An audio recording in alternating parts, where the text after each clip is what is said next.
Thank you. Good evening, everyone, and welcome to the City of Oxnard Planning Commission regular meeting for Thursday, July 1st, 2021. A quick housekeeping item in accordance with Governor Newsom's executive order N-29-20, members of the commission and some staff will be participating via teleconference. As shown on the agenda and online, please email all written public comments to planning@oxnard.org. For those wishing to speak, may visit oxnard.org/city-meetings to fill out the speaker form or by calling 805-385-7878 by 2 p.m. the day of the meeting. For my colleagues, please use the raise hand feature when you wish to speak. Once you have been called on, please then click the hand again to lower. When making a motion or seconding, please clearly state your last name for the record. Because the meeting is electronic, all votes will be done by roll call. And with that, Madam Secretary, if we can have the roll call, please.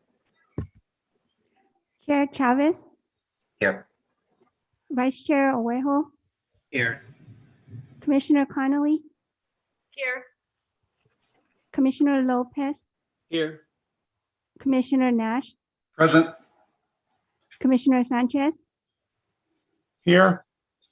Commissioner Meyer is absent. We have a quorum. Thank you, Madam Secretary. And I forgot to mention that following our regular meeting tonight, we will be having our Rules and Procedures Subcommittee meeting directly after this meeting. So with that, we'll move into our Pledge of Allegiance. Commissioner Dr. Lopez, do you mind leading us this evening? Certainly.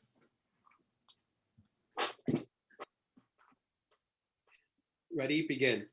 I pledge allegiance To the flag of the United States of of the United States of America, to the republic, to the republic one which nation, stands under God, one indivisible, nation.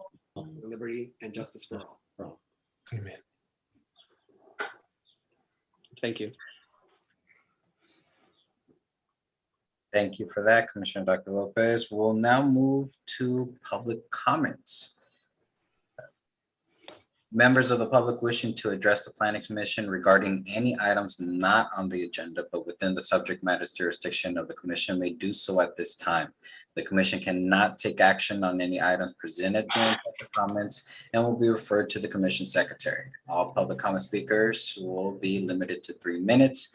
Madam Secretary, do we have any public comments for items not on the agenda? No, we don't. Thank you for that. So we'll go ahead and move into our next item, which is our consent agenda. Approval of minutes from our June 17th, 2021 meeting. Commissioners, is there any changes or what is the pleasure? Commissioner Dr. Lopez. Question, would we be needing to approve these separately or bundle and approve? Because I know some of us, the subcommittee obviously meets in a smaller group for the subcommittee meeting. Staff? Great question, commissioners. We should look at approving these as separate actions because the full commission was not there for the subcommittee meeting. Certainly. That being said, I move to approve the minutes from the regular meeting of Thursday, July 1st. Thank you. So do we have a second for the regular meeting minutes? Second. Commissioner Sanchez for the second. And I'm actually gonna tag team them up at the same time as the vote. So, or actually no. Madam Secretary, can we get a roll call on the regular meeting minutes, please? Commissioner Lopez, Aye. Commissioner Sanchez, Yes. Commissioner Connolly, Yes. Commissioner Nash, Aye. Vice Chair Owejo, Aye. Chair Chavez. Aye. Motion passes. Thank you. So now we'll move to the approval of our minutes from our subcommittee, rules and procedures. Do I have a motion from the subcommittee members? Vice Chair Owejo. Thank you, Chair. I'm sorry, I'm not going to make a motion. I'm going to ask a question of staff. Am I incorrect into assuming that the approval of the minutes should be done during the subcommittee meeting. And especially since minutes weren't made per se, we were just in a continuing session of subcommittee meetings. That would be appropriate to go ahead and actually take that up during your subcommittee meeting. We did not actually put this on, the subcommittee meeting does not have a consent section on the agenda itself, although it's within the larger agenda that we have tonight. Legal counsel, I'm going to look for you to jump in here if we should have the minutes from this last meeting looked at the next meeting.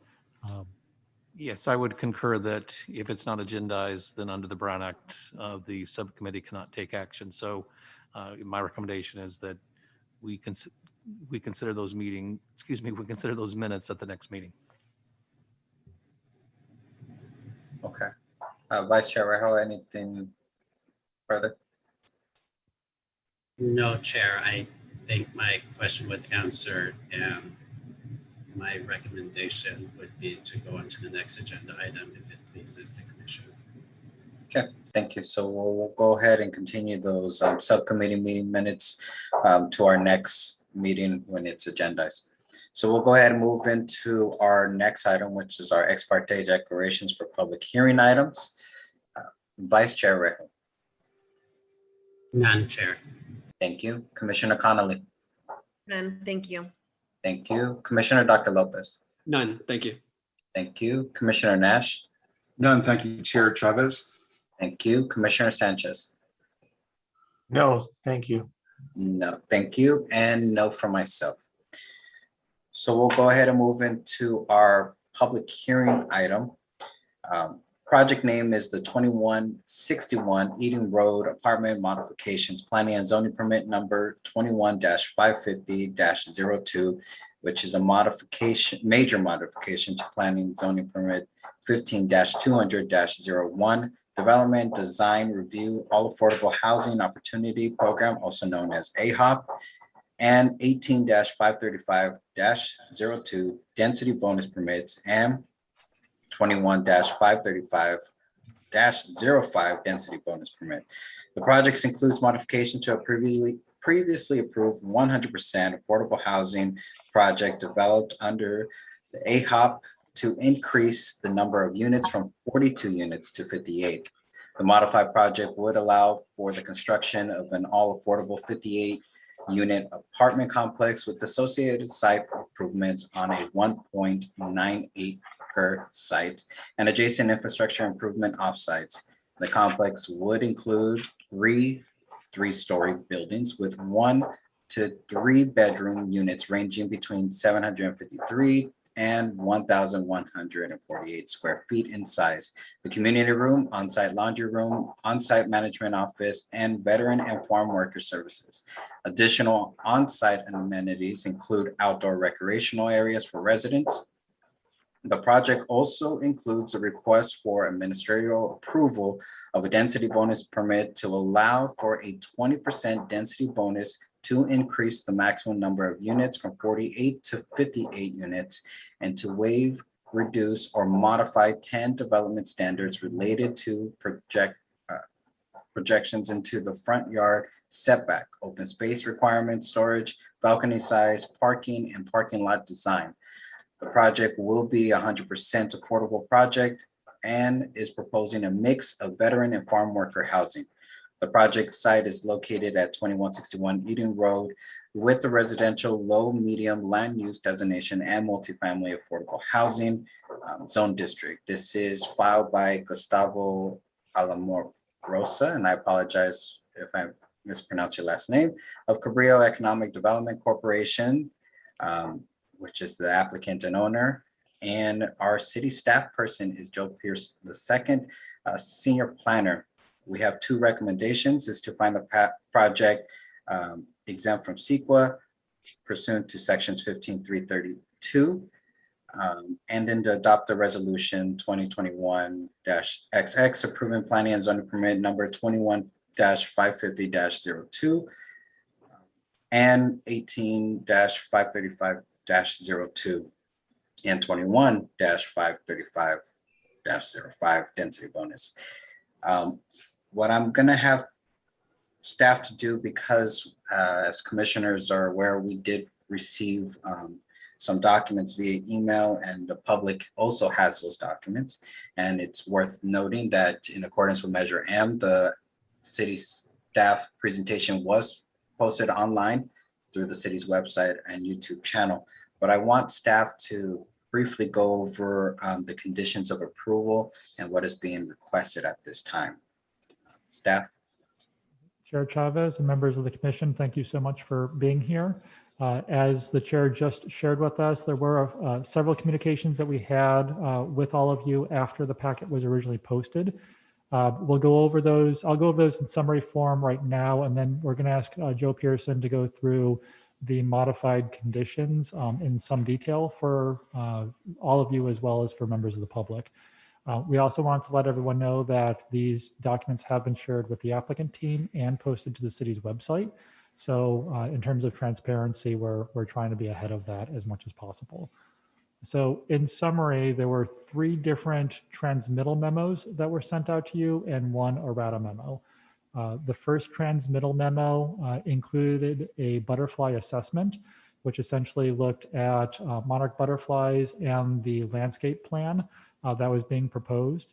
I would summarize that document as essentially saying a qualified biologist reviewed the landscape plan and found that the proposed landscape plan would not only not hurt the butterfly population, but would also provide additional landscaping that would help support them. We can go into more details about that if you would like, but that's the quick summary. The second transmittal memo that we sent was forwarding a correspondence that we received from Anna, excuse me, Anna Carrillo. Anna Carrillo wrote a message to us concerned about the project's impact on the monarch butterflies. The third transmittal memo that we sent to you this afternoon was a correspondence from the applicant team asking to delete 2 conditions, conditions 223 and 224 from your resolution. The errata memo that we had prepared was fairly lengthy. It was a strike through underline look at the starting with a single recital as well as a number of conditions. After we had an involved conversations with the applicant team to try to give some clarity to some conditions of approval. And they had made some requests to delete some conditions which they felt were duplicates. And they were looking for one condition in particular to be changed to reflect some existing characteristics in the field, if you will. Ultimately, staff agreed with the applicant team, and Joe can provide the exact number, but in essence, we worked together to modify all but 2 of the conditions that they had been seeking some level of modification.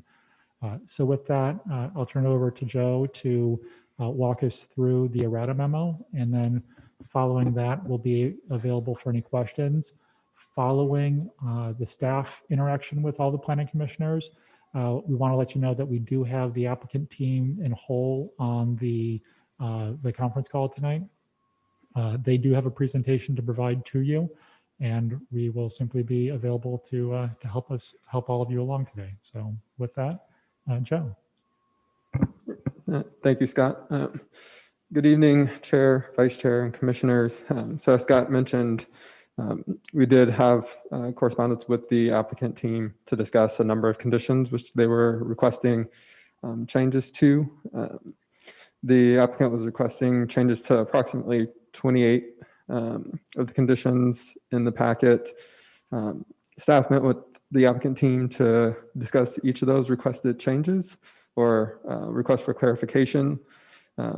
At the meeting, a number of the items were clarified on the call, and there wasn't a further need for actual changes to the condition once there was a general understanding of what staff was looking for. And then in the transmittal, which was provided, 13 of those conditions were modified, or the text of those conditions were modified. And then I can kind of starting by going through the conditions here. Condition 9 was just revised again to provide some additional clarification. The added language basically acknowledges the fact that this project is a density bonus and therefore is subject to the state density bonus parking requirements. So that's why the additional language of as authorized by this permit was added there. Again, just to reflect the difference for this project. Condition 29, which was related to the Cultural Heritage Board and the certificate of appropriateness for the eucalyptus tree row. As identified in the report, there's 15 eucalyptus trees which will be maintained. 5 of those trees are located off-site. So while 10 are on-site and would be protected by the applicant team, the 5 that are off-site, we added additional clarification just to ensure that it was clear that the monitoring and the potential mitigation would only be required if these trees were damaged during the construction process, because while they're off-site, they are very close to the property line and the construction that will be taking place, as well as the other trees which will be removed. So we just added some additional clarification there. Condition 75 was originally read all signalized intersections. So we clarified that by including the specific intersections which would require the improvements. And that would be the Edding Road and Pleasant Valley intersection, as well as the Pleasant Valley Road and Bard Road intersections, which are the 2 closest to the project site. Condition number 79, again, was just clarified to just make it a little bit clearer what fire department was looking for. So we just added the language of a safe path of travel leading to the public right away. Again, the intent is so that as people are evacuating in an emergency, they do not have to enter back into the building. So just again, providing that clarification there. For condition number 99,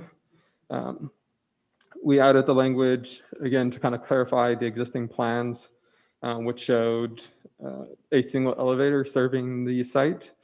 The California Building Code requires that an elevator is within 200 feet of the entrance to the residence. From measuring on the plan, the furthest doorway is 190 feet. So it's within that requirement. So again, just making sure or adding the clarity that there wasn't a need to put an elevator in each building. And with regard to this condition, and that it could be served by the existing elevator there. The conditions 143, 144, and 145, those all related to the agreements. That was the density bonus as well as the AHOP agreements. The intent here is really just to clarify that both of these requirements could be satisfied in a single agreement as opposed to requiring 2 separate agreements. So fundamentally, it would still be the same, and the requirements of both density bonus and AHOP would be met in that single agreement. Moving to condition 182, again, just adding clarification that the improvements that would be required or that the developer would need to prepare plans for would be the ones that would be triggered by this project. And again, just adding that clarification. So we did strike the word "these" from the statement and then added in the language required by this project. Again, just to add that additional clarity. Condition 188, we added in the language of fire chief. This relates to the fire flow test for the hydrants. So we just wanted to make sure that consistent with the fire conditions that both the city engineer and the fire chief would be responsible for this condition. And the city engineer and the fire chief would coordinate on ensuring that the condition was satisfied for both departments. Condition 189, we removed the word alleys as there are no alleys in the vicinity. So that was removed, again, just to provide that clarity. And so that change is pretty straightforward there. Condition 221 was a more substantial change. The primary reason for the change was just to reflect the existing conditions. This condition was carried over from the previously approved project, but since that time, the improvements or many of the road widening improvements had been completed. So it was revised to just identify the improvements that would be taking place directly adjacent to the project site, including the 6-foot concrete sidewalk, 8-foot landscape parkway, and then curb and gutter. So there was no longer the need for the actual travel lanes and bike lanes, which currently exist out there now. And then on condition 224, we just added the language that the final materials and layout of the sidewalk is subject to approval by the community development director and city engineer. So the word being added there was just the material, just to clarify that the final material would be determined based on, again, the city's decision. And then in addition to the conditions which were modified, there were 4 additional conditions which were removed as they were duplicate conditions and being met by other language already in the conditions of approval. So again, just to simplify and provide that clarity, we struck these 4 conditions. And that's all of the changes that were provided in the errata. And if there are any questions about those changes, I'm available. And then if not, then the applicant has their presentation as well. And Chair Chavez, really quick, before we take any questions about the errata memo, if any, we also wanted to notify the Planning Commission that we had received some questions from commissioners about the project. So in full transparency, we also wanted to go through those questions. We could either do that now or we could do it after questions specifically about the errata memo. My recommendation would be if there are any questions about the errata memo, let's go ahead and try to take those maybe first, and then we can go into the broad questions that we received. I agree, Mr. Colwitz. So to my commissioners, if anybody had any questions and what Mr. Pearson went over, this would be the time to do that. We'll start with Vice Chair Rejo. Thank you, Chair Chavez. I would just like to know why these changes were made so late. Yeah, that's all. Thank you. Vice Chair Araujo and members of the commission, I'll go ahead and I'll take that one. Typically, what we like to do is make sure that staff and the applicant teams are completely in alignment before we release our resolutions. Sometimes after we release our resolutions, there are requests for other condition changes that are made. So either one of those scenarios could come up in either case, where sometimes there's not as much coordination ahead of time. This project falls into that category where this applicant team is trying to meet various funding streams, application deadlines, if you will, and for affordable housing projects. So there was a rush to get this project before the Planning Commission tonight for financing reasons, if you will. The conditions by and large that we had included within your resolution before you tonight largely follow the prior project. So just for history, we wanted to share that with you.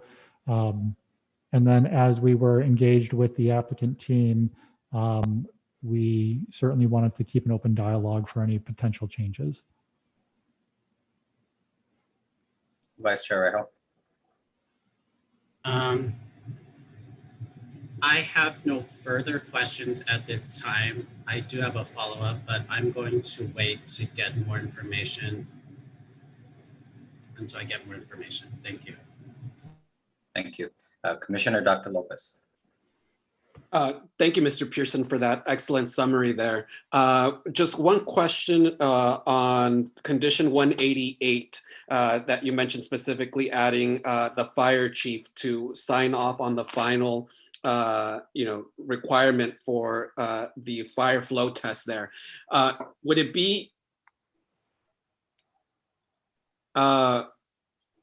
be a good practice to include the fire chief or his designee? And the only reason I mention this is because Mr. Kolwitz just talked about deadlines and the deadlines on the project, and so if the fire chief is away at training or not available, would it be just good practice to have it available for a designee, an assistant fire chief, or another person to be able to sign on that condition and not be held for that signature? Commissioner Lopez, the way the condition is written and the way that we typically implement it, that's typically assumed in that language. So the fire chief or whoever he would designate in their own department would be responsible for that. So again, it functions that way. Okay, already. Perfect. Thank you so much. No further questions. Thank you, Commissioner. So if there's no further questions in regards to the conditions of approval, Commissioner Nash. Thank you, Chairman. Might this be the appropriate time to suggest additional minor changes to the conditions, or are we discussing only these very specific conditions in this errata? So as of right now, we're asking questions in regards to these. I would hold off on that, but I will look to staff for guidance on that. Chair Chavez, yes, we would ask that you would hold off on that until we actually have the presentation from the applicant as well. So that way we have all the information before making changes. Thank you, Mr. Pearson, and thank you, Chair Chavez. Thank you for that, Mr. Nash. Is there any further questions from the commissioners on these conditions of approval? Okay, so we'll go back to staff. As previously mentioned by Mr. Kolwitz, so there were questions that were submitted by commissioners, and we'll go ahead and get answers for those. And then after that, we'll move to commissioners for general questions on the actual project as from the presentation. Mr. Kolwitz or Mr. Pearson? Yes, Chair Chavez and commissioners. I'll just go through the condition or the questions that were received and the answers that were provided. The first question was, can you clarify if this means that the county wanted the loss of the trees to be compensated with the substitute trees, or that the substitute trees were a recommendation to plant elsewhere on the property, regardless of the loss? And this is related to the Cultural Heritage Board letter and the loss of the eucalyptus trees, and then the replacement Melaleuca tree. Hopefully I'm pronouncing that correctly. And so in response to that, the planting of the Melaleuca tree was specifically tied to the loss of the eucalyptus tree row. It was identified, and so the replacement trees were to be planted due to their similarity with the trees being removed. So that was a specific request that those trees be placed there. The second question was, can I receive a summary of the monarch butterfly assessment? And the response was, the assessment has been posted online, which was posted online and provided to you guys in transmittal number 1.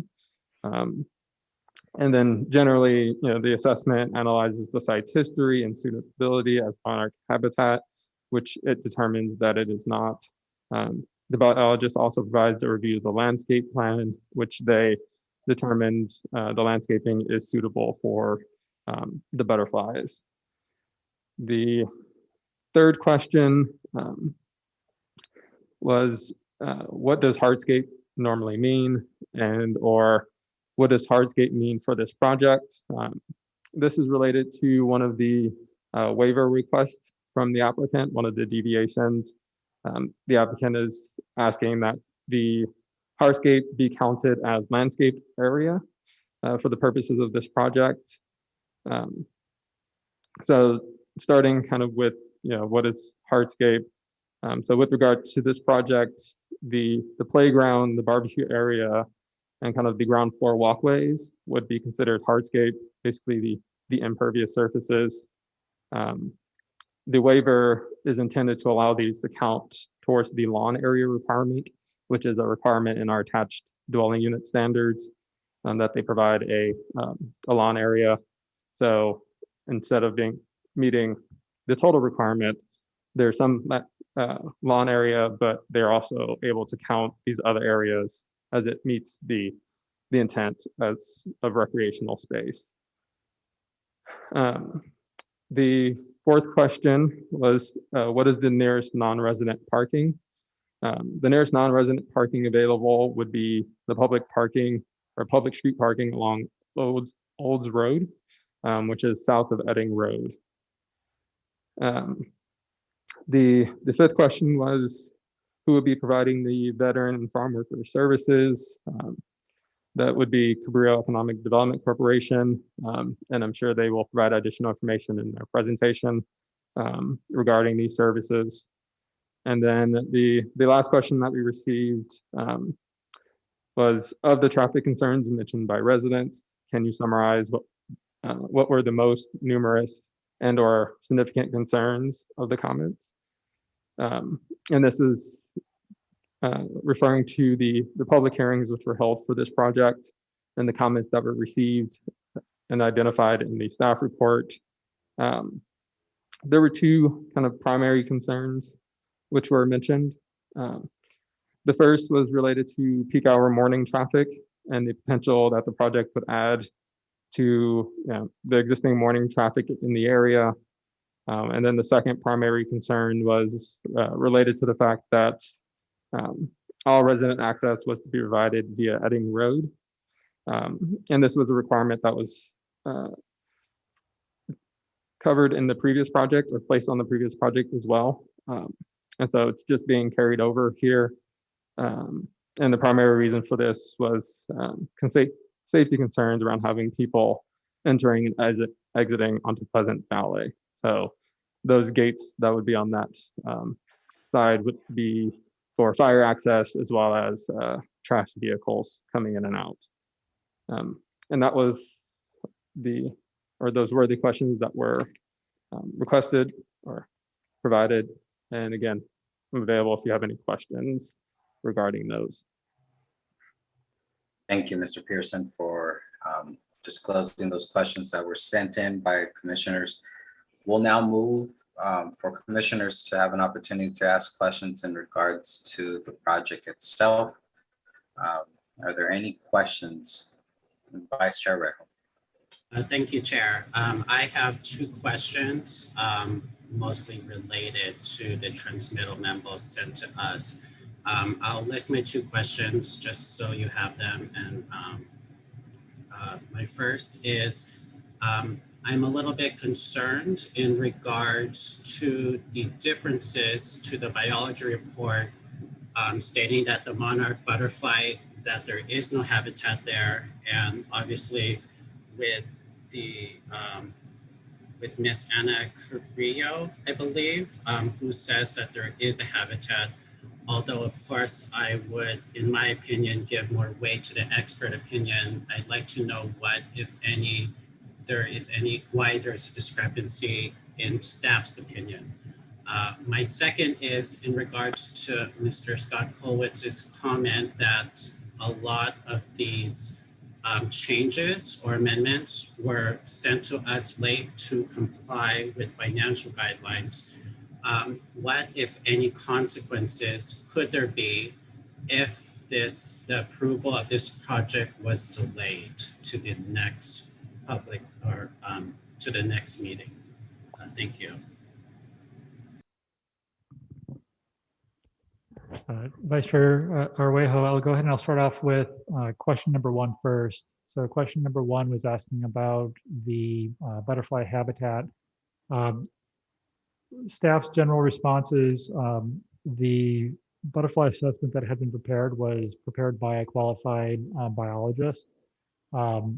The credentials of Ms. Anna Carrillo, we don't know what her credentials are. She does not provide any within her written correspondence to us at this point in time. From what we're aware of with the site, staff does find ourselves in alignment with the thinking of the qualified biologist that had written the report. So our short statement would be we would also side with the expert opinion in this matter. In terms of question number 2, the applicant team, if they wish to talk about their applications that they might be seeking, I'm going to defer to them to go through that process. In many ways, excuse me, as we've talked with the Planning Commission broadly before, financial considerations aren't really, something that's really before the Planning Commission. However, as community development works with applicant teams, we do recognize that there are certain things that certain doors and windows that are opened and closed depending on when applications are able to get through our process.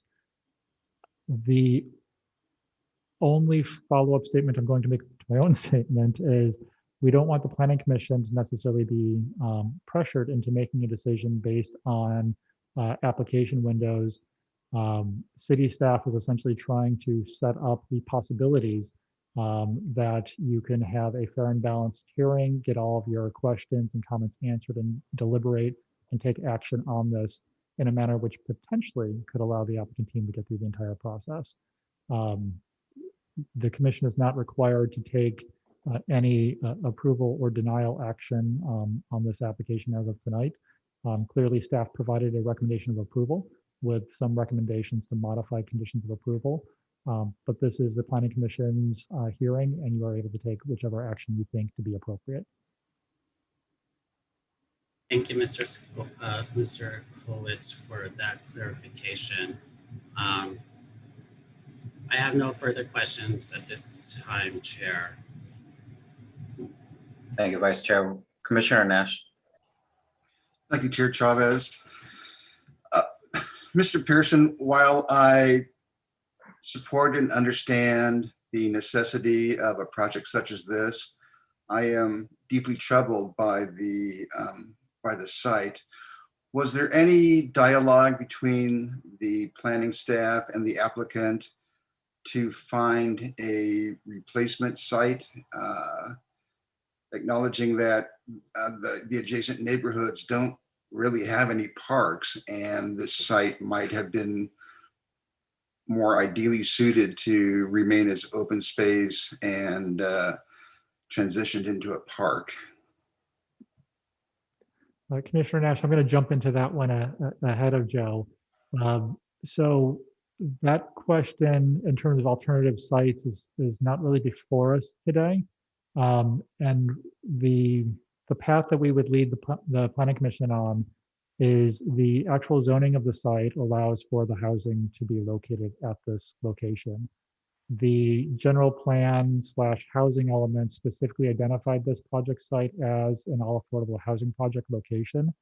So the policy decision was cast a while ago to allow a housing development to be located here.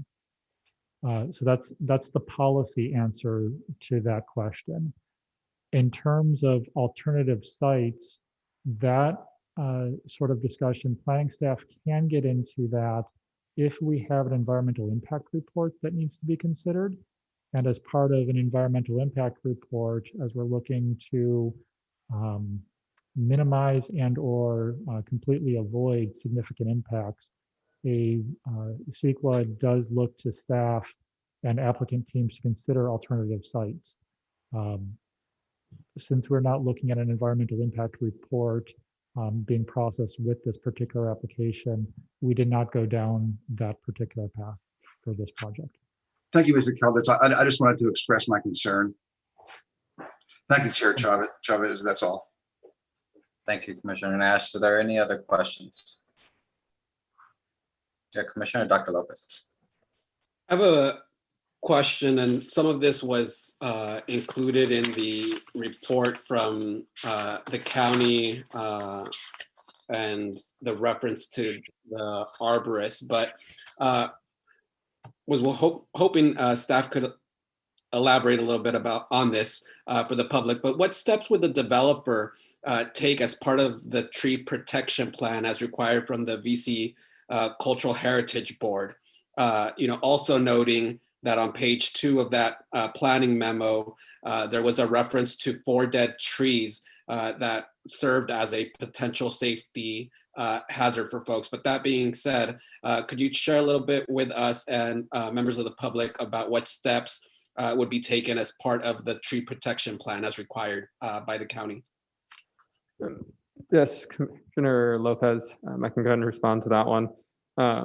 Some of the things that would be done would be like during the actual construction activities would be fencing of the trees that would be protected. Some of the other things would be while they're actually out there doing construction or when they're actually doing the trimming of the trees, having an arborist out there to ensure that the trimming and everything was being done correctly. So that way they weren't doing long-term damage to any of the trees. Those would be kind of the primary things, really just trying to prevent them from being impacted during construction. And then as the condition goes further into it, the replacement would be required if any of the trees were unfortunately damaged during that construction activity. Great, thank you. I have no further questions. Thank you. Are there any other questions from commissioners? Seeing and hearing none, we'll go ahead and move into the applicant's presentation. But if the applicant would be so kind, if they can just introduce the team that is joining us this evening, that would be speaking on the project. I know the commissioners would appreciate that. Absolutely. Good evening, everyone. My name is Gustavo Almarosa. I am Director of Real Estate with Cabrillo Economic Development Corporation. So I'd like to introduce our team here this evening, starting off with our legal counsel, Barbara Macri Ortiz. She's been an advocate partner with Cabrillo since our inception about 40 years ago. So she's here with us today. Additionally, we have our architectural team. We have a few members. Mark, can I have you introduce your team on the call? Sure. Good evening. My name is Mark Pettit, Lauterbach and Associates Architects. And tonight, besides myself, Rosie Hernandez, one of the team members, is available. And also we have other people involved with the project. As you can imagine, it takes a lot of people to put together something like this. So thank you, and we're happy to be here. Good evening. Thank you, Mark. I'm sorry, Rosie. Okay, so and then the last member of our team here this evening is our project manager, Jim Bizel, who's been with our organization I believe about 3 years now, and has been working on this project for some time. So he has a lot of history they can share with the council today. So this is our team here this evening. I'll hand it over back to our chair. And when you're ready, we're happy to move into the presentation. Thank you for that quick introduction. So we'll go ahead and move with your presentation. I believe our city staff will be sharing their screen with your presentation. So when you're ready to move to the next slide, just say next slide, please. Thank you. Great.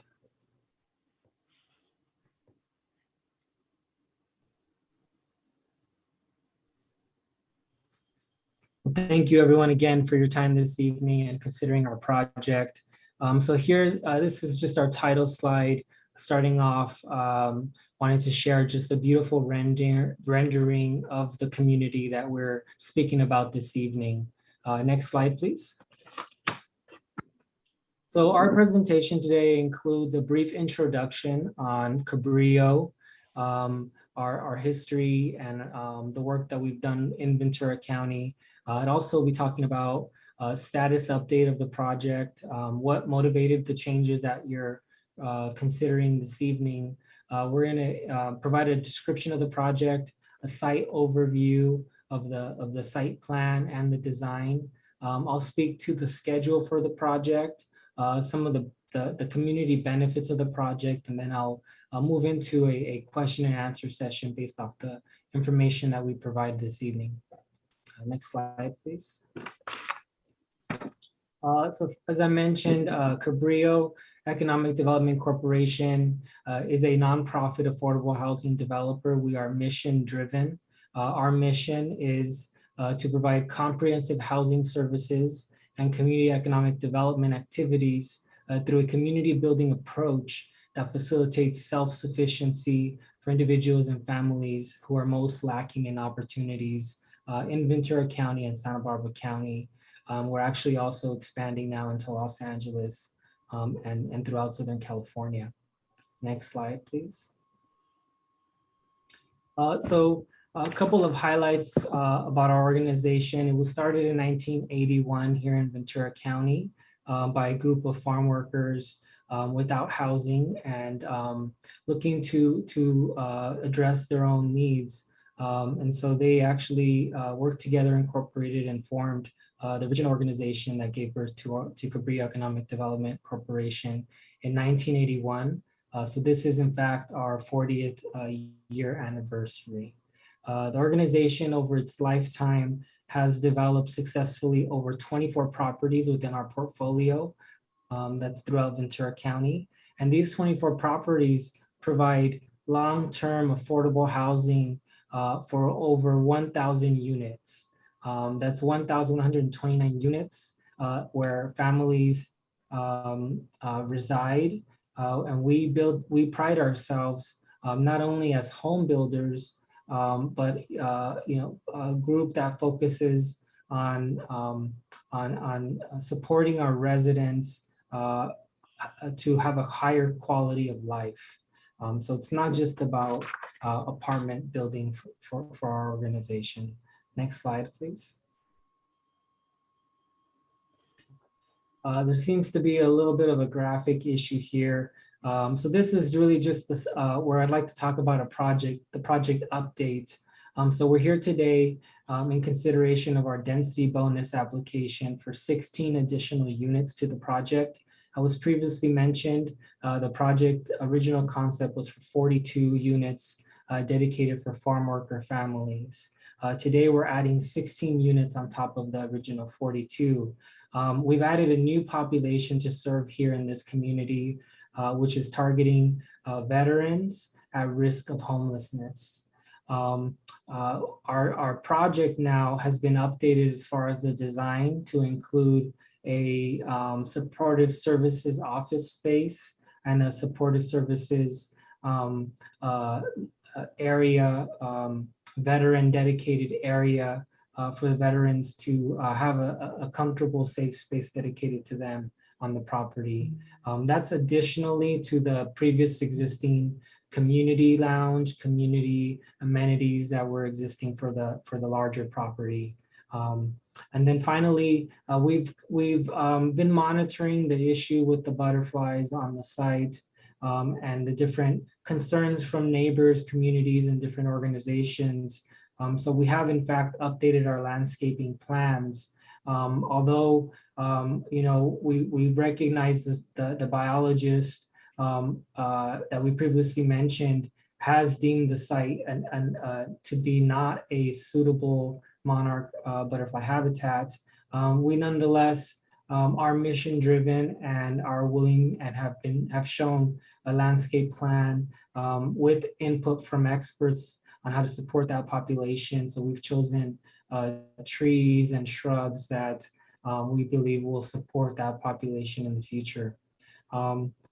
So one thing I want to mention about the 16 units and why now really goes back to the history of this project, as was mentioned in the transmittal that our legal counsel Barbara provided. This project actually goes back almost 10 years now, going all the way back to 2012. So this project has been in the pipeline for some time. It's had a number of challenges, mainly financial challenges. In the last 10 years, our affordable housing industry has experienced a tremendous amount of change, moving towards a more competitive, more complicated financial landscape. And so the project here, unfortunately, has had some challenges. A lot of the challenges have to do with the population type we previously were targeting. There's been a shift, as many of you may be aware, across the federal agencies and the state agencies to prioritize housing for homeless, for special needs populations. And so while there is still housing funding for farm worker housing, all the projects are competing for the same dollars, and it makes it very competitive. So this project does have a number of years of looking to find the leverage funding to make the project feasible. Unfortunately, we have not been able to arrive at that the right mix here. And so what we've done now is we've taken a hard look at the project and realized that there's an opportunity to add an additional population and make this actually what we call a hybrid project that would support 15 units of veteran housing at risk of homelessness. And so back to the question about what is funding this process. It is that we are looking to apply for veteran funding. There's an application that we're looking to submit on July 15th. And so the approval today is in direct support of that funding application. We will be applying for approximately 3.6 million in support of funding for this project. And that funding is key. It's leverage funding that we will then in turn next year in 2022 be applying for tax credit funding, which represents 70% of the overall funding of the project. So the financing for these projects, it's really a one step at a time process, and each step builds more momentum until we're able to acquire enough funding to be competitive for tax credit funding, which again represents a majority of the project sources here. So without further delay, I want to now hand over the presentation to a member of our architectural team that's going to be reviewing the design of the project and share with you a little bit more detail on that. So Great. Mark, can I hand it over to you? Great, thank you, Gustavo. Thank you, Chair and Planning Commissioners. Also good to see you, Commissioner Nash, after all these years. My name is Mark Pettit with Lauterbach and Associates Architects, and I have Rosie Hernandez with me tonight. And we've been involved in affordable housing projects and located in Oxnard for 50 years now. And we're excited about this project. We've been involved with this project for almost 10 years. We were involved with the architect for the first project that was approved a couple of years ago. And when Gustavo came to us and said, we would like to do this, we were very excited.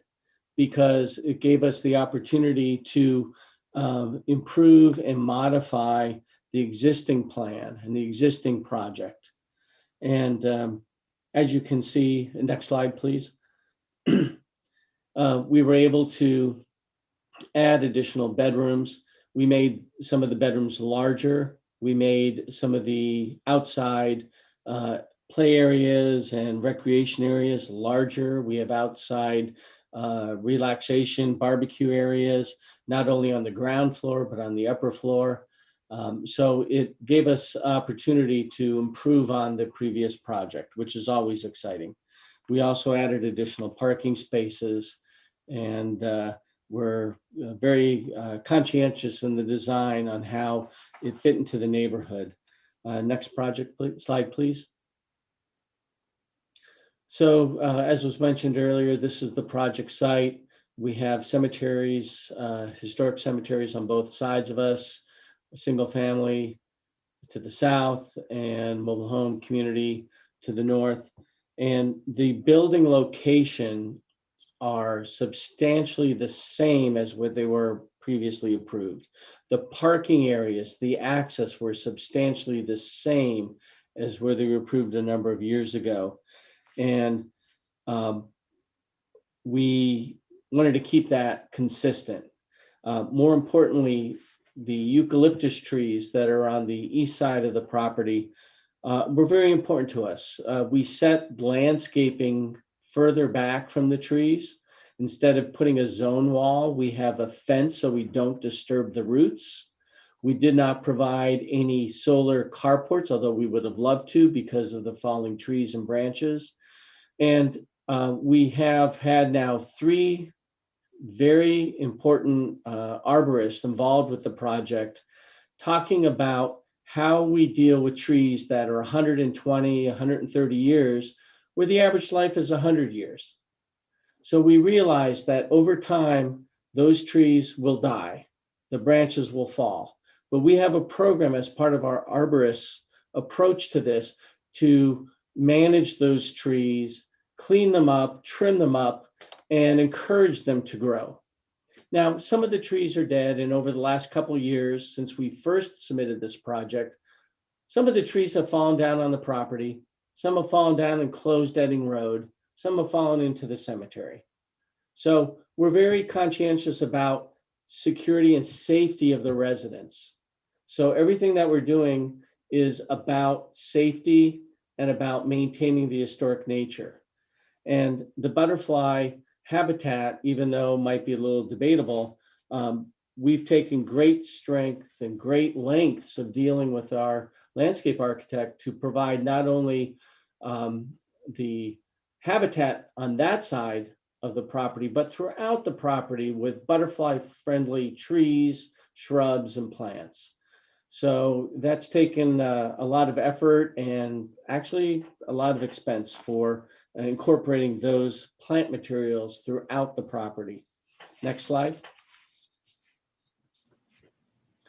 So this project kind of shows all the different things that we've got. We've got a number of quadrants throughout. The building areas are connected at the ground floor with security fences and walls.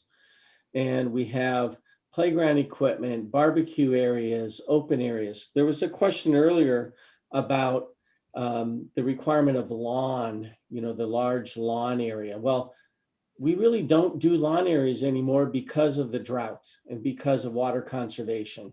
So any of the areas that we do have for lawn, we do in artificial turf.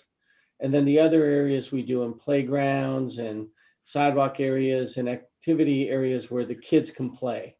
So in this design and this layout, you can see the number of parking spaces. We have community gardens. We have lounge areas, all sorts of amenities that were already mentioned. But we also have a secure internal area for the kids to play with. And let's face it, this is almost an intergenerational project where we have veterans and young families. What could be better? Next slide, please. So you can kind of see on this slide, we have the landscape and all the different types significantly significantly more plant materials than you see on any typical project, whether it be market rate or affordable. And the colored trees that you see on the slide show the trees that are existing. Some of them have to be removed because they're in the area for future sidewalks and pedestrian circulation.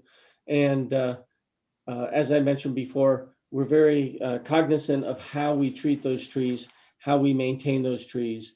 And rest assured that with our arborist and our program that we've got, they'll be taken care of for the future. Next slide. One of the things that was important to us is how do we interface with our neighbors? And we do have some setbacks. We do have windows facing Edding. And this slide shows the relationship to our neighbors to the south. And some of the neighbors' properties to the south have trees that screen their properties, but we take a look at a worst case. And worst case is one of our neighbors over 130 feet away, across 4 lanes of traffic. We have a setback, we have trees. We strategically place the trees so that we screen the bedroom windows and patios from our neighbors. And once again, we took the worst case.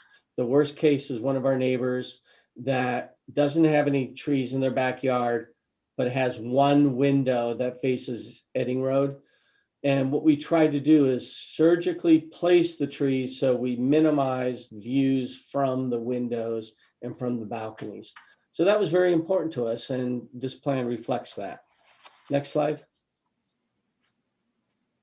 So on the exterior elevations, you can kind of see we try to have a lot of rhythm and movement and colors. So each of the quadrants have different colors. We try to, like I said, make the units as big as possible. And these units are very large. We do a lot of affordable housing. These units are very, very large for affordable housing. And wherever possible, we added the balconies throughout the project. So we're very happy with how the exterior came to be. And also very important, we have to provide solar. So the roofs are designed in such a way that they're roof wells, and all of our solar, or most of our solar, is hidden in the roof wells. We may have some south-facing solar panels on the sloped roofs, but that's something that we're investigating right now. We do have solar carports that are on the west side of the property. And this building and the design of this is all following and exceeding California Green Building Code. And it's designed as close as we can to LEED Silver rating. So we're very conscientious about the energy efficiency, whether it be insulation, windows, water, heating and cooling. Very, very important for us in the design of the project. Next slide, please. And some of the exterior elevations are very important to us with, like I said, with the windows and the movement on the building. Next slide. And we wanted to kind of show, this is a relatively small area that's outside barbecue, greeting area. And then you can see just to the left on the second floor, which is another outside patio deck area directly outside of the Veterans Services area. So we're trying to mix the different populations here and really have a dynamic and exciting community. Next slide. Once again, a view of Pleasant Valley. Next slide. Another view in one of the entrance areas for Pleasant Valley. And I think that's about it. Gustavo, if you want to finish up, that'd be great. Thank you. Great. So next slide, please. Great. Okay. So here I'd just like to mention a few things about our project schedule.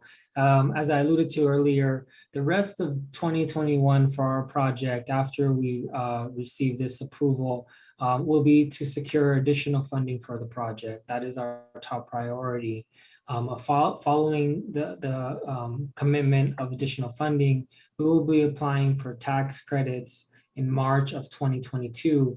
Assuming we're successful in the competition for these tax credits, we'll then look to start construction by December of 2022.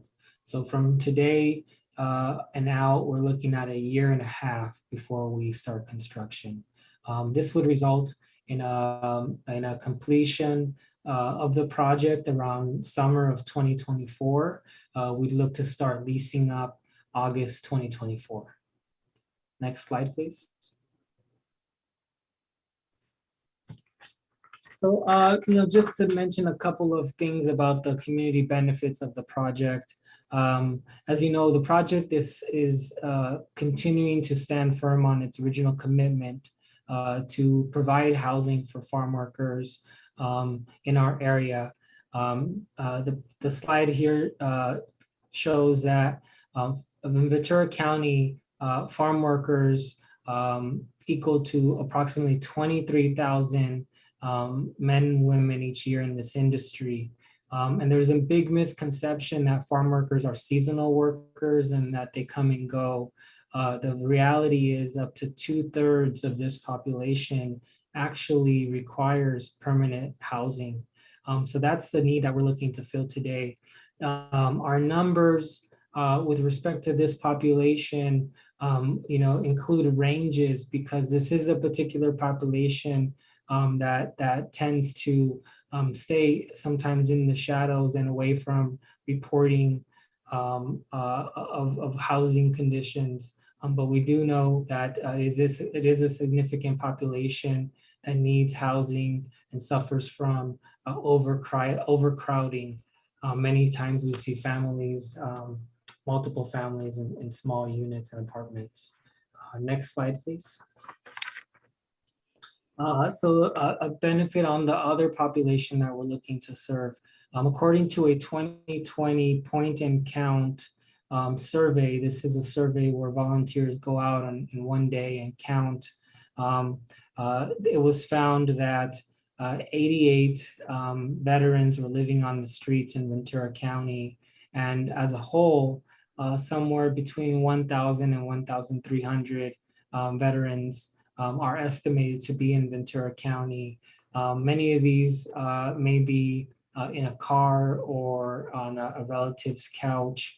Nonetheless, these are veterans who are in need and don't have the housing support that they deserve. There was a question about, who is going to be our partner on this project to provide the veteran services. And so I'd like to provide a response to that. We are looking to partner with the city of Oxnard to receive an allocation of VASH vouchers for this particular project. The VASH voucher is similar to a Section 8 voucher. It's a rental support for the project for the residents, and at the same time includes support for mental health services from the Veteran Administration and qualified staff. So that will be one of the sources of support for the population. Beyond that, Cabrillo, it has partnered with a experienced veteran service provider to supplement the services that the VA will not be providing.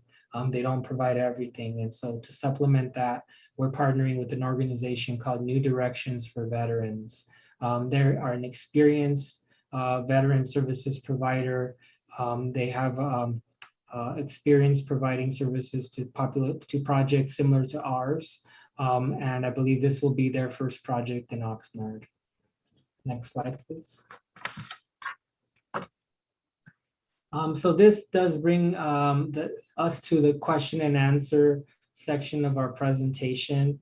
But I do want to touch on something that's not part of the presentation in reference to the transmittal that was received by our legal counsel, Barbara, prior to the commission.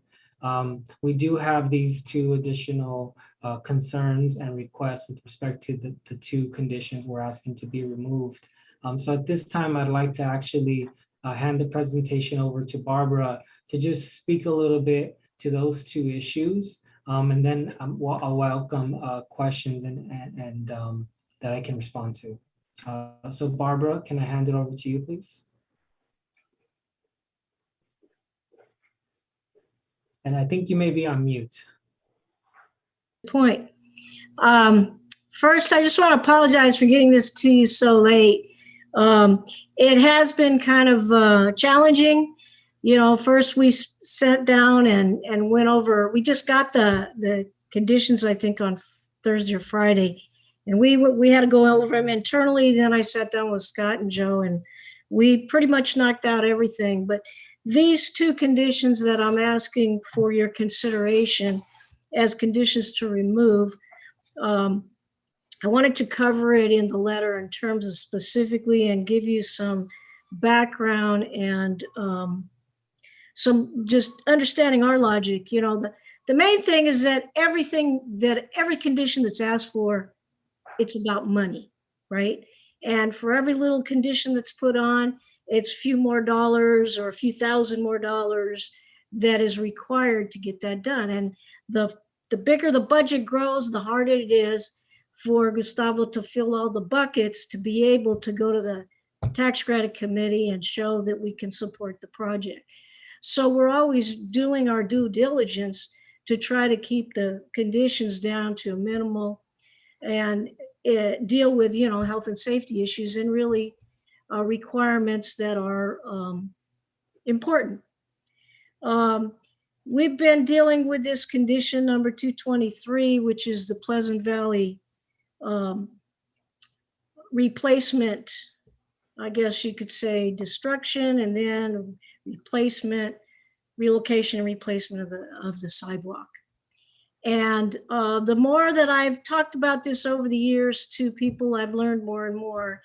And the response I get from pretty much every old time Oxnard residents is, oh, they've been talking about that for 20 years. It's never going to happen in terms of the widening of Pleasant Valley Road.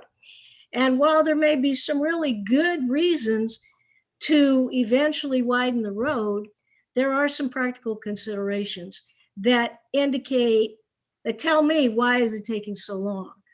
And I think we kind of stumbled on the biggest one when Scott and Joe and I were meeting yesterday, because we were looking at the path of that sidewalk. And so right now it goes all the way down Pleasant Valley in a straight line until it gets to the Vince Daly project, and then it jogs in because they were conditioned to provide, you know, the more space. Now, what I realized in looking at that is I understand completely why this thing has never been widened. And it's because, you know, we're giving the right of way to widen the road. So we are dedicating land that we're not going to build on, that is our project. We're moving our property line this way so that there's extra road there to widen it. The problem is when you get to the cemetery.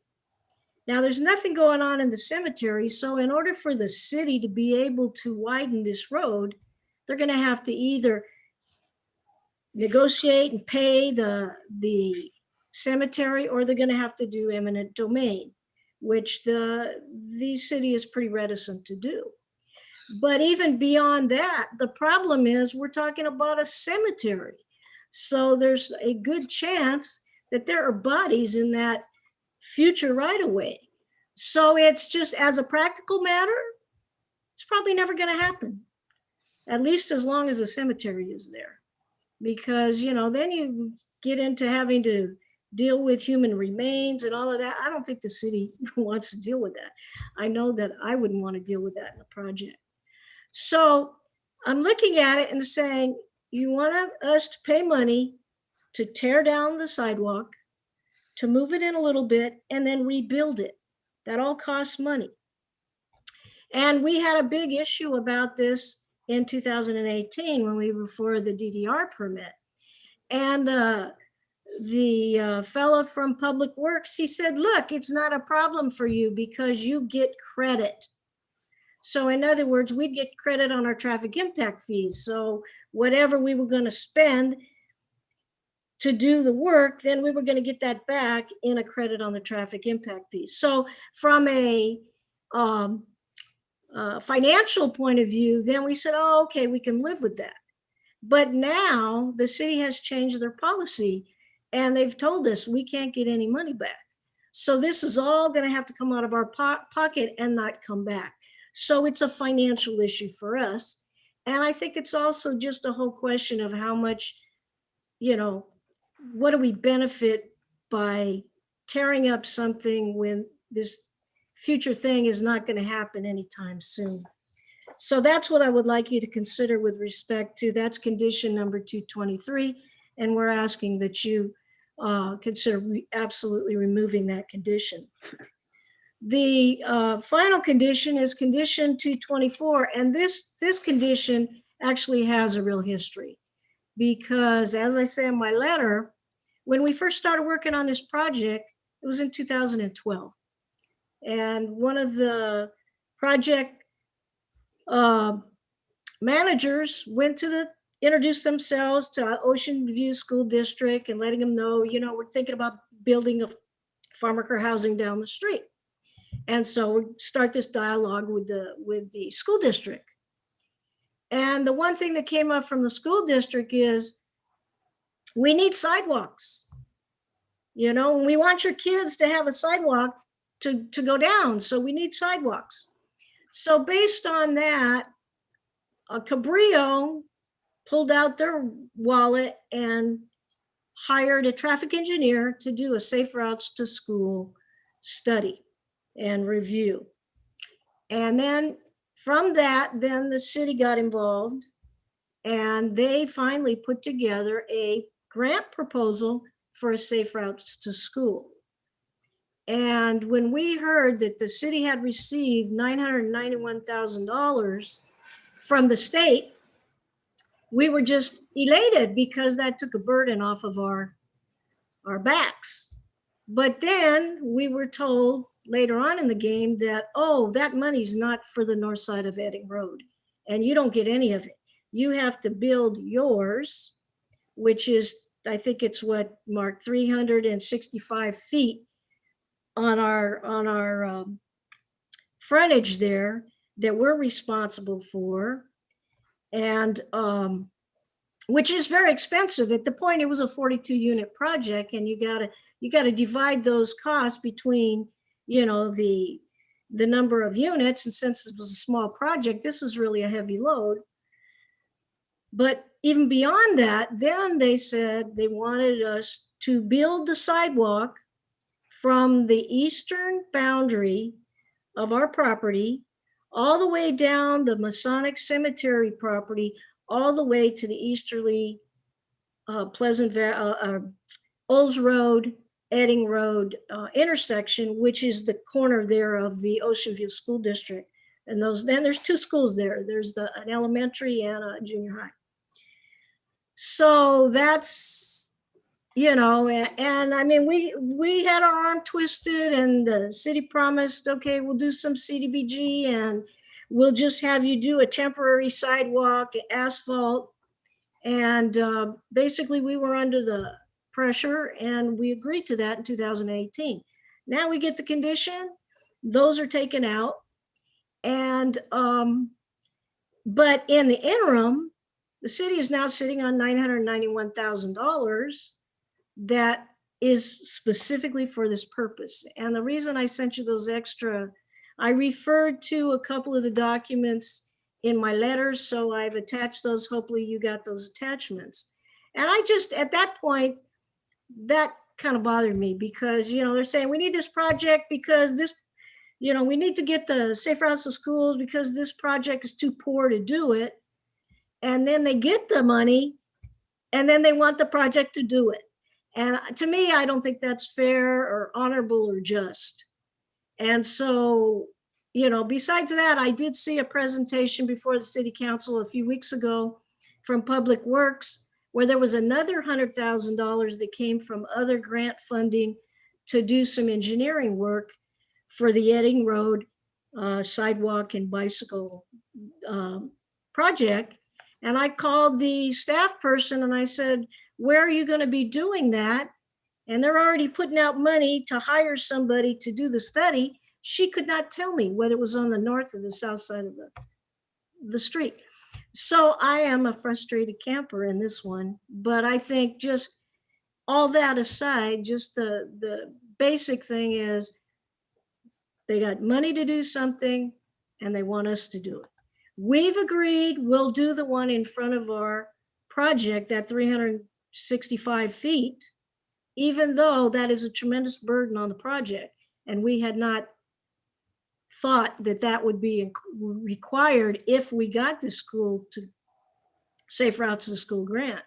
But I don't see any basis to condition us to do the sidewalk that is not on our property, it's not adjacent to the property, going all the way down to the school, just because our children might walk on that sidewalk.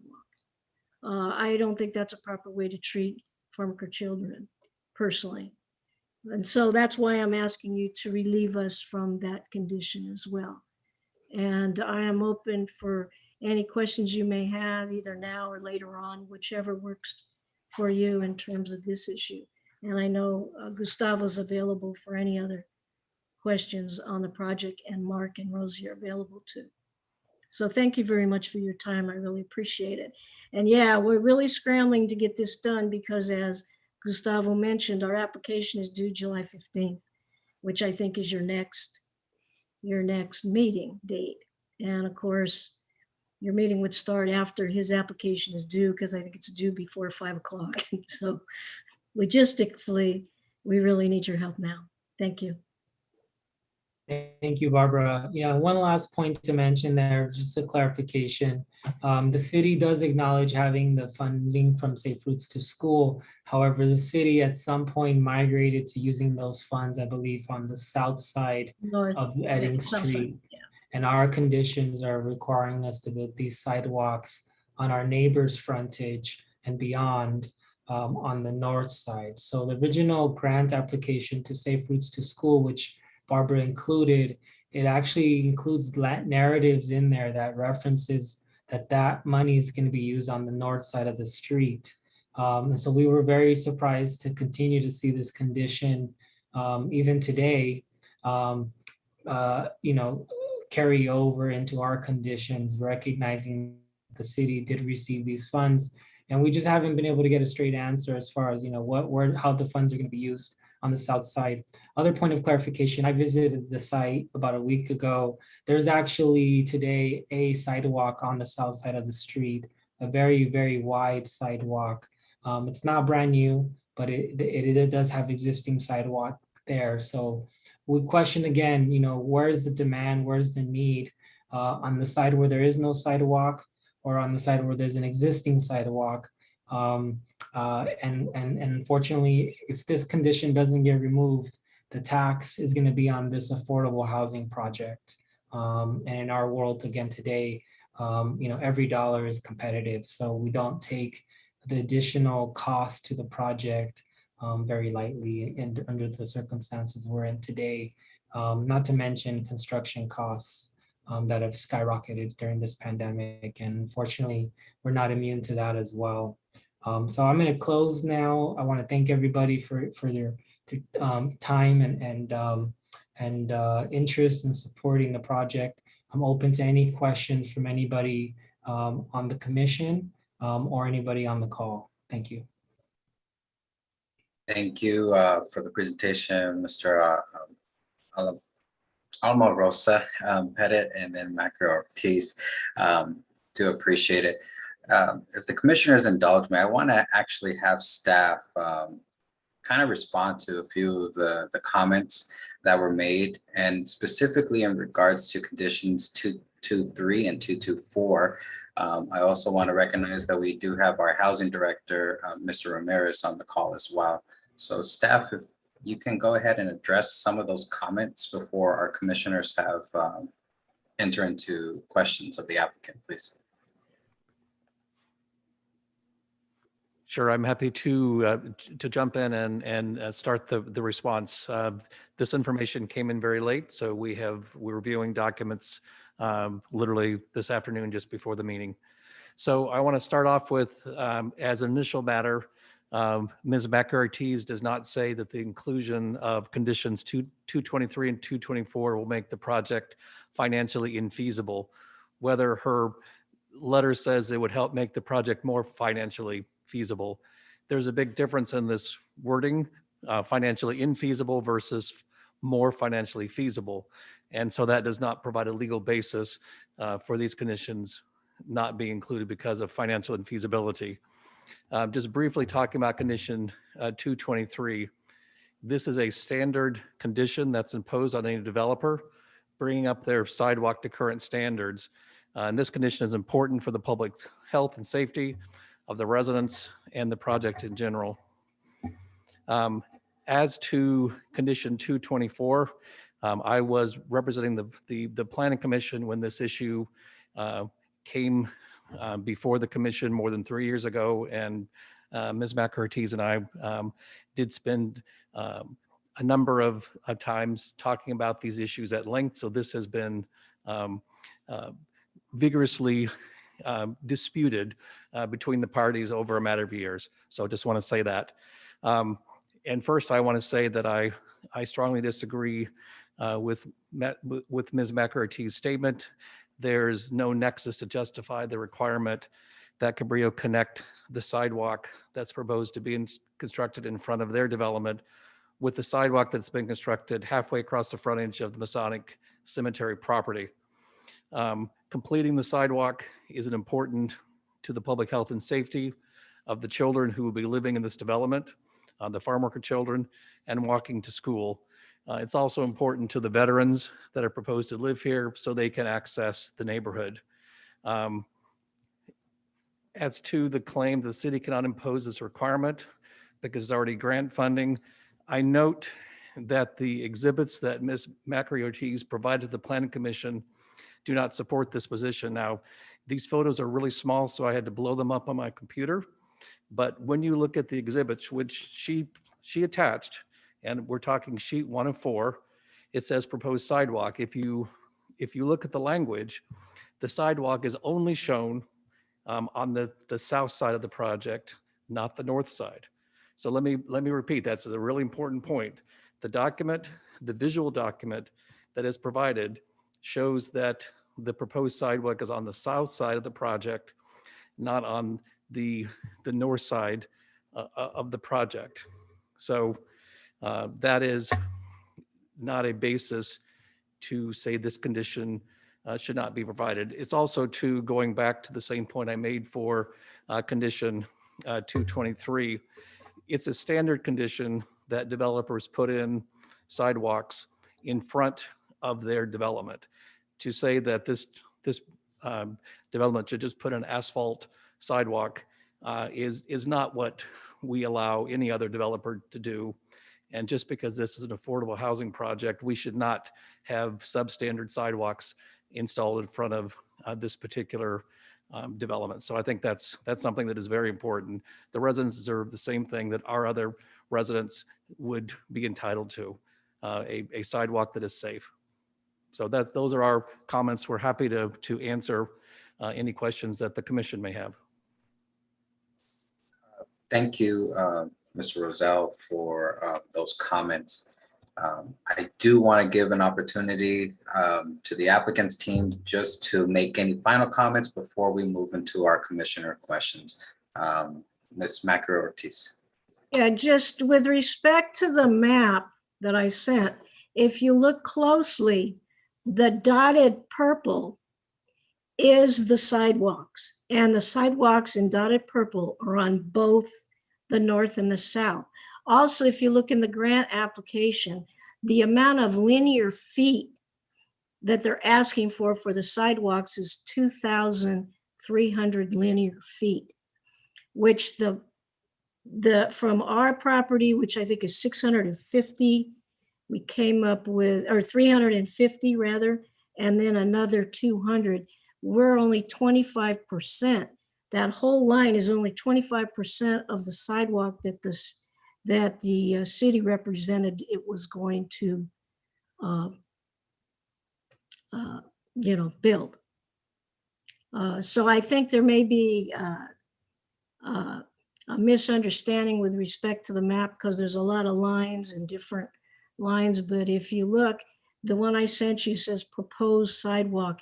And if you look, that purple is on both the top or the north and the south. Or at least that's the way I have to interpret it. But if it's not on the north side of the street, where do they get 2,300 linear feet? Where are they building it? So we're just talking Edding Road to the school. Thank you, Ms. Macri Ortiz. Okay. So Sure. we'll go ahead. Chair Chavez, this is Scott Kolowitz. I just wanted to comment very briefly, just as a matter of clarification. We disagree with the reading of the diagram that Barbara's talking about. So with all respect, the way that we're looking at the dashed purple lines on both the north and the south side of Edding Road, that's the edge of right-of-way is what the diagram shows. It has the little arrow that says ROW. The area where the proposed sidewalk is, it's written with yellow lettering over the gray background for where the sidewalk actually is being proposed. So we actually don't think there's room for misinterpretation here. We think it's quite a literal black and white read of the graphic that has been presented. And the sidewalk in the exhibit is only being shown on the south side of Edding Road. So to go back to Mr. Rozel's point, the conditions that we're looking at don't focus at all on the south side of Edding Road. It focuses on the north side of Edding Road that immediately abuts this project. And then for purposes of public safety, continues the sidewalk from where this property ends to connect it to where the sidewalk on the adjacent property on the east ends. We do see that as being a matter of public safety to connect those items. And we wouldn't say just for children going to school, but any of the residents living in this facility trying to get to the rest of the public sidewalk system. Having a sidewalk would eliminate tripping hazards outside of paved hardscaped areas, and not having a sidewalk could potentially force individuals off of the dirt paths into the street itself, which is another issue of public safety for us. We're available for more questions about this, this and landscaping and all sorts of other questions that you may have for us, but I'll refrain from providing any additional comments because we really want the Planning Commission to be able to get into questions and deliberations. I appreciate that. Chair, I did have one other question or one other comment. There already is a sidewalk on Pleasant Valley, and the condition is to remove that existing sidewalk to build a new sidewalk a couple feet away, keeping the existing road and curb exactly where it is. That doesn't make sense. And that's one of the comments that Barbara had mentioned. The existing sidewalk works fine. There's no reason to believe that it wouldn't in the future. Thank you. Okay, thank you. Clearly, our staff and the applicant could go back and forth on interpretations, but let's go ahead and hear from our commissioners with any questions. Commissioners, when you're asking a question, please clearly indicate who you're directing your questions to so that there's no confusion. Vice Chair Rejo. Thank you, Chair Chavez. My questions are to the applicant team. So I'd like to preface this and say that I asked the possibility of postponing this hearing or consideration of this matter to the next meeting to more fully understand the issues in regards to Ms. Macri Ortiz's letter. It appears that the consequences are that you wouldn't receive up to $3.6 million in the grant funding in regard to veterans. So my question is, and I probably know the answer, would you rather have an approval of the project as presented currently without Ms. Macri Ortiz's conditions approved, or would you rather have the Planning Commission wait and postpone this until July 15th? I'd just like a yes or no and a brief explanation, because that will provide a lot of clarity to any amending motions I plan to make when the Planning Commission goes into deliberations. Thank you. Applicant team.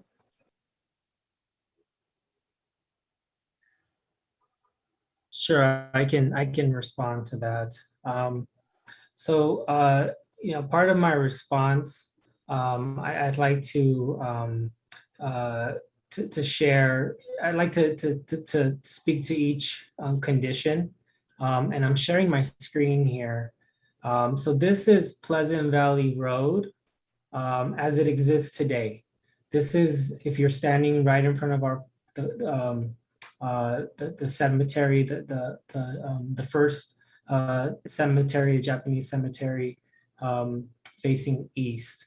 So this is a perfectly. Sorry, This is a perfectly good. Hold on, Mr. Omarosa, one moment. We got staff trying to jump in there. Mr. Colwitz? Yeah, I'm jumping in here very quickly.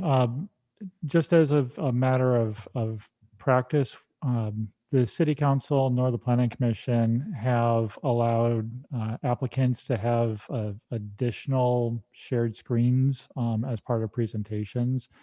So I'm just pointing that out as a point of clarification of what we've done previously.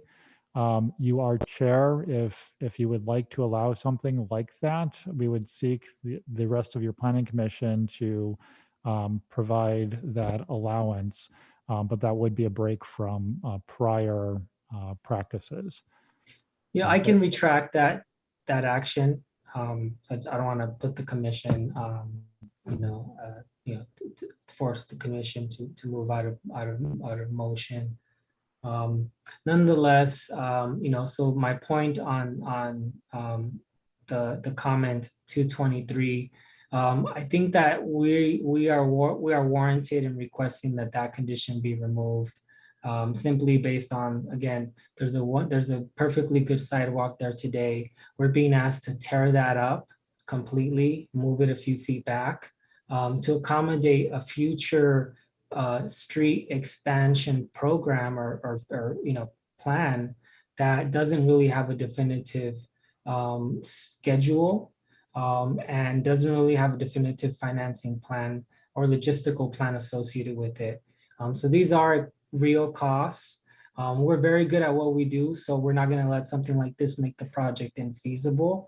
But again, these are real costs that the project has to incur. So I would rather, if it was up to me, I'd rather move forward on one of the conditions, at the very least, this one on Pleasant Valley Road 223, which would avoid all of us expending resources on a meaningless street expansion that really doesn't have plans or teeth behind it. The second motion, the 224, we're not claiming that it's not an important element to include pathways between our project site and the most likely pathway towards the schools. We recognize that, which is why we committed to complying with this condition the first time around. But we've now come into recognition that there was funding received by the city. Unfortunately, the city did not consider, they're claiming now they didn't consider that funding to be part of the north side project of that street. But nonetheless, they do have an award of funding, and we are an affordable housing project that is struggling financially to bring this project to fruition. The proof is in the history. It's been around for 10 years, and we're now trying to bring it to life.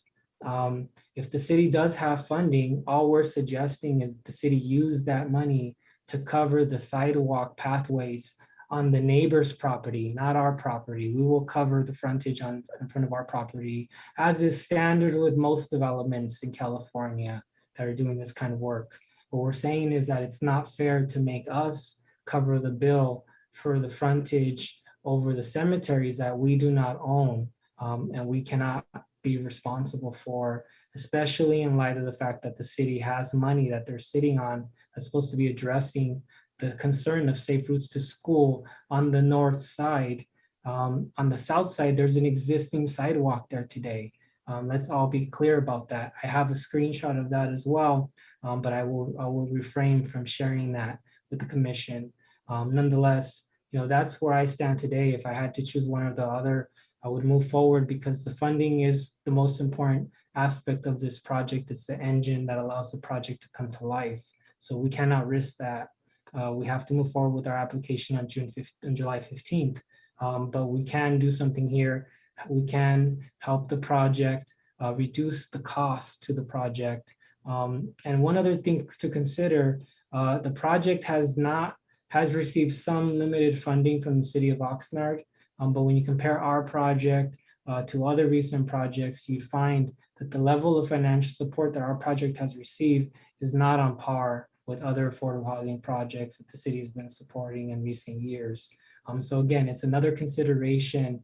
Do we move forward with adding cost to this project? I request that we move forward tonight and that we take action at the very least on condition 223. Vice Chair. Thank you, Chair. I have no questions further of the applicants, and I will save my arguments for deliberation. Thank you. Thank you. Commissioner Nash. Thank you, Chair Chavez. I would move that we allow Mr. Almarosa to provide us any additional information by screen sharing, especially visual image. So that is the motion I would make to the Planning Commission. And if we could move on that. Is there a second to Commissioner Nash's motion?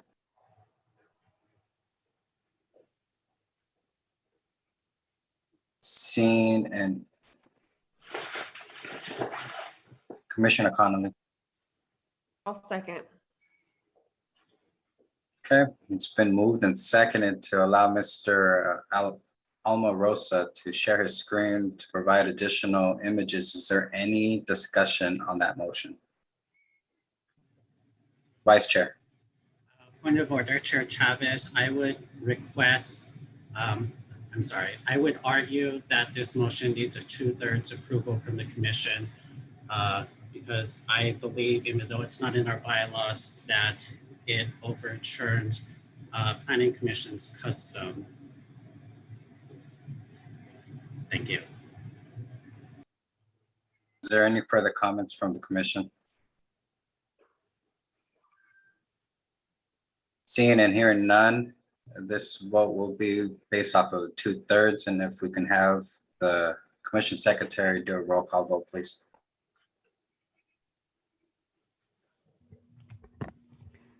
Commissioner Lopez, Yes. I'm sorry, Commissioner Nash, Aye. Commissioner Connolly, Yes. Commissioner Sanchez, Yes. Vice Chair Ovejo, No. Chair Chavez, No.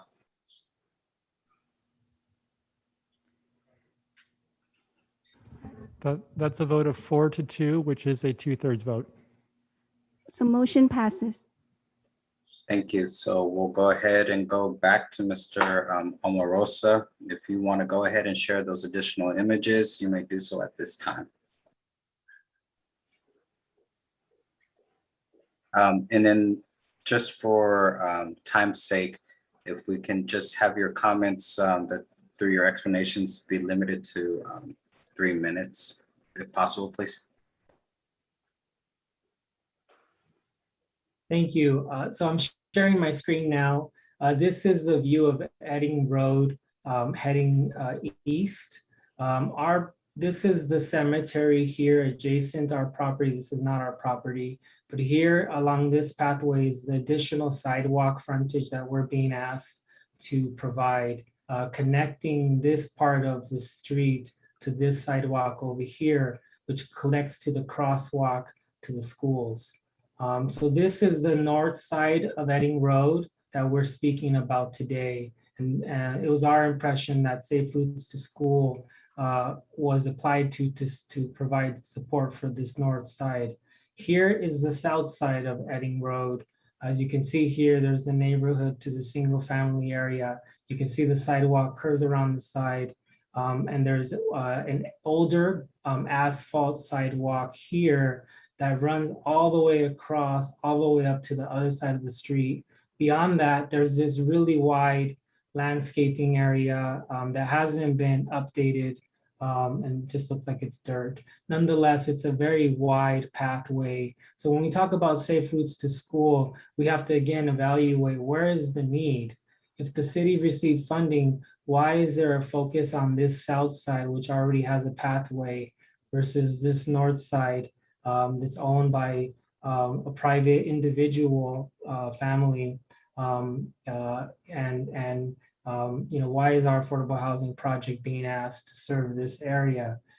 This is where our property starts here on this side here and runs across this way up to this tree line here. So we have no problem providing street frontage to our property here. What we're asking is, why are we also being asked to provide the frontage all the way along here?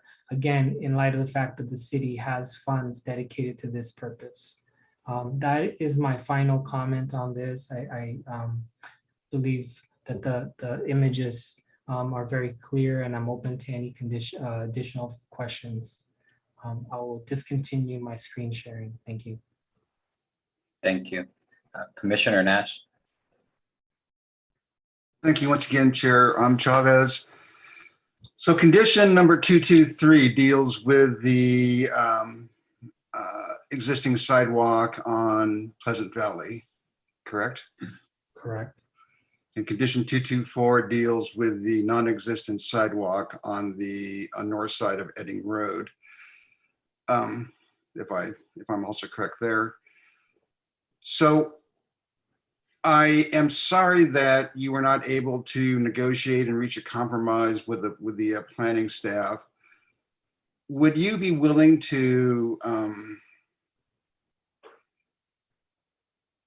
accept condition 224 if we eliminate condition 223?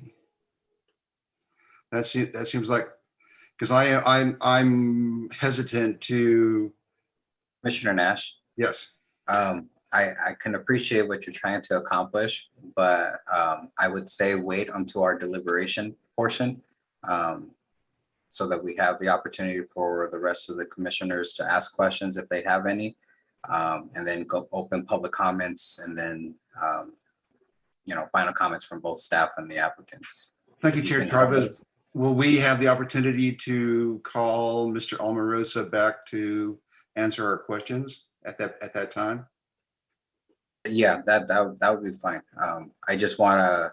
It just sounds like you're trying to negotiate, and I just want to save those comments for our deliberation phase, if that's okay with you. Okay, I accept that. Thank you very much. That's all for right now. Thank you. Are there any further questions from the commission? I just had a couple of questions, or actually more like one question. Condition of approval number 99, it talks about the elevators structures of 3 stories or more. Added language was that a single elevator may serve multiple buildings where elevator access is provided to each level of the connected buildings.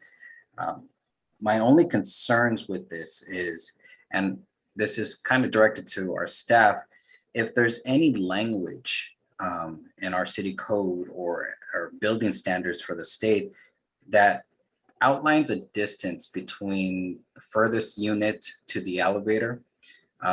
My concerns, and a few meetings ago, we had an elevator presentation from our fire marshal participated in and talked about, every minute does count. So I would hate to see, an elevator so far away from a unit that needs assistance. Staff, do we have a response to that, or is that something that we can look into? Yes, Chair Chavez, I can respond to that. So we did take a look, or we did check in with our building department, and then also measured the distance on the plans. The distance, or the maximum distance, is 200 feet. So we did do a measurement on the plans to ensure that the furthest door was within that distance. And so doing that measurement, the furthest was 190.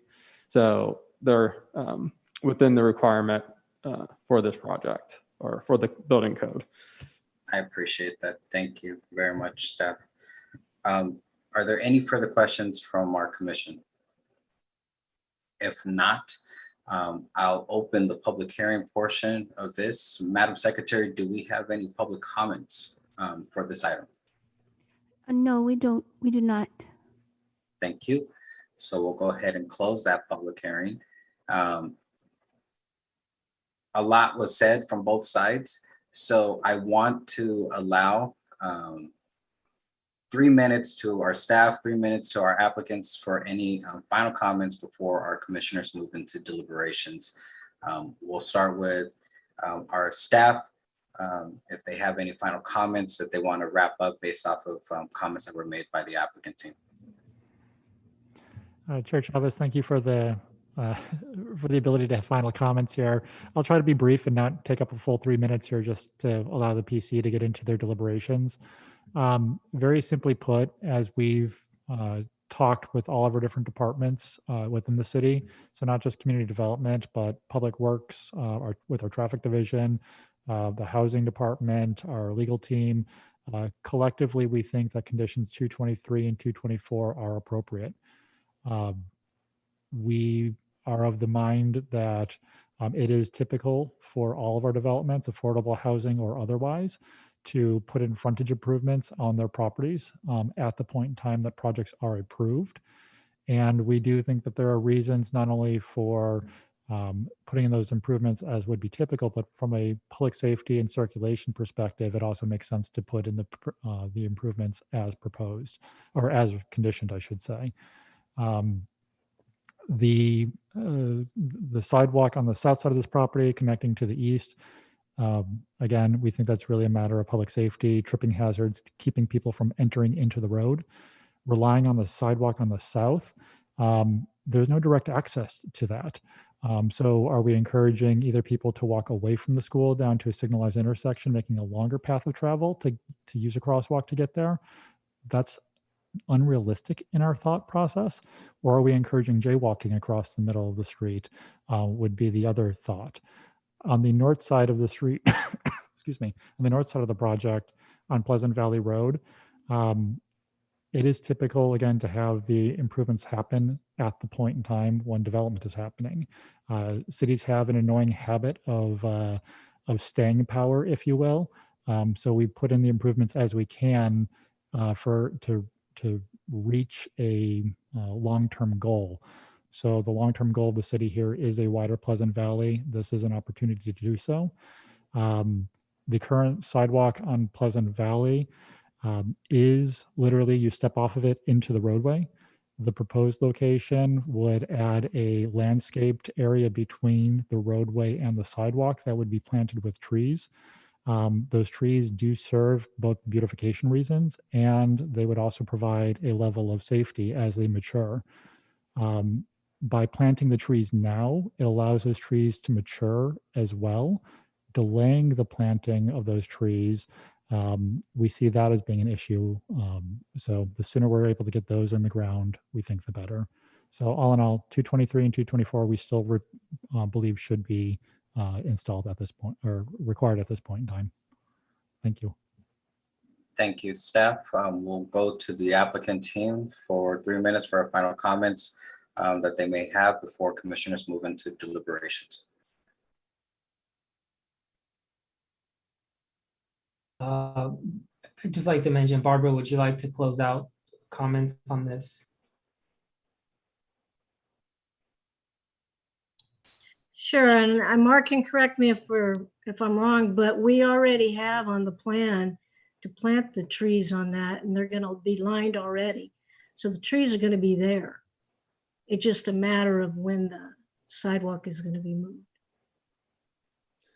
That's correct, Barbara. And in regards to the sidewalk on the neighbor's property, not our property, not city right away, on the neighbor's property, there's some concern about doing a standard city sidewalk, concrete, digging down, putting the base where we have those trees within inches of the sidewalk.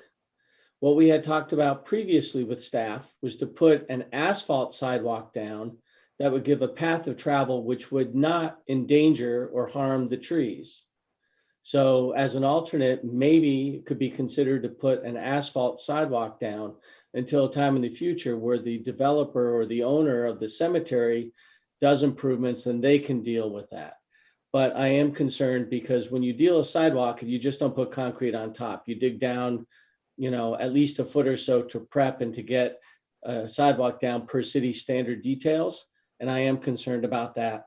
So I would suggest a asphalt or some sort of permeable sidewalk pavement be done in lieu of a formal concrete city standard sidewalk. Thank you. Okay. Thank you for both sides for their final comments. We'll now move into deliberations amongst the commissioners. Commissioners, Vice Chair Reckle. Thank you, Chair Chavez. I'd like to say in general, I'd like to start off first with the underlying basic project as recommended, and then I'll go off into the other memos. So I would just like to say that I approve, at least in regards to the resolution as originally distributed, and also in addition to the errata number 1 dated July 1, sent to the Planning Commission by Mr. Pearson and Mr. Colwitt. I believe that I'm actually genuinely surprised that in regards to the 1-bedroom and 2-bedroom units, that they are significantly larger than the minimums required, and that there are actually 3 bedrooms in an affordable housing project. And so I think that is a wonderful special addition in regards to the amenities that this project has. In regards to errata number 1, in general, it's not really great to see something done so late. However, it appears that this was all on the developer, and the city had nearly Herculean efforts to meet the timetable set by the developer. And so I very much appreciate that and give a lot of weight to the recommendations by the staff in regards to errata number 1. And when a motion is made on the project, I would recommend whoever makes it to include the errata number 1 in that motion. In regards to Ms. Macri Ortiz's memo, in general, I would oppose adding that to the motion based purely on the lateness of the memo. I don't believe that Planning Commission nor I have had the ability to look at the veracity of the financial considerations and the legal implications in regards to it. And because it seems like there are a lot of pictures taken of the sidewalks, I actually would have considered going to the site and looking at it myself. The financial considerations, working in a financial background, they don't concern me at all in regards to the city having the money. I don't believe the developer should be telling the city what they can do. As someone who does deal with money on the federal level, I know that there are conditions made on the money distributed to various projects, sites, employees, departments, and that they are able to expend or obligate that money in any way they see fit that's best for the taxpayers. And I have to default to the city that they understand what they're doing in regard to the money that they hold, and that there could be another more legitimate or reasonable or a better recommended way to spend that money. In addition, I don't see the actual costs that would be saved by the project. Although I do admit that there would be some costs, I don't see that, that number enumerated. And even if so, it would be significant enough to reject the project. And so At this time, I will not make a motion and wait till I hear other deliberation, but those are my thoughts at this time. Thank you, Chair. Thank you, Vice Chair. Additional comments during the deliberation? Commissioner Nash. You're muted. Technology. I'll get to the simplest item first, and then I'll make some additional comments. On condition number 39, which deals with security camera systems, it would be 39. 39 H, I can't even read it. HJK. It comes after H, but before, but well, it comes after H, but it's the cameras and dome casings are highly recommended, and I would request that be changed to the language be changed to required. Now, as to the request to remove conditions 223 and 224, I think that this is a conundrum that we have in building affordable housing. When I have looked at the per cost unit of affordable housing for other projects, we're reaching a per unit cost of $450,000 and up per unit. And, a large part of that is because we burden these projects with so many, with a wish list of what the local city, wants, whether it's in the form of street improvements or sidewalk improvements or, just all of these add-on items that really have little to do with the, desirability of building affordable housing. And that's the way I look at this sidewalk issue. Now, we already have an existing sidewalk on the north side of or along Pleasant Valley Road. So it's just kind of silly to me that we're asking the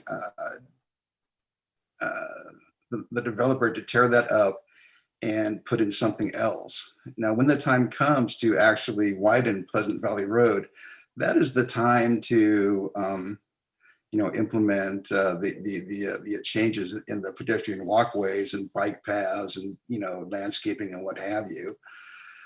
So I mentioned before, if the developer would be willing to accept the abandonment of that condition in order to focus on building the sidewalk along the north side of Edding Road, which to me is much more important because that is the route that the kids take to get to their school. Now I'm very hesitant to ask the developer to construct a sidewalk on property that is not theirs. And I'm also very hesitant to dig down into the root zone of these, mature trees, where we risk the possibility of killing these trees. That is just a very real possibility. So that's the law of unintended consequences. It's like, okay, we're getting the sidewalk, but we're killing these trees. So, I wish these things had been hammered out before they got to the planning commission, because that's not really our job. We're not experts in these fields. We can only kind of look at what is presented to us and say either yay or nay. So I hope that when the motion is made, my comments are taken into consideration. And if any of my fellow and lady commissioners have input, I would really like to hear it at this time. So that concludes my comments, Chair Chavez, and thank you. Thank you. Chair Chavez, this is Scott Colbitz. I usually don't like to jump into deliberations, but I just wanted to point out two quick items. The location of the sidewalk on north side of Edding Road would not be on private property. The city already has the right of way on the north side. So just as a factual correction, the second item that we wanted to point out is in the errata memo, the words "and materials" were added to the condition regarding the extension of the Edding Road sidewalk. And the materials would be in the, essentially the decision on which materials would be best used would be delegated to the community development director and the city's city's engineer as the final decision maker. That would allow for concrete. It would allow for asphalt as had been previously proposed. There are other sidewalks in this neighborhood that utilize rubber mats to be sympathetic and flexible, if you will, with root structures. We didn't get into the details of which materials in particular would be used for that sidewalk because we do look for our professional staff to help consider all the things that Commissioner Nash just mentioned.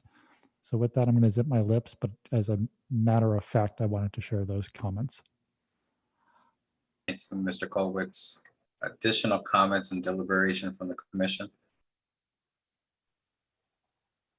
Commissioner Dr. Lopez. Thank you. I have to just start off by saying here, I thought that the biggest or most contentious item was going to be the trees and the butterflies. And so when we received our packet a week ago, I never would have expected the lengthy conversation that has materialized today. That being said, I certainly want to recognize the tremendous effort and time that staff has taken, perhaps from other projects, to really try and sort this out with this developer and applicant. The project itself is one that is certainly needed. I don't think that many of us would argue here that there is perhaps never a greater need. When you look at just the housing shortage, when you look at the economics behind what is happening with real estate and just housing becoming out of reach for so many people, there, in my humble opinion, has never been a greater need for affordable housing in our city, in our county, certainly throughout the state of California, and in pockets across the country. I certainly do appreciate the addition of 16 additional units to the project. Certainly applaud the applicant for their efforts to make that feasible with the plans and the project that has been in development for the past 10 years. Very familiar with the extraordinary work that Cabrillo Economic Development Corporation has done. Being born and raised, certainly as a maturing adult the last 20 years, I'm very familiar with your projects on Gonzales, on Victoria, on Meta, and just in different pockets throughout River Park, just different pockets throughout the city. I've worked side by side with your staff who does remarkable work to bring high quality programming to the residents that really are focused on wellness, on professional development, personal development and all that. So the fact that this project brings farm worker and veteran program and services, again, just kudos. Very much appreciated Mr. Pearson's summary of all the edits that were worked through with the applicant and staff in the past week. And have to just say that, I wish we would have had more time, echoing the comments that my fellow commissioners Nash and Arrejo have mentioned. I would have also made it a point to walk and familiarize myself. I think when we look at the totality and when we look and prioritize just safety, I know certainly the past 3 years, certainly the last decade, we have had a number of challenges with incidents of pedestrian safety, particularly with little kids, right? You think about just the news stories and public comments that have been brought forth to City Council with little kids being run over and losing their lives, like across from Ramona Elementary School, you know, and I can't put a heavier premium on the public safety, especially when it comes to our little kids and what is the human condition, right? And I think that that's one of the things that Mr. Kolwitz and staff were trying to tap on, that, you know, just human nature and human condition is going to be, you know, to jaywalk, to not take the extra, you know, 60 seconds to walk to the end to, you know, a proper place to cross. And so, you know, just given the totality of the information presented to us today, the additional photographs, and I have to say that I'm inclined, you know, to also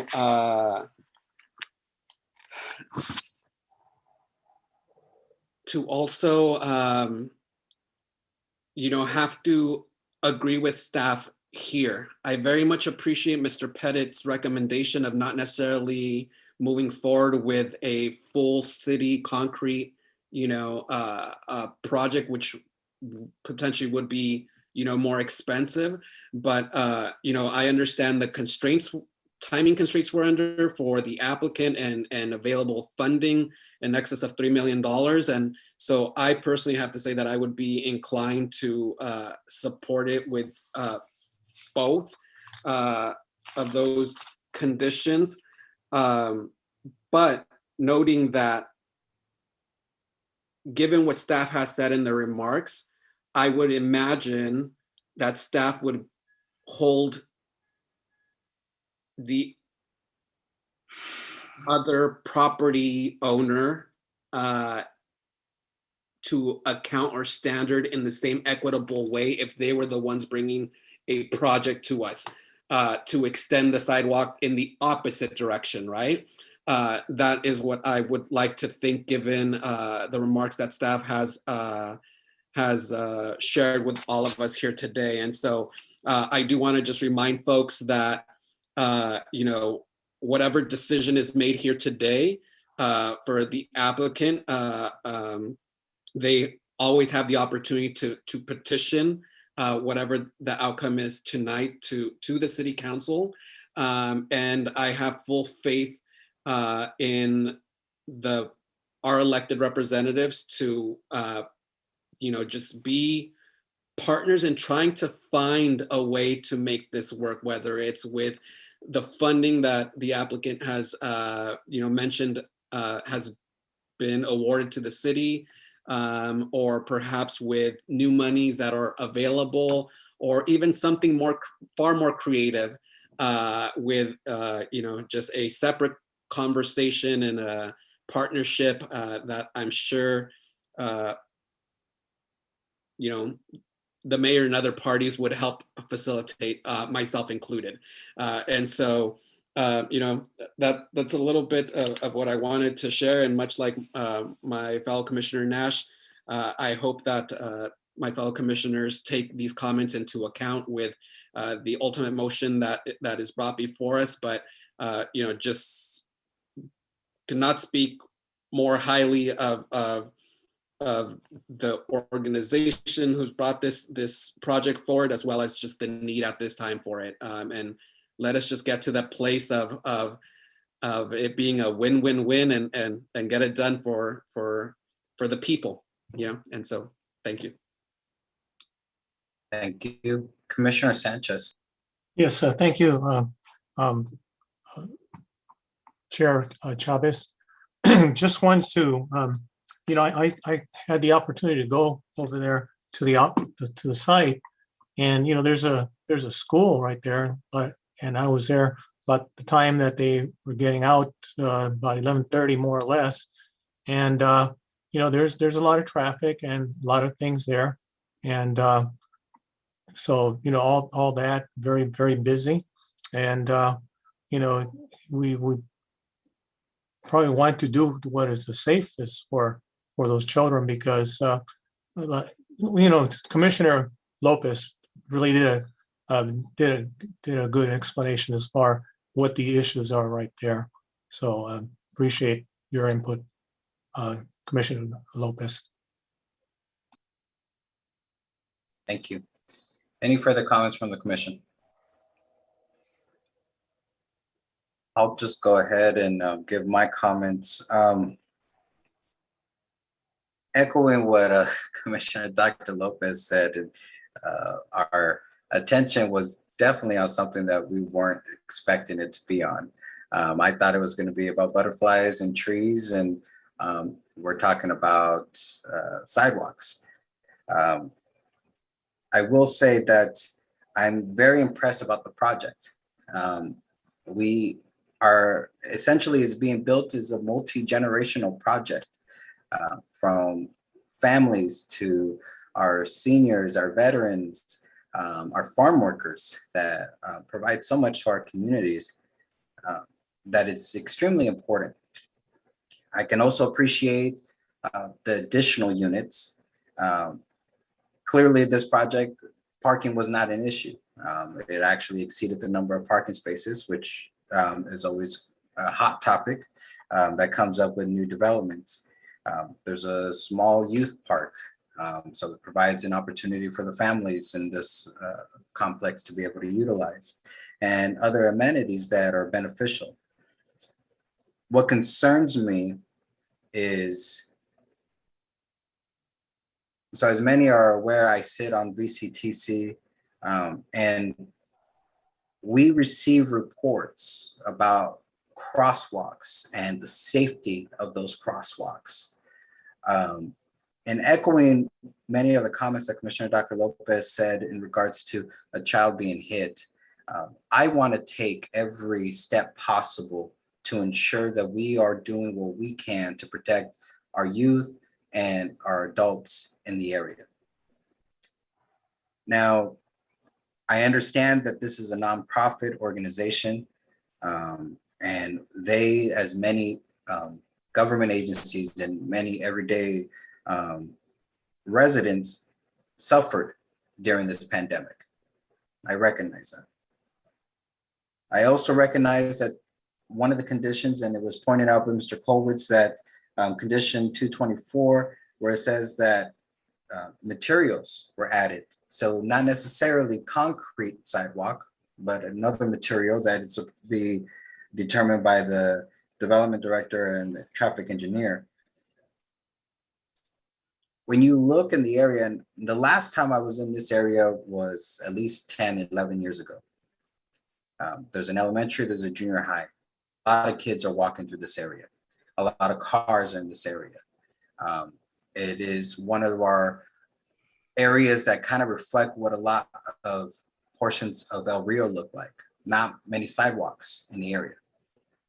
So to allow the option to have a sidewalk, and I shared the sentiments with our applicants that why force us to do the work for somebody else? I get that. But at the same time, the way I look at it, it's being a good neighbor. It's contributing to the safety of our residents. Because it's not like the tenants that live in this complex are only gonna travel between your sidewalk. They're gonna walk across the entire sidewalk. So I would suggest the applicants to work with city staff to determine what is the best approach as far as materials that are utilized. You do Google Earth and you can see that there are that rubber sidewalk on the other side of the cemetery. There are options. Again, it's a great project that it's multi-generational. It supports multiple levels of income and residents throughout our city. And I do want to see it go through. But unfortunately, at this time, I would not support removing 223 or 224. My point of view is safety. And as someone who works in public transit, who have seen people get killed by vehicles, I want to ensure that we are doing everything on our part that we can say we had the safety measures in place. And I'll leave my comments at that. And you know, we'll see how the motion and the vote goes. Are there any final comments from our commissioners? I believe everybody has had a chance except Commissioner Connolly. Commissioner Connolly, do you wish to say anything at this time? Sure, just real quick. I mean, I second what everyone says, obviously about safety. I think I've been a fan of career economics for years. And I was really impressed with this presentation when I got it earlier in the week. I'm also a little disappointed about the disorganization in the past week, but we're all busy. I think when it comes to sidewalks, somebody's going to pay for it along the line, whether it's the city of Oxnard or it's a nonprofit business. We would love the private sector to pay for it, but there's no really private sector in this zone to pay for this. So it's either going to come from the taxpayers or from a nonprofit, you know? So if we have a nice streamlined way to do it, I would say move forward by eliminating it. Obviously, like has been said before, jaywalking is going to be an issue. And then walking along that dirt tree lines close to the street area is going to be, you know, maybe an issue too. And it's a safety issue for all people, for children, obviously, and for anyone that just wants to move along that road. So that's all I got. Thank you, Commissioner Connolly. Vice Chair Rejo. Thank you, Chair Chavez. At this time, I'd like to move to find the project to be categorically exempt from environmental review pursuant to CEQA guidelines section 15332 and adopt resolution approving planning and zoning permit numbers 21-550-02, major modification to PZ 15-200-01 and 21-535-05, subject to certain findings and conditions, and include the changes as outlined in errata memo number 1 sent to the Planning Commission on July 1 regarding this agenda item. Thank you. Vice Chair Awejo, this is Scott Colwitz on time chiming in here really quick. Commissioner Nash also made a request to modify condition number 39, subpart I regarding cameras. Is his recommended condition included in your motion as well? This was to change the language regarding camera dome casings from being highly encouraged to being required. Thank you, Mr. Colwitz. At this time, my motion doesn't consider that. Obviously, it could be amended on the motion that I just presented if it is seconded. Thank you. Is there a second on the motion?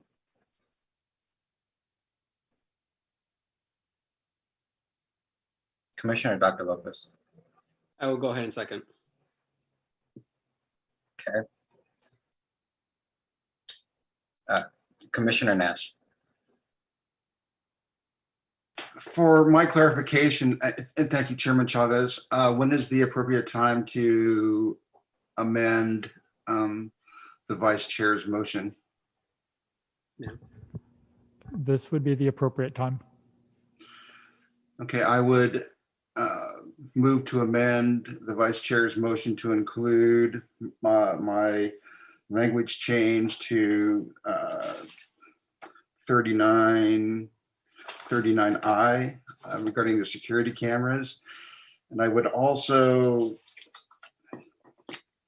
change the language of condition 224 to require that the material used to construct the pedestrian path from the western end of the applicant's property to the start of the sidewalk on Pleasant Valley, change that to an asphalt or rubber mat material. That would conclude my amendment. Thank you, Chair Chavez. And they don't have to be, they're not you can accept one or both or neither. A quick point of clarification from staff to Commissioner Nash. 224 talks about the extension of the sidewalk from the eastern boundary to the sidewalk terminus to the east. The word you used was the western boundary. So I'm just trying, there's another condition that talks about the frontage improvements of the sidewalk. So 224 was meant to be from the eastern terminus. Thank you, Chairman Chavez. I would ask that the frontage sidewalk be constructed of the typical concrete. Okay, thank you. So that means that for 224, your edit essentially is to specify that the materials being proposed would be asphalt and or rubber mat. Correct. Okay, thank you. Well, the material to construct the pedestrian path or the sidewalk along the property frontage shall be concrete, but from the western edge of the property to Pleasant Valley, it would be asphalt or rubber mat. I think we're understanding your intent. The only change is directional. So it's from the eastern property boundary to the west, which is on the adjacent property.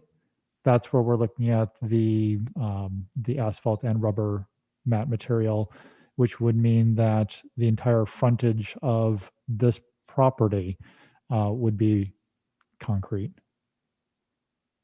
So I think there's just excuse me. I think the word that's being mixed up is eastern versus western boundary. Okay. I think to avoid confusion, that I will withdraw that amendment and leave it up to the Development Services Director to determine the material. But I would like to include the condition 39 change. Okay, so there was a motion by Commissioner Nash to amend number 39, changing section I from highly recommended for the domes to required. Is there a second on that motion? Commissioner Connolly. I can second that. Thank you so much for the clarification, Commissioner Nash. Thank you. So if I am correct, the first one we have to take on is Commissioner Nash's, then followed by Vice Chair Orejo. Vice Chair Orejo. Yeah, Chair Chavez, that is correct if there are no further motions. Okay. Vice Chair Orejo. Thank you, Chair Chavez. If I can, I'd like to ask staff what the reason was for encourage versus, I'm sorry, the amendment was mandated. What are the security implications in regards to that? I assume encourage was used for a reason. Vice Chair Orejo, our police department, they use language, when they really mean something strong, they'll use required. They'll use encouraged when they are trying to be flexible to meet intent with applicant teams. So when they put together their security camera plans, they will do things like look where various cameras might be placed and let that lead their decision making. So there could be different intent. I don't have the police department here to speak any more on that, but that's their general approach. Thank you, Mr. Kowitz. With those comments, I am going to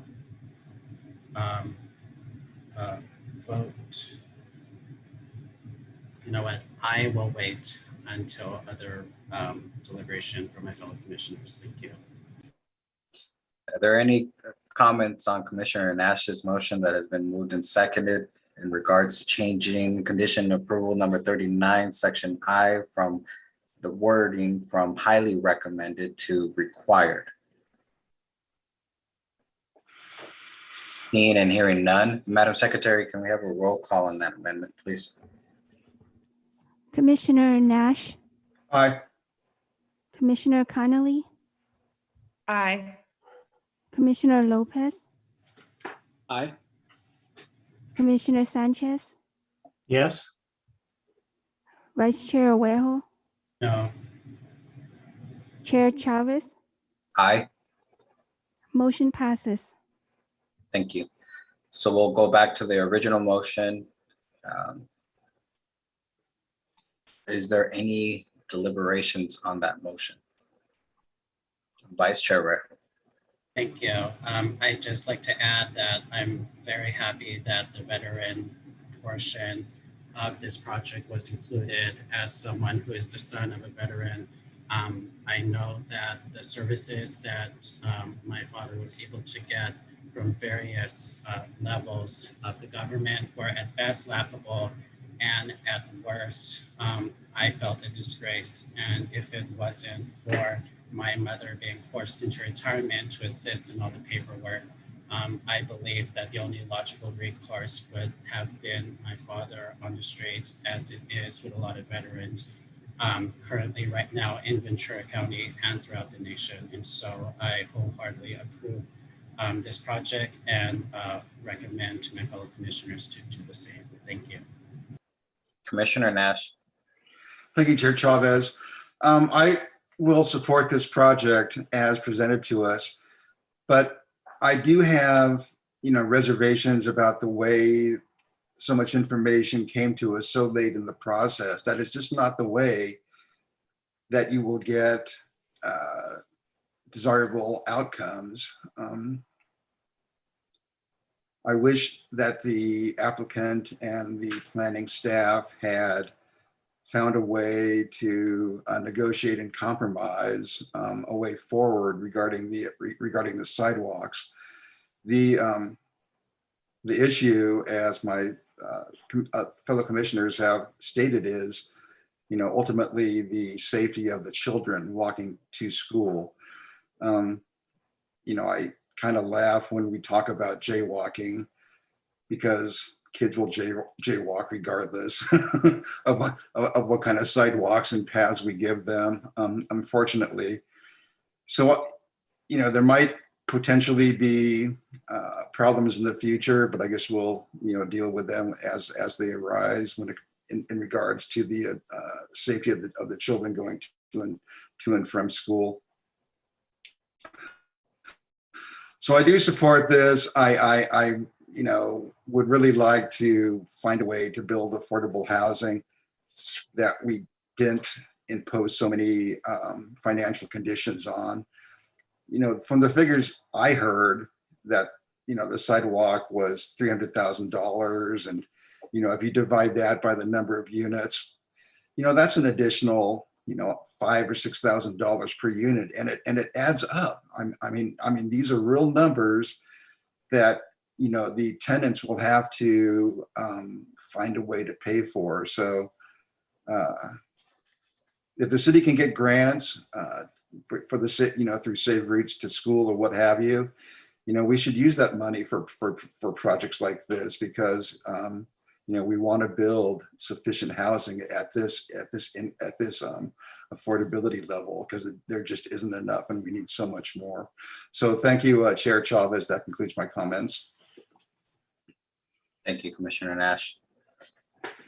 If there is no further discussion on the main motion, it has been moved and seconded to find the project to be category exempt from CEQA pursuant to sections 15.332 of the CEQA guidelines, and adopt a resolution 2021 approving planning and zoning permit number 21-550-02. All affordable housing project 15-200-01, 18-535-02, 21-535-05, subject to certain findings and conditions, and with the modifications to conditions of approval 9, 29, 75, 79, 99, 143, 144, 145, 182, 188, 189, 221, and 224, with the removal of the conditions 38, 49, 94, and 116. Madam Secretary, can we have a roll call, please? Vice Chair Owejo. Aye. Commissioner Lopez, Aye. Commissioner Connolly, Yes. Commissioner Nash, Aye. Commissioner Sanchez, Yes, Chair Chavez, Aye. motion passes. Thank you for that, and thank you to the applicant team for being here tonight. And hopefully we have a good understanding relationship between the applicant team and city staff moving forward. So thank you again. Thank you. Thank you all. Okay, so we'll go ahead and move into our next items. Study session and reports, we have nothing. We'll now move into planning commission business. This is an opportunity for the planning commission to make any brief announcements or discuss what they've been up to. Commissioners? Commissioner Dr. Lopez.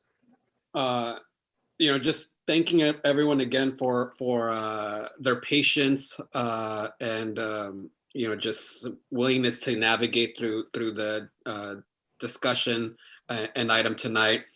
Just in reflection over my short time period on the Planning Commission, I also just want to say that I'm very appreciative of our new leadership in both our chair and vice chair respectively.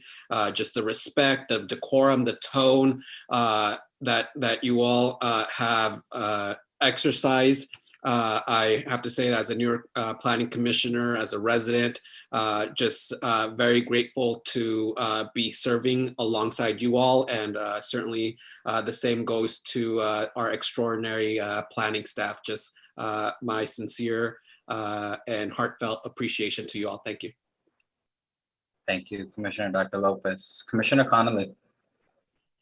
I just want to say congratulations to everyone on your good work on that project. Obviously, none of us are specialists when it comes to trees or butterflies, like you mentioned, nor sidewalks and what they're made of. But the goal being obviously the beautification of the city, and then really do something that warms my heart when it comes to fair housing by having a different sort of low-income housing, like we discussed, that has veterans and farm workers. I think it really supports fair housing even on a low-income level, and that, that's really important across the line. So good job to everyone. Thank you. Thank you, Commissioner Connolly. Are there any further comments from the commission? I'll just briefly say that thank you, Commissioner Dr. Lopez, for your comments. I do appreciate that. It is my goal to ensure that everyone is heard and respected on this commission. We all do the work on behalf of our fellow residents, the 207,000 plus. So thank you for those comments. I will also like to announce that the Ventura County Transportation Commission, VCTC, today is their first day of collecting fare once again, as we move in on a good path through the pandemic. So we are actually doing a half fare.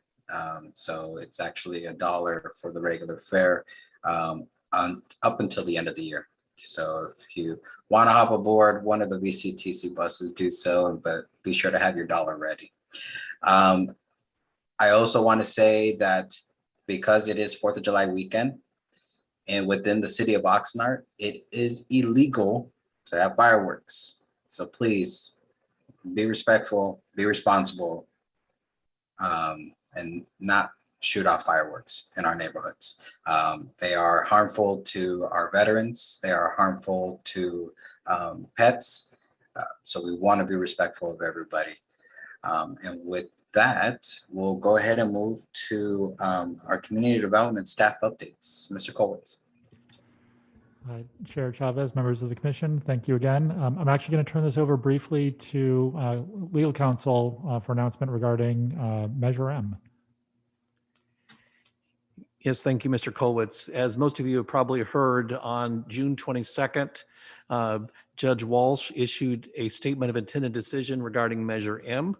As you recall, Measure M had 6 different matters that it covered, including the requirement that Robert's Rules of Order would govern council meetings and selected commission meetings, including the planning commission meetings. The court found that Oxnard was already in compliance with the Brown Act, which is California's open meeting law. And then I'll just read the quote from the judge. Measure M is an attempt to modify all of these statutorily compliant measures. As such, the court finds that it is an impermissible administrative interference with the workings of the city council, and the court finds that this measure is invalid for this reason. So to make it clear, that court's intended decision is not a final judgment. There's some procedural steps that have to occur, but based upon the strong language in the court's 7-page ruling, there is a very strong likelihood that a judgment against Measure M will be filed here shortly. Aaron Starr's team has indicated they will file an appeal, but unless there is a stay of Judge Walsh's action, then Measure M will not be in effect here, we anticipate, within the next 30 days. So just wanted to give you that update because this does directly affect the Planning Commission and the way that these meetings are run. And the only other announcement we have is 2 weeks from now, on July 15th, we do anticipate having another Planning Commission meeting. So thank you all for your part that you do. It's very important and we very much appreciate it. Thank you, Mr. Kovitz and Mr. Rosell. Is there any questions from the commission for staff's updates? Mr. Rosell, I just have a couple. When will we be able to get the presentations back in during our live meetings? I know you said that it's about 30 days. So can we anticipate probably by August to be able to have live presentations? Yes, that is the most likely scenario based on, when we anticipate the judge will issue his ruling. But as you know, with our courts, it's sometimes tough to predict when something will happen. And if an appeal is brought up against the judge's decision, will we have to, if we do get into that phase of live presentations, will we have to stop doing live presentations and then go back? Or would we be able to continue, or is it too early to tell? The most likely scenario is that if an appeal is filed, the Judge Walsh's decision would still be in effect until the appeals court issues their ruling. So most likely, I can't guarantee, of course, but most likely the presentations by staff at the Planning Commission and City Council meetings could go forward. So you could get a robust discussion instead of just a pre-recorded presentation. Sounds great. I appreciate that. Thank you. Okay. So since there is no further business, if there's no objection to adjourning, our meeting will be adjourned to July 15th. July 15th. Thank you, Mr. Kovitz, for that. At 6 p.m. right here via Zoom. At this time, we'll go ahead and take a 5-minute recess as we transition to our subcommittee. Again, thank you, commissioners, for all your hard work, and thank you, staff. Thank you, everyone. Night. Thank you.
Good evening, everyone, and welcome to the City of Oxnard Planning Commission Rules and Procedures Bylaw Subcommittee for Thursday, July 1, 2021. This meeting will come to order at 8:55 p.m. Per the Governor's Executive Order N-29-20, some members of the Planning Commission Bylaw Subcommittee and staff will be participating via teleconference.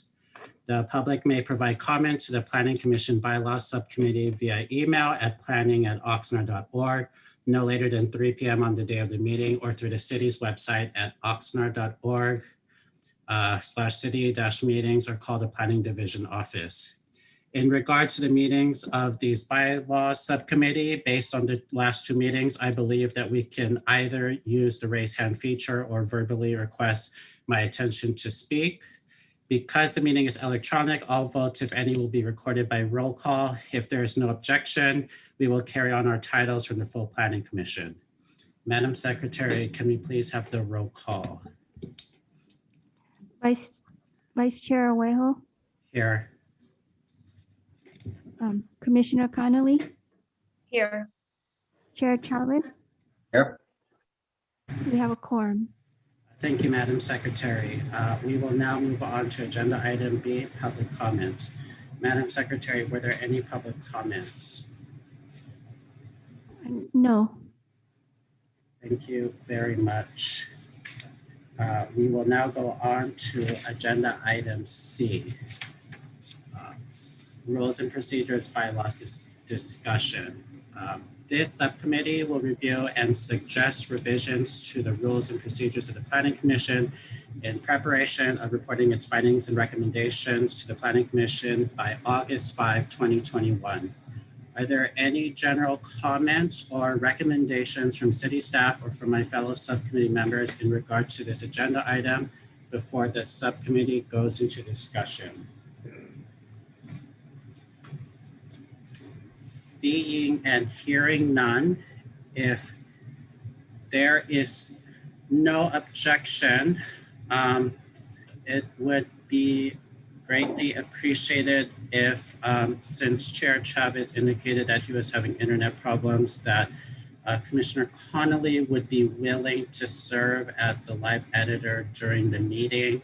I'm hopeful that any edits during this meeting will be less onerous than last meetings, and I'd like to provide a backstop if it does become too onerous, or if there are internet misconnections on your end, I'm willing to step in to serve as the live editor. Thank you. Yes, I just downloaded, so I will share my screen and get to where we left off. I've never shared my screen before. Okay. So please be patient with me. Yes, we will certainly do so, and maybe I'll make a couple of comments while you get that ready. Based on my recollection of the last meeting, we ended with going through Rule 3 of Chair Chavez's draft. We will continue on through the draft by informal consideration and break each rule into sections or separate clauses as needed to come to a consensus.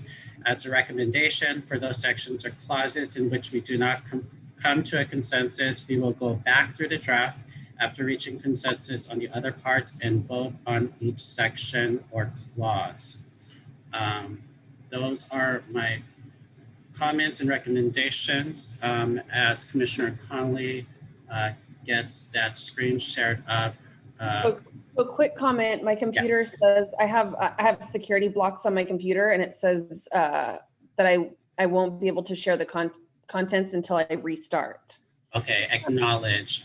With that, I am going to look at my email and search for the draft of Chair Chavez's.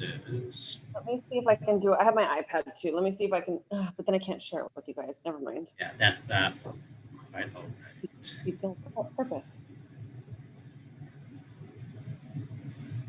And if anyone else can make comments in the interim to avoid this awkward silence, I greatly appreciate it. Well, staff just wants to thank all of you for being nimble with one another and being humble as we all still continue to deal with the pandemic technology curse, if you will. We very much appreciate what everyone's trying to do. So thank you. Vice Chair, I'll just make a couple of comments as the Thank document you. that was the document that was sent out to each of you.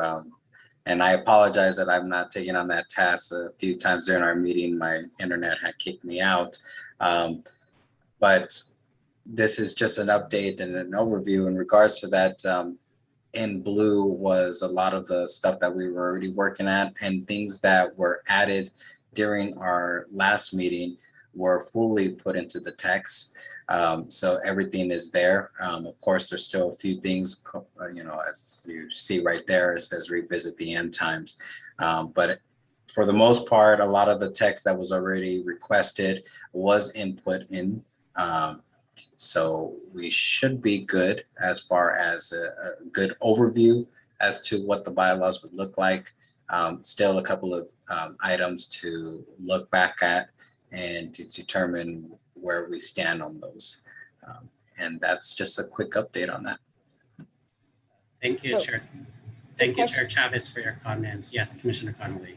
Can everyone see my screen? Oh, you got it out already. Oh, thank you, Commissioner Connolly. Were you able to? It looks like you didn't have to. Okay, thank you very much, Commissioner Connolly. I am at the ready to proceed in case there happens to be problems on your end. Again, I appreciate Chair Chavez doing it at the last meeting, and now you, Commissioner Connolly, at this meeting. If we happen to have another meeting, I will step up and already offer to do it just in fairness. So we will start. If you could please go to Rule 4, Commissioner Connolly.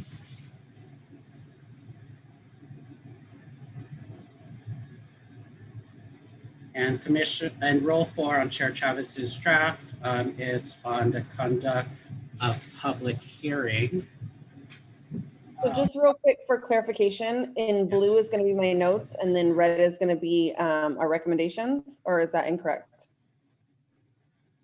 I was doing blue as far as the recommendations that we selected together.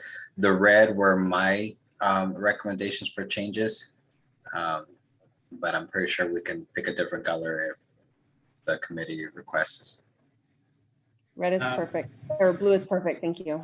Yes, I concur with both of you in regards to that. So we'll stick with blue unless we decide otherwise. So I am going to refer now at the beginning of Rule 4 in regards to conduct. I'm going to go to my amendment number 14 in regards to adding a preface or a purpose in regards to the conduct of meetings.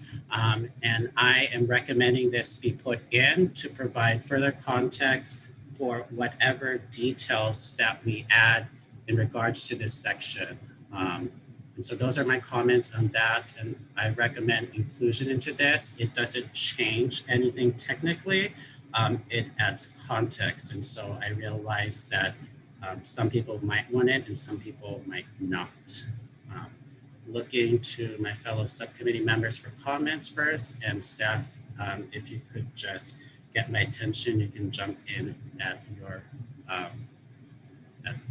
leisure.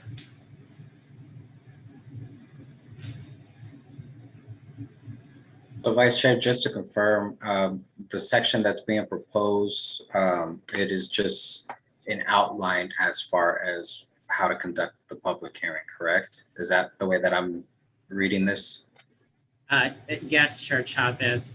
I intended it as to give the type of environment that the Planning Commission would go in, notwithstanding any other roles that we put in. However, we could just not insert it and just focus specifically on the specific bylaw additions that we will about to go into. I think the verbiage is a good reminder. So I'll just put it in blue just so we stay organized, because I know both notes were, on different organizational patterns. So I can copy paste it and put it in right now. Okay, thank you. Commissioner Conley, you can just put RA-14, just so you don't have to deal with the whole copy paste of the entire thing.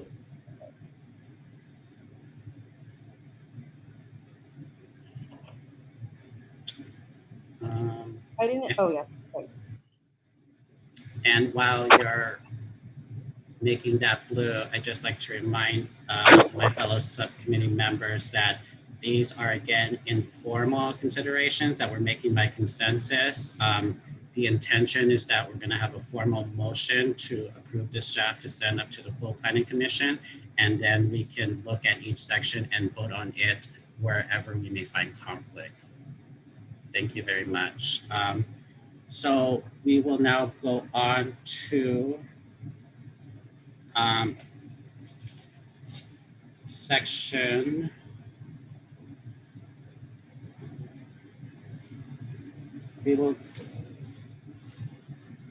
apologies, I'm trying to see. Okay, we will skip the disrupted public speaker since it seems all the drafts are the same, and we will now go on to public hearing procedure. In regards to the changes that Chair Chavez made, I will go to Chair Chavez to make some comments, and then we can go with the other subcommittee members. Thank you, Vice Chair. Again, this goes back to previous comments. I apologize that a lot of the text was not placed into red, but it was condensing a lot of the layout as far as how we responded and proceeded with the questions. In our current bylaws, it shows that the applicants, the commissioners only ask questions, and then deliberations is towards the end. What I was trying to accomplish is that the commissioners would be able to do both at the same time, provide comments and questions, versus having them separated. Again, that's my thoughts on it, and I'm available if there's any questions or needs for clarification.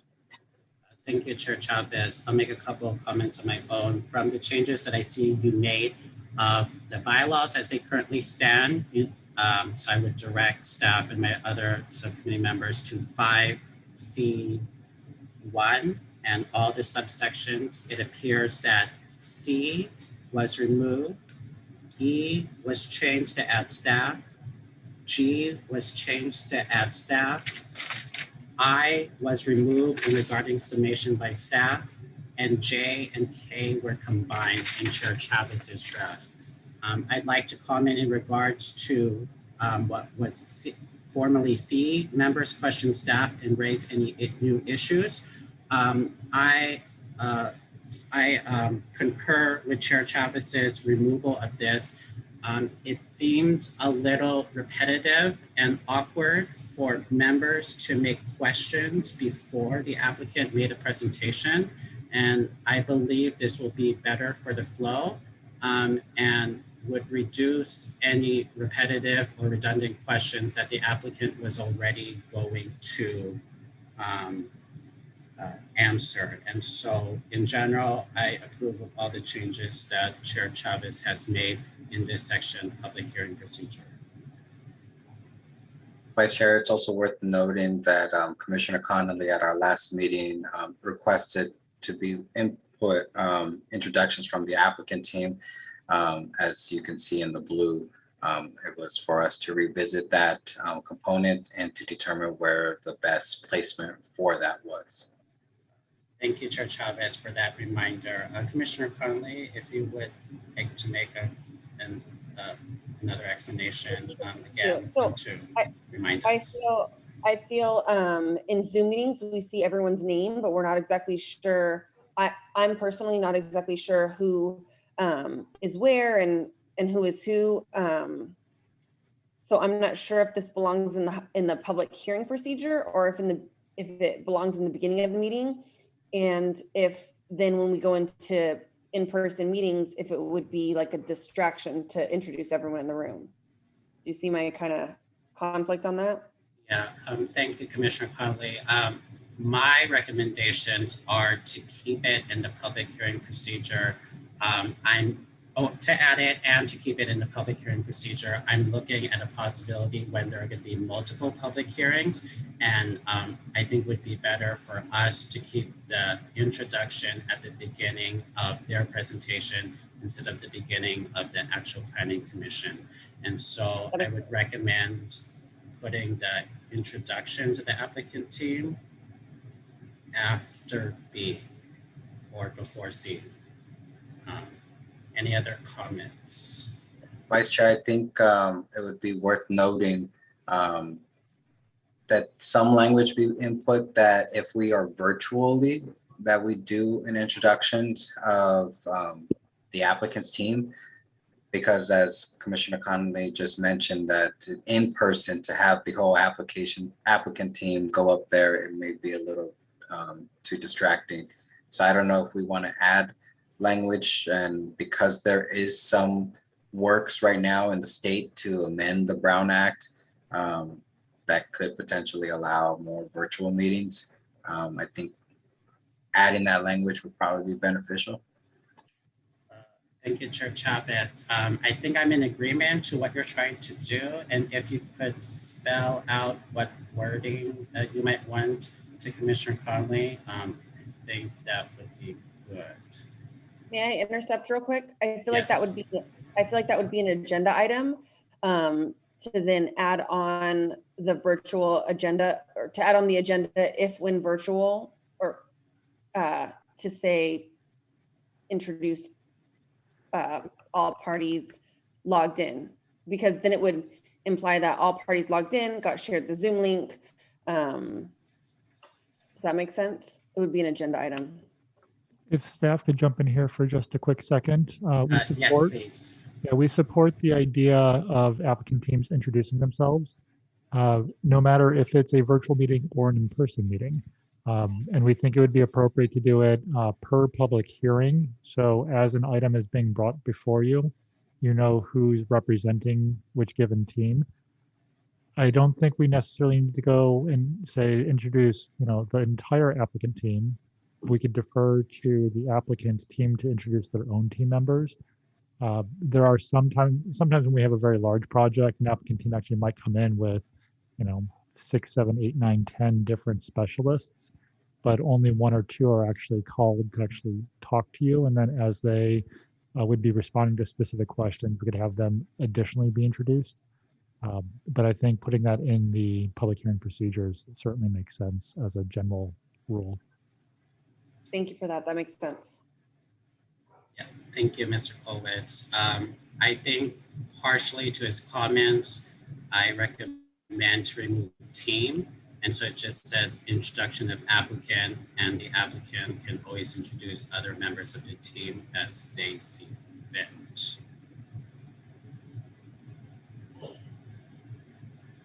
One more time. I'm new at this. Yes, we'll leave it at that, introduction of applicant, and we can wordsmith it later if there's no objection.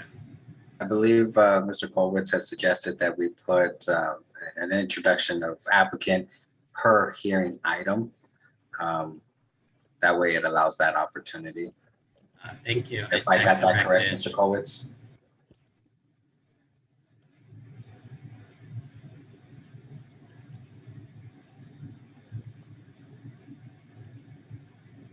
Just put this with stars so we can make it look better or sound better at a later date.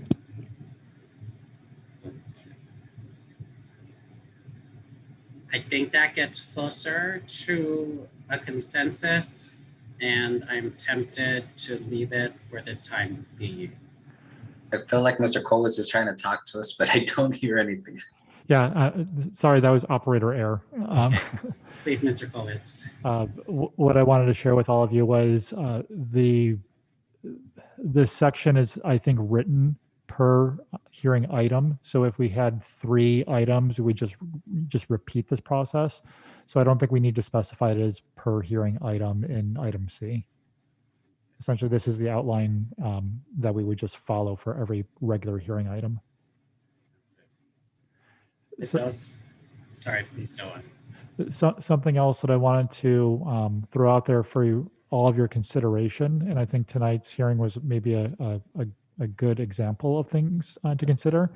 I have seen time limits put into various bylaws and procedures beforehand that indicates how long a presentation from staff and or an applicant should be. That's something that your team may very well consider. Generally speaking, a 15-minute presentation is kind of on the longer end. Sometimes it goes up to 20 minutes. What I've seen in some practices for other organizations is 15 minutes unless the chair allows for a longer presentation. Or if you're looking for more consensus, it would be 15 minutes or a majority vote of the Planning Commission. So something else for consideration for all of you tonight. Thank you, Mr. Colwitz. I think right now, Commissioner Conley, let's remove the per hearing item. Wordsmith the and participants part later, but let's, yeah. And I'll speak briefly on time limits that I did look at that and consider whether we should put that. For me, I don't recommend to put it, but I am willing to go with the majority. And those are my comments. Any Vice further Chair, comments? Yes. I'll just say that as we saw tonight, how easy it is to have a back and forth, and I did unilaterally, and I apologize to my fellow commissioners, set limits. The city council does have time limits on presentations, deliberations, and public comments. And I believe that should be a process that we follow as well. Otherwise, we could potentially be in a hearing item for a long time. So I don't, again, I see that on the city council's agendas that they'll have a parentheses and then 3 different time limits, and then, the Planning Commission doesn't. So I would recommend that we do look at that and determine some possible or realistic time limits. 15 minutes is typically what it is, based off of what the city council's process is. But I also have seen presentations go up to 30 minutes as well. So I think maybe a good solid default would be 15 minutes. And then if additional time is needed, then I believe a majority vote or all on the chair to extend that time. But those are my recommendations and comments on time limits. Thank you, Chair Chavez. Commissioner Conley, any comments at this time? Yeah, I think if the expectation is set from the beginning, if you want to make a presentation, just like anywhere in any presentation that any of us have ever done, if you know you have 3 minutes or 15 minutes or an hour, you're going to practice that and write it towards that audience for that time frame. So I think just setting the expectation off the bat is really responsible and smart.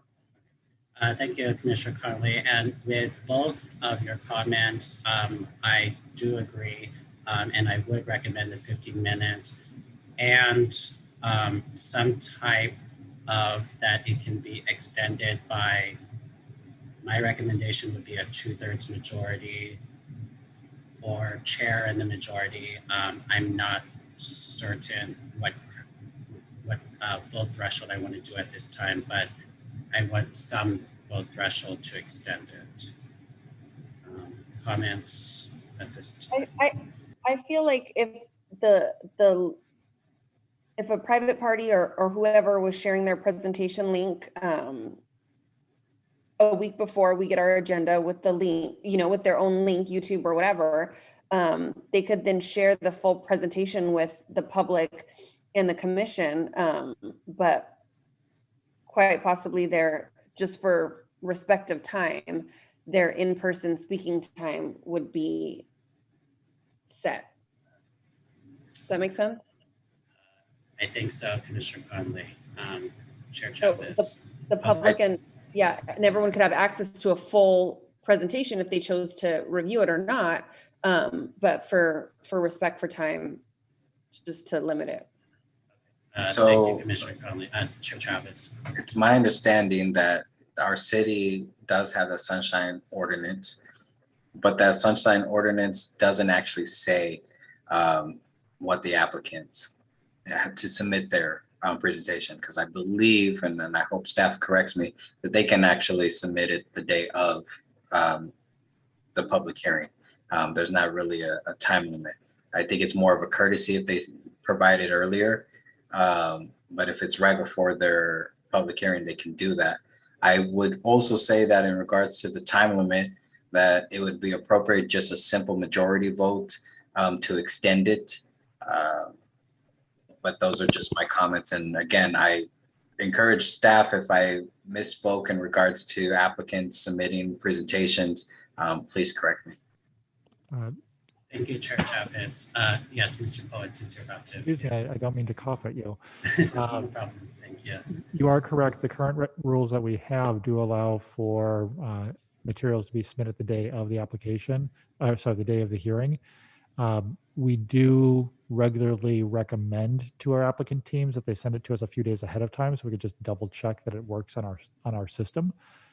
So the pragmatic thing that we usually get is usually 2 to 3 days ahead of the meeting, but theoretically it could come in the same day. To that, perhaps there's a different section of the bylaws that we'd want to look at, but there is concern in multiple jurisdictions about the data dump, if you will, where someone brings in a ream of materials and puts it on the dais and asks for the planning commission to consider it on a given day. The city of Ventura, while I was staff over there, for instance, one of the things that we had implemented was essentially when the packet was produced and posted, and a certain number of days after that, members of the public could provide however many pages of information they wanted to give to the city in response to that item. And then as we got closer to the hearing date, it kept getting more and more limited in terms of how many pages could be produced. And day of hearing submittals from members of the public was limited to 1 page back and front and back, essentially. And the thought was we wanted to make sure that the decision makers were able to digest everything rather than having that data dump and needing to continue items to the future. That's not quite the same section we're in, but maybe close to the section that we're in right now. Thank you, Mr. Coates, for those comments. I don't know if public hearing would be that section, but I do agree with you in general in regards to your comments. And so we will keep that in mind as we go through the draft as distributed by Chair Chavez. I'll make comments in regards to the majority vote recommendation by Chair Chavez, in that I agree. There's really no strong push for either majority or 2/3 from me, and I concur with the majority vote.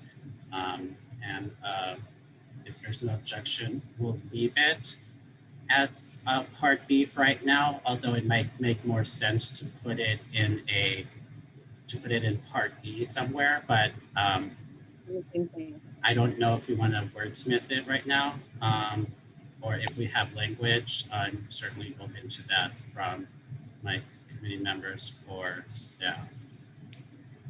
If staff could jump in here for just a quick second, what our recommendation would be is what's currently number C and what's currently number E. Right after the word presentation, we would recommend just putting in parentheses 15 minutes, and then you can identify, unless extended by a majority vote. Okay, thank you. Let's put that language almost exactly 15 minutes unless extended by majority vote. I think that has wordsmithed nicely. If there's no further comments from Mr. Kovitz, I believe Chair Chavez, if you had any comments at this time. I was just gonna say that, where it was at, as far as B goes, I thought it was appropriate, only because it's ultimately saying that both the applicant and staff has 15 minutes. But I'm fine with the recommendation from Mr. Colwitz. Thank you for those comments. I was thinking it was only the applicant that would be limited to 15 minutes. I was assuming the same, but we can work it to be clear. Then Again, I'm fine with the recommendation from staff. I have no objection to it. Okay, thank you, Chair Chavez. And of course, as I said, we can make a formal motion in this subcommittee and also in the full planning commission too. Thank you very much. Is there any further comment in regards to the section on public hearing procedure as amended? Just a quick question. Right here where my cursor is, it says the commission may proceed whether or not the applicant is present. The commission may proceed with discussion or with voting or just with anything. They just may proceed as going. So it was for discussions. Many times the applicant is just there for questions, not necessarily a presentation. But it's either or, if they're there or not there, that we would just continue. And if staff's able to answer the questions that we would have that would typically go towards the applicant, that's what that was.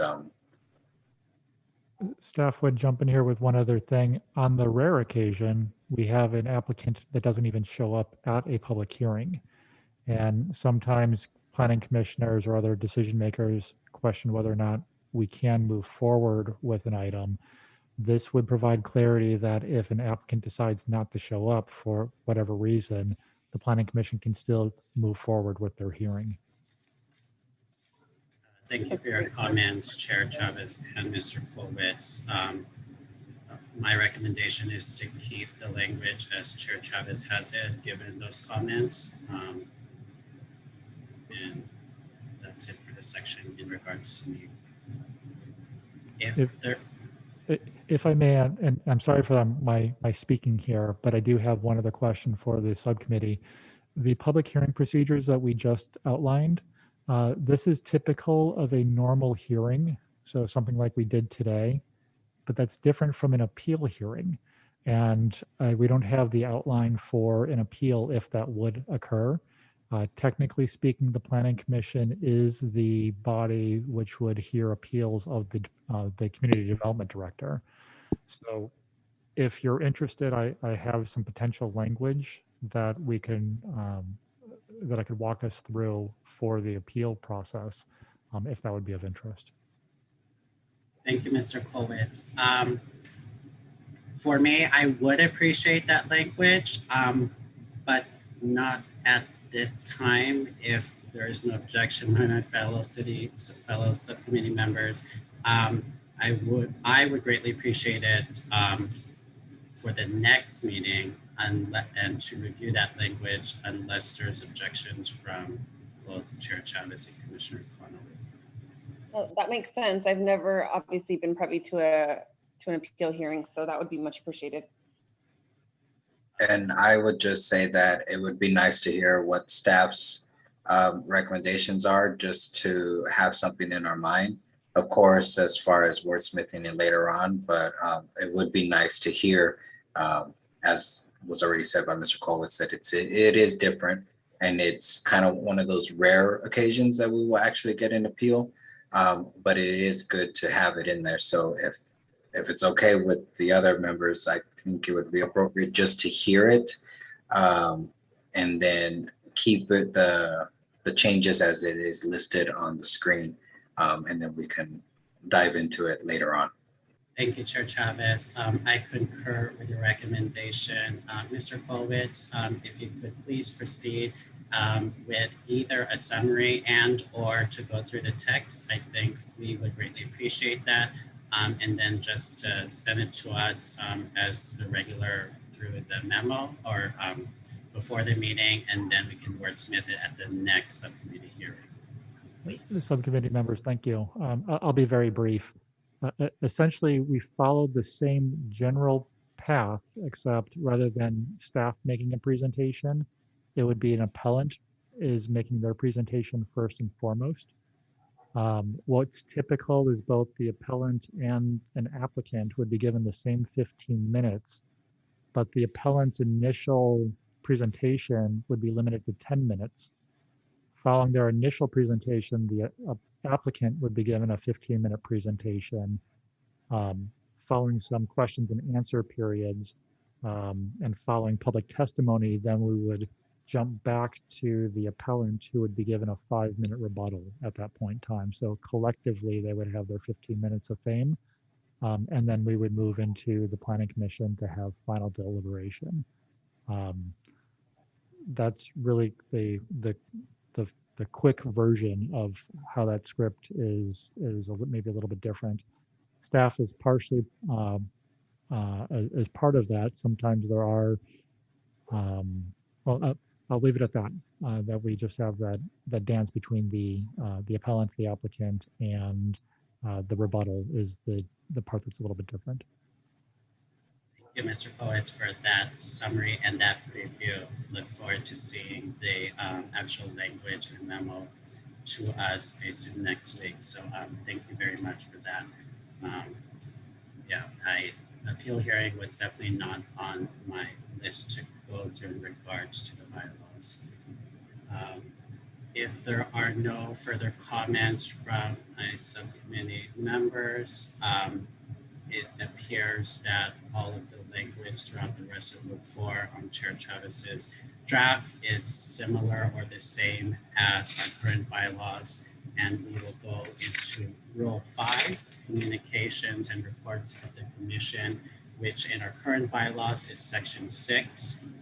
I would like for us to skip over information provided by staff and go to the section on written communications from the public, Part A, and refer us to my submitted Amendment 16, which removes that the correspondent shall provide 15 copies of all written material. I believe that it is not needed, and since we have electronic copies, that's sufficient unless staff needs it or I'm unaware of any legal requirements. Vice Chair. Chair Chavez. I would just say that as someone who has participated in in-person meetings, that there are times before a public hearing that we receive documents. And this has been beneficial to be able for each commissioner to have their own copy of the document as opposed to passing it around. So if it's okay, I believe that it would be appropriate to keep that information in there and for the recording secretary, staff, and if need be, the public to be able to have that information as well. Again, it kind of goes back to what Mr. Kowitz said, that, you know, items could be presented right before the hearing. And this just kind of says that, like, if you want to present something, you're going to have to provide this number of copies. If I misinterpreted that, I encourage staff to correct me, but that's the way that I saw was necessary for our meetings. Thank you, Chair Chavez. I'll go to comments to Commissioner Conley first before going to staff. I just have a quick question on, I mean, other boards that I serve on, we aren't allowed to have our devices. But for example, today I had the newest notes on my iPad right next to me, but I don't think that that would be allowed. Like if we got in that situation, if somebody submitted documents late, we wouldn't be able to have our iPads or our computers present to read the information. Is that correct, Steph? That is correct. Okay, thank you. So if I could tee off of that comment, what would be typical? We produced and sent you electronically the various transmittal and errata memos. If those are getting submitted to you ahead of the meeting, staff would be printing those up and those would be at the dais for you is what's typical. The electronic, so there's a whole question about, what could be submitted electronically to staff and what can be transmitted to the Planning Commission ahead of time electronically.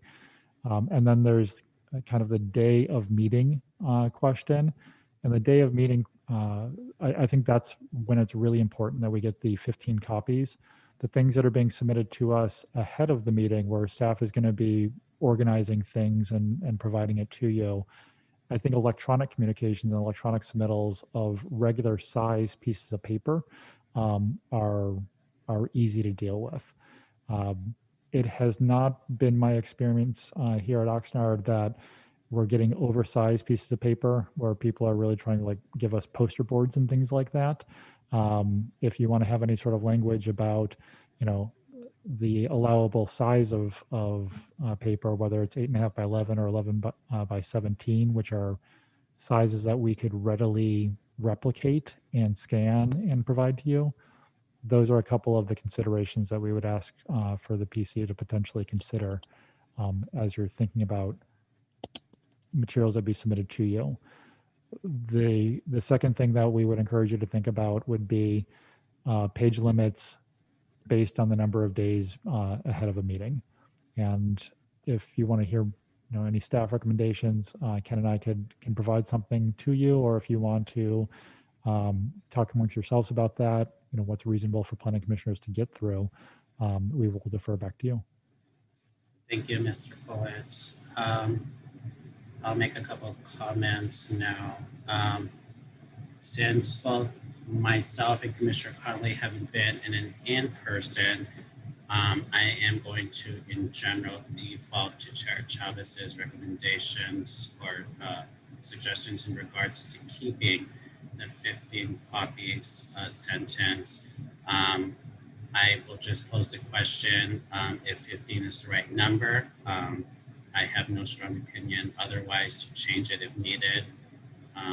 And since Mr. Coates brought up size limitations, I'm good with a general limiting to no larger than an 11 by 17. And I have no opinion at this time in regards to page number limits. I would tend to go on this simplified way of saying page number limits, period, notwithstanding any number of days before the hearing. And so I'll leave it at that. And I look to my fellow members for comments at this time. Vice Chair, Yes. I would just say that it would probably be beneficial to add staff's recommendation as far as the number of pages that we receive. Again, going back to, and unfortunately, you both don't have the experience of participating in in-person meetings, but we have received documents before a public hearing item that was relatively large and expected to make a decision based off of that material. It's very hard when the Brown Act pretty much tells you that you're supposed to be in the present when hearing public testimonies and presentations. So I would encourage that we look into drafting something based off of staff's recommendation of limiting the number of pages as we approach a public hearing. Thank you, Chair Chavez, for those comments. Commissioner Conley, I have comments, but I'm still formulating them if you make any comments at this time. Same, I'm still thinking. So I've got nothing as of now. Thank you for asking. Thank you. Then I will still stick with my simplified version in regards to limiting the number of pages, notwithstanding how close it is to the meeting. However, I'm willing right now, Commissioner Conley, just to leave it as with a limit of X pages and for us to go back, but we can remove, I believe there's consensus to remove Part B as it stands right now, since we've added that into Part A. And then did you see I added your notes reference on there and then crossed it out because do you want me to leave it or because we Yeah, well, I think I'll retract my amendment 16 so you can remove that. Thank you.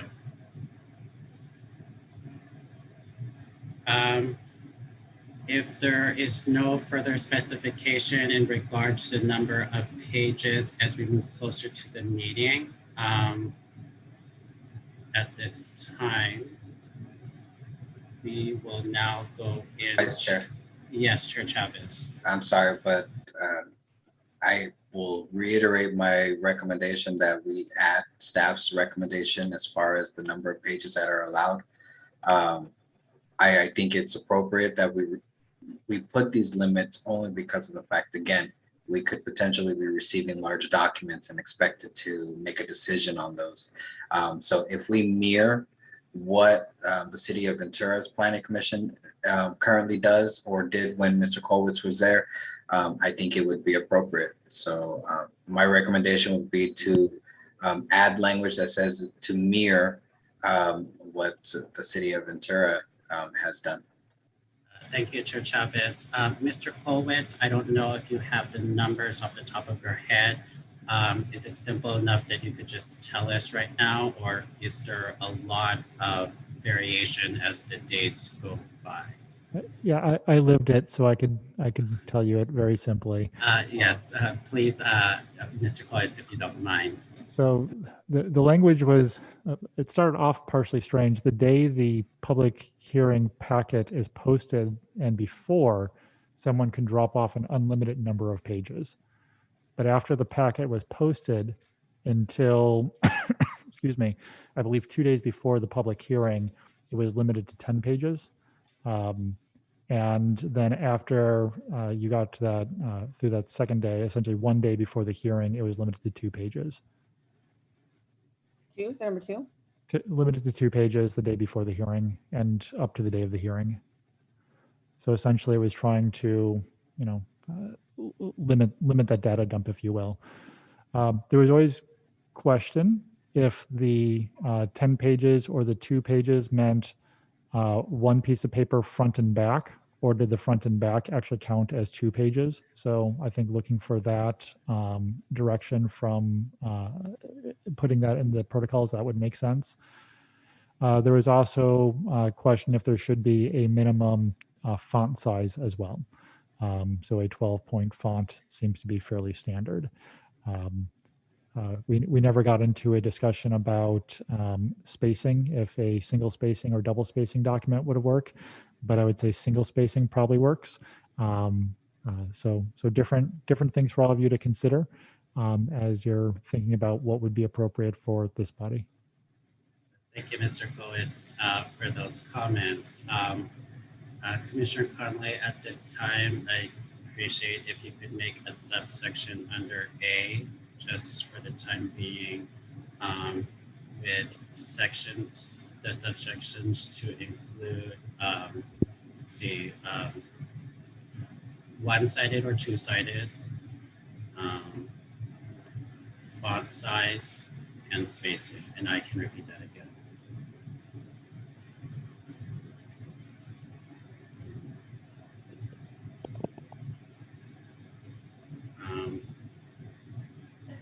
That makes sense. I don't know why my strikeout is still on. That's fine, Commissioner Conley. You can leave it and edit it on the back end, or just send it to us like that, and then we can deal with it then. Is there any recommendations from Chair Chavez or Commissioner Conley in regards to what should be put here right now for font size, spacing, and front back siding? I think it would be appropriate just to do a standard font of 12, single spacing, and that it would be determined based off an actual page, not necessarily front and back. Just a piece of paper would count as 1 page.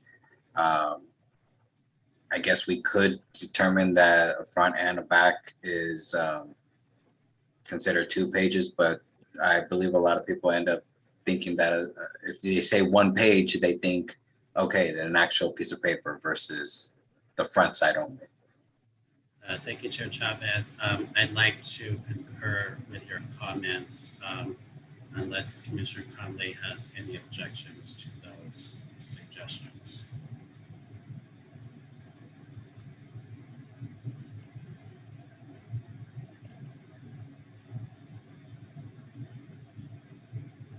Commissioner Conley, I believe you need, yeah, thank you. I don't, sorry. My computer just said I need to plug it in, so I was Yeah. distracted. Thank you, Commissioner Conley, for typing those up. Obviously, we'll wordsmith it later. Again, Chair Chavez recommended 12-point font,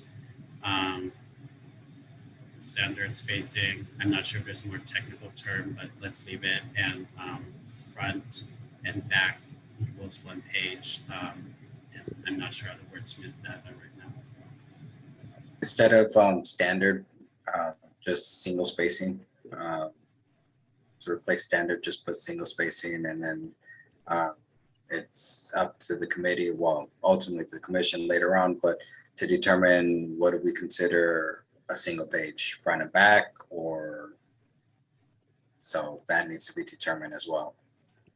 Thank you, Chair Chavez. I want to concur that front and back is a single page. And so that would be my recommendation up to Planning Commission. Thank you, Commissioner Conley, for typing that as we comment back and forth. Do you have any comments at this time once you're finished typing? Oh, that makes sense. I think it could all be cleaner, but it's a process, so. Thank you, Commissioner Conley. If there are no further comments from members or staff, we will go to Rule 6 of Chair Chavez's version, which is in the bylaws as we currently have Section 7. I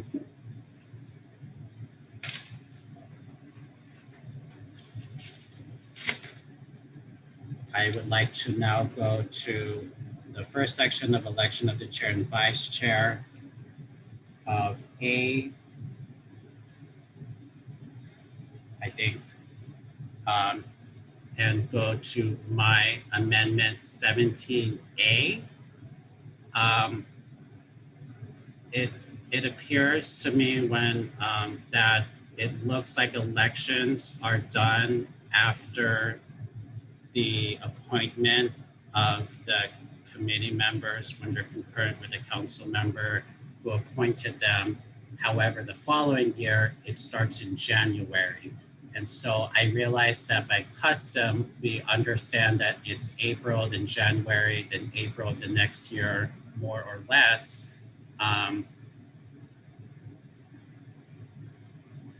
I am recommending that, I'm sorry, for 17A, I'm just clarifying that it's to the start of the full term of when people are usually appointed to the commission by city council, and not if there happens to be a vacancy in September, October, November, that there isn't a new election. So for these purposes, 17A is a clarification that it's the usual full term.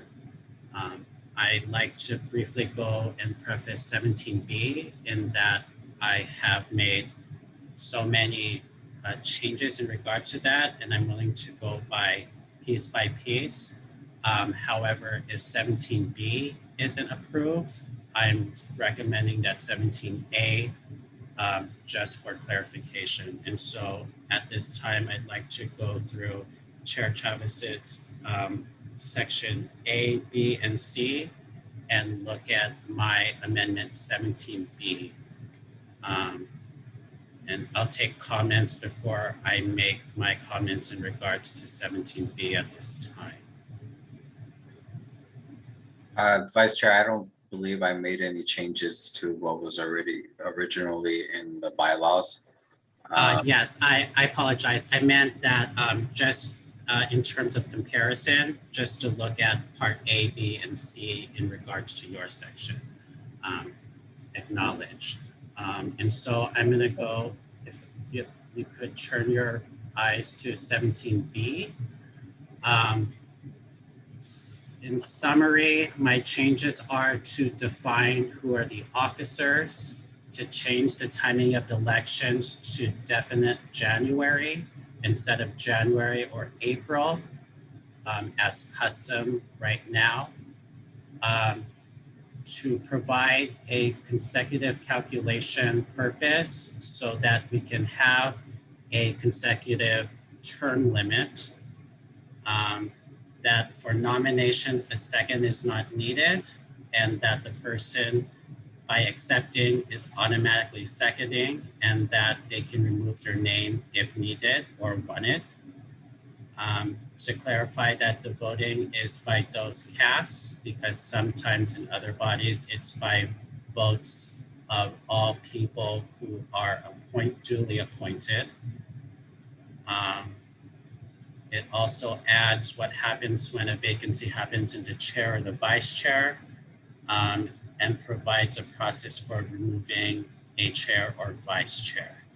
And at this time, I'm willing to take any questions to any of my proposed changes and general comments.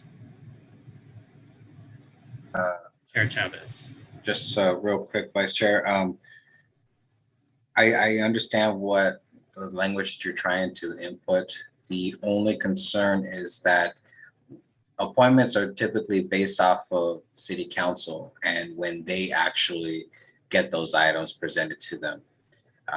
It is not always typical that the chair is or vice chair is elected in January or April. If you look at past planning commission videos, they've kind of just been whenever, pretty much.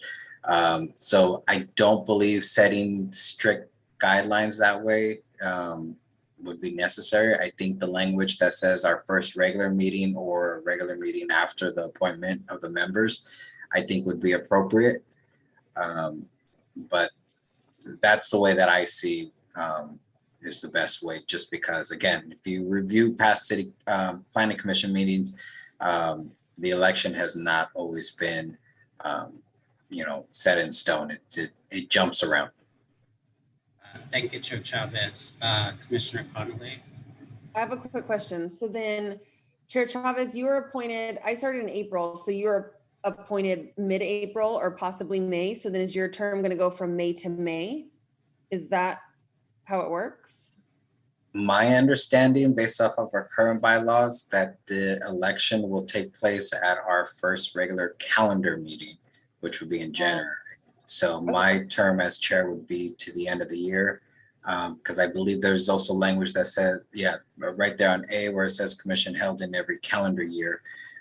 So it's not a full term as chair, but that's just the way that the language is set up. It was because there was a vacancy. I feel like I had a lot of questions about this when I read the bylaws coming in on this. So the discussion is helping me clarify, but hopefully we can work on verbiage so it's clear for everyone, because I feel like okay.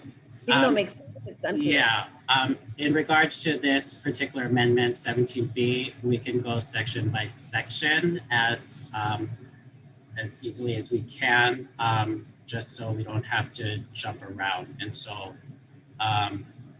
what Chair Chavez has looked at is the first section in regards to when the election will be. I am partially looking at some comments from staff if they have any, but my recommendation there was because of that inconsistency in regards to the election, when it would be. And I understand that it is likely April and then January and then April of the next year. And if the majority of the subcommittee members agree with that, I'm willing to remove that particular language from the amendment so we can go on. But I'd just like further comments before I do that, if any. I'm just scanning real quick. I have a million things on my brain, but I don't see where it says April under 17B. If you could just No, so that's part of the reason why I suggested. So we'll start off with my elections. Officers of the Planning Commission shall consist of a chair and vice chair. I assume that will be kept in. So we are talking about 2 election of officers. During the first regularly scheduled meeting of January of every year, there shall be elected from among the membership of the Planning Commission a chair and vice chair.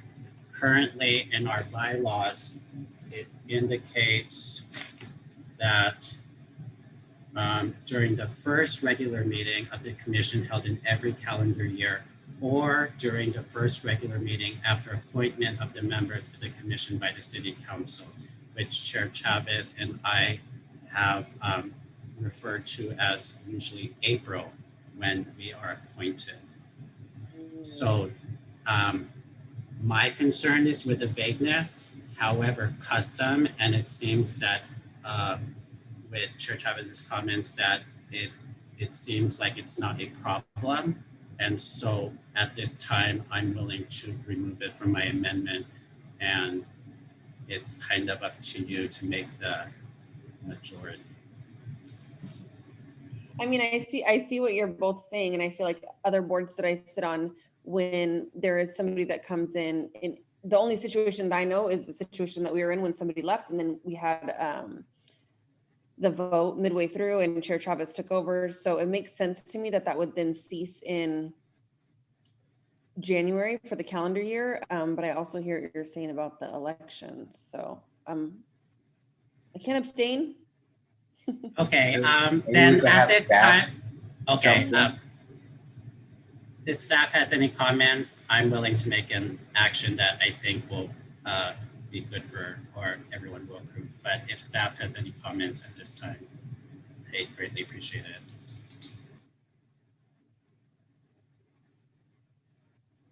No additional comments at this time.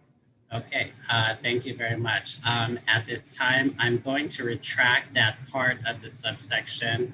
I will likely,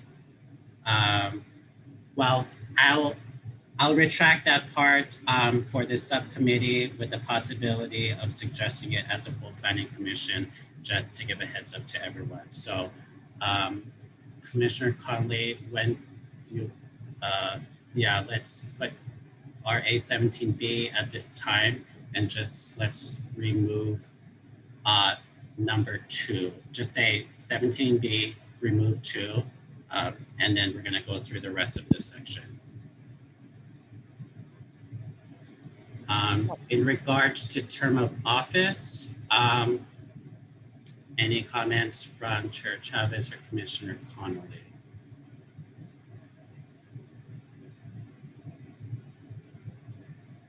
And I can read as you formulate your thoughts. 3, term of office, Part A, the term of office shall last approximately a year until the next election. Part B, officers may not serve at the same position for more than 2 consecutive years. Subpart I, an officer served a partial term for more than 6 months is deemed to have served the entire year for purposes of calculating number of consecutive years. Essentially, I'm proposing a term limit on chair or vice chair. Any comments from Chair Chavez? I have no objection to it. I think it's appropriate, and it just adds that the language in there that is very reasonable. So I'm okay with number 3 in its full context. Thank you very much, Chair Chavez. Commissioner Connolly. Same. My only question for conversation is on other boards that I sit on, it's assumed that vice chair has the first right of refusal or first option to roll into the chair position. Our structure is a little bit different. Is that something that either of you have thought of or discussed in the past? I'll go. You know what, Chair Chavez, you go first since you're more senior of the 2 of us, if you want. Typically, it's since I've been on and even reviewing past planning commission meetings, It's just an open nomination. There isn't a default so that the vice chair moves into the chair seat. Although there has been some instances where the vice chair has moved into the chair position after being nominated, more as a courtesy rather than an actual rule. But I will agree with you, Commissioner Connolly, that even the other boards that I sit on, the vice chair typically moves up when the next term. Again, one of the boards I sit on, the chair and vice chair's term is an automatic 2 years versus a 1 year. And other boards that I sit on, it's an automatic 1 year. So again, it's been kind of just a free for all in recent years. But when you go back far enough on the Planning Commission archives, it's typically the vice chair would move into that chair seat. And then just lastly, we were just discussing in the chair leaving or the absence of a chair. In other boards that I sit on, the vice chair then automatically assumes that role, but we've kind of already clarified that would then result in a new vote no matter the time of year, correct? Well, I believe it has been that way. And former Commissioner Dozier, he actually assumed the chair because he was a vice chair before a actual vote was taken. And this was prior to my entering into the commission. So the vice chair does step into that role unless it's called for a nomination period. But I believe that they were waiting for myself and Commissioner Meyer because those nominations were still pending at that time. And then the vote was taken literally the meeting before I joined.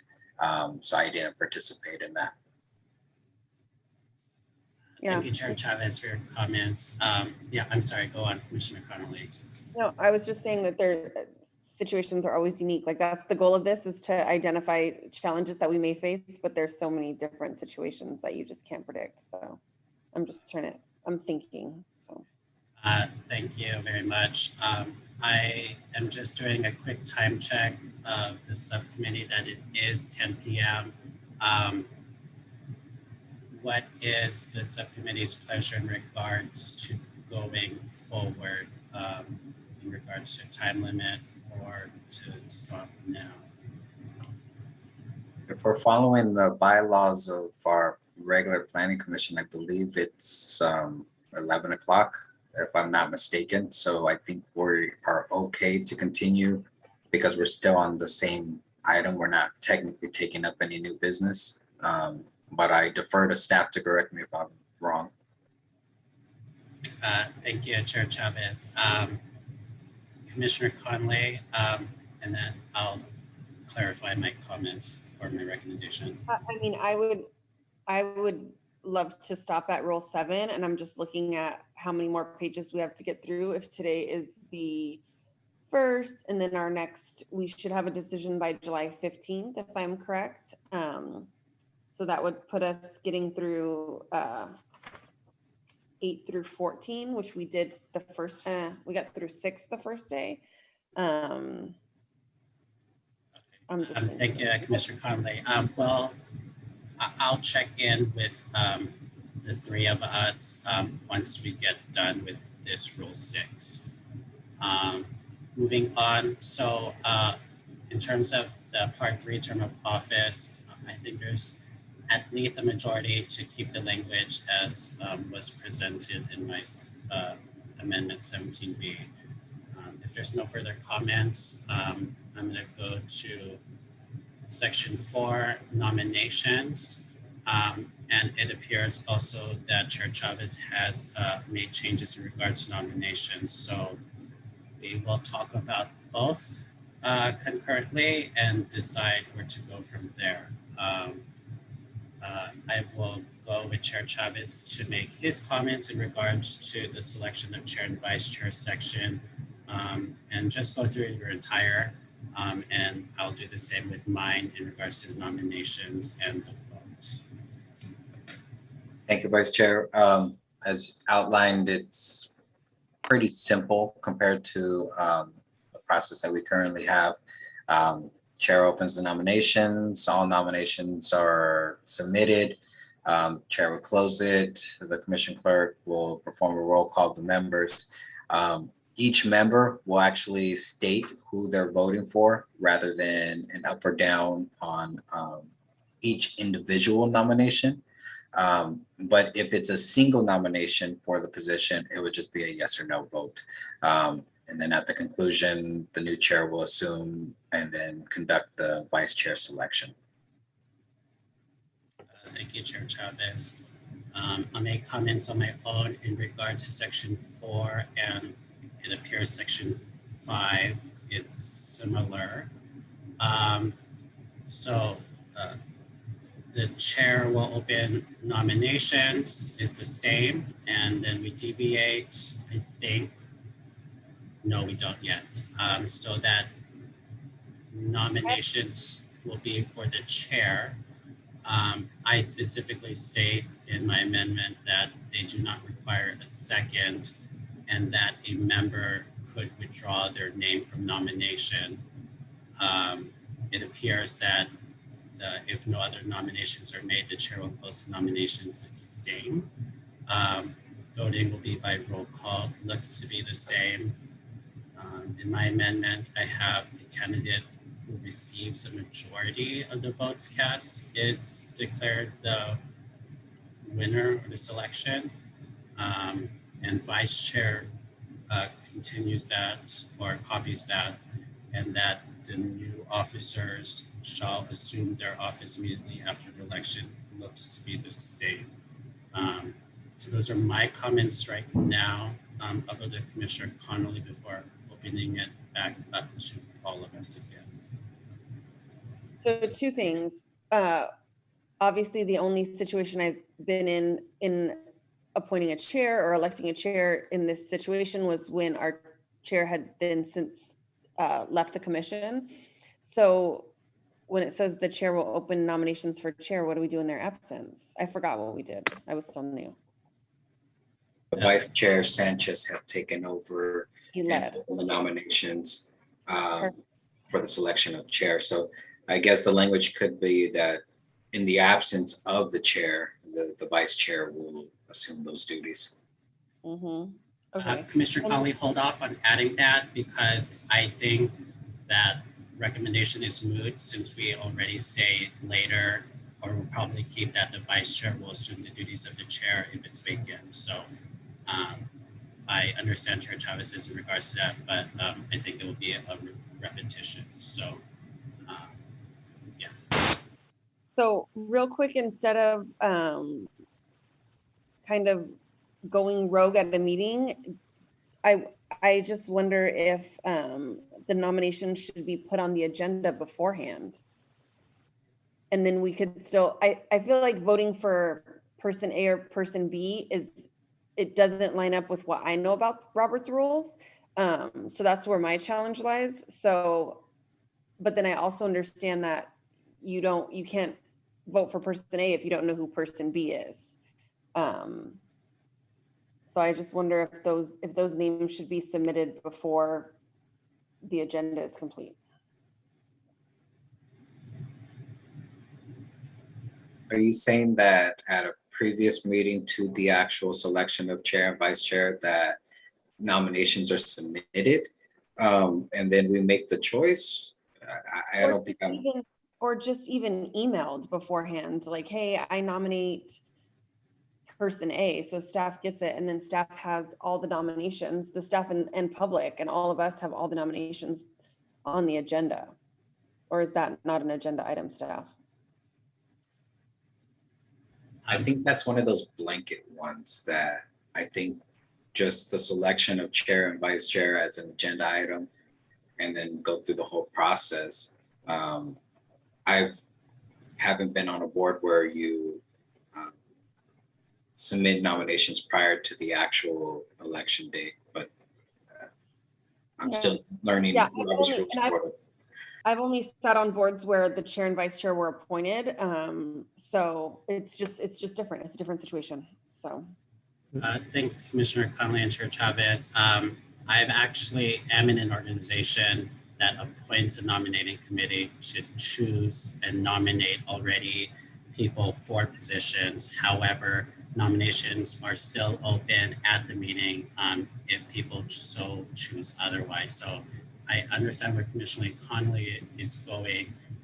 However, I am going to not go with that suggestion and still require nominations during the meeting, mirroring what Chair Chavez has more or less in his amendment.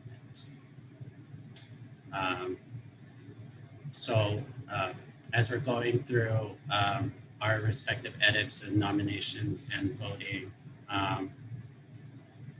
I almost want to just edit Chair Chavez's, and my recommendation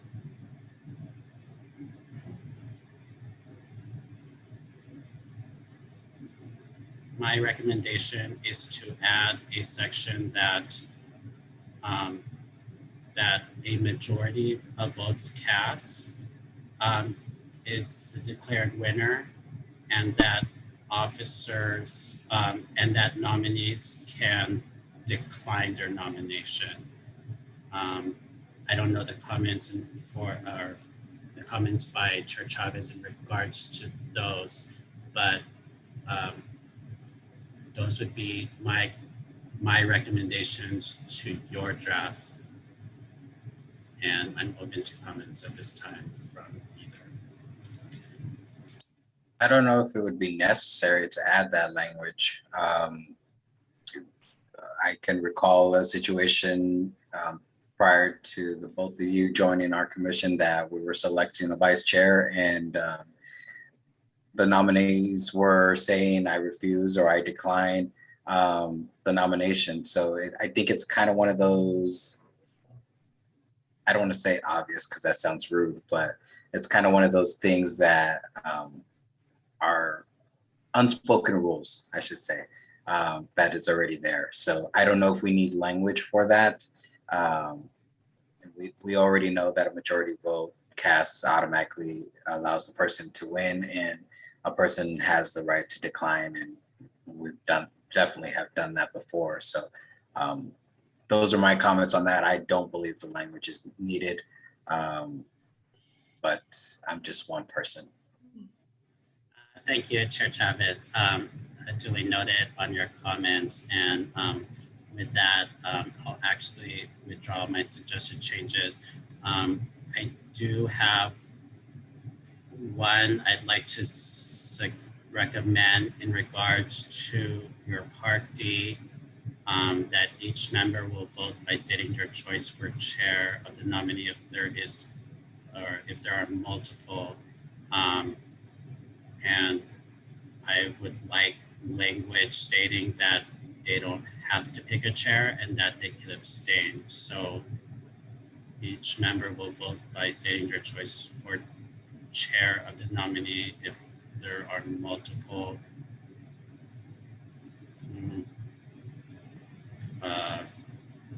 or abstain. Does And that if make you could do that on the second sentence, but also if you could add that on the first sentence. Each member will vote by stating their choice or abstain for chair of the nominee if there are multiple, at the first line.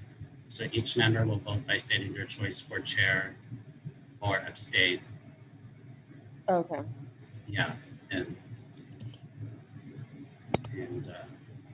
I'm open to comments or recommendations now.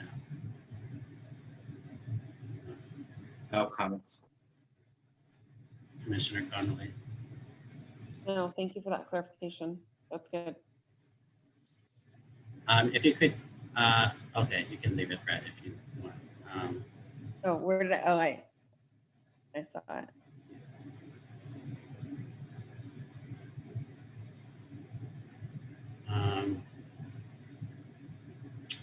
So I'll go on to section 6 of my amendment, vacancy of an officer. I feel that some language in regards to that should be there. Although we've already commented that the vice chair will fulfill the duties of the chair, and the vice chair will be vacant. So no matter what, I would recommend to add that section. Any comments?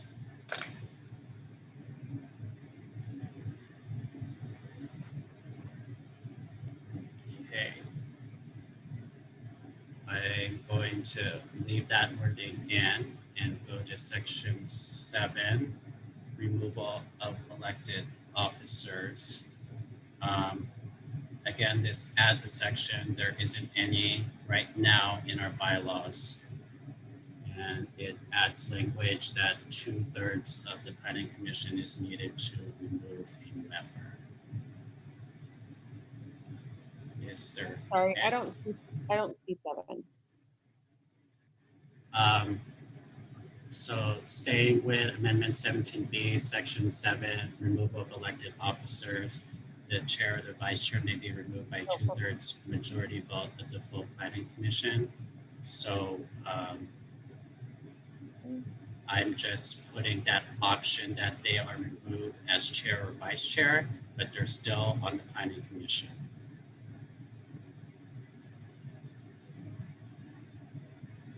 Vice Chair, I think it would be important to add, since we're adding this language or simplifying the language, just exactly how that vote gets placed. Is it something that needs to be placed on the agenda? Is that something that can happen automatically?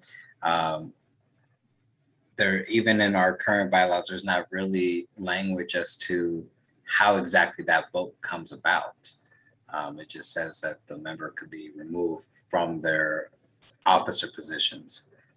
So it might be something to consider on just exactly how that vote comes about, whether a formal motion during the prior meeting or a written communication requesting that that vote to come to the commission.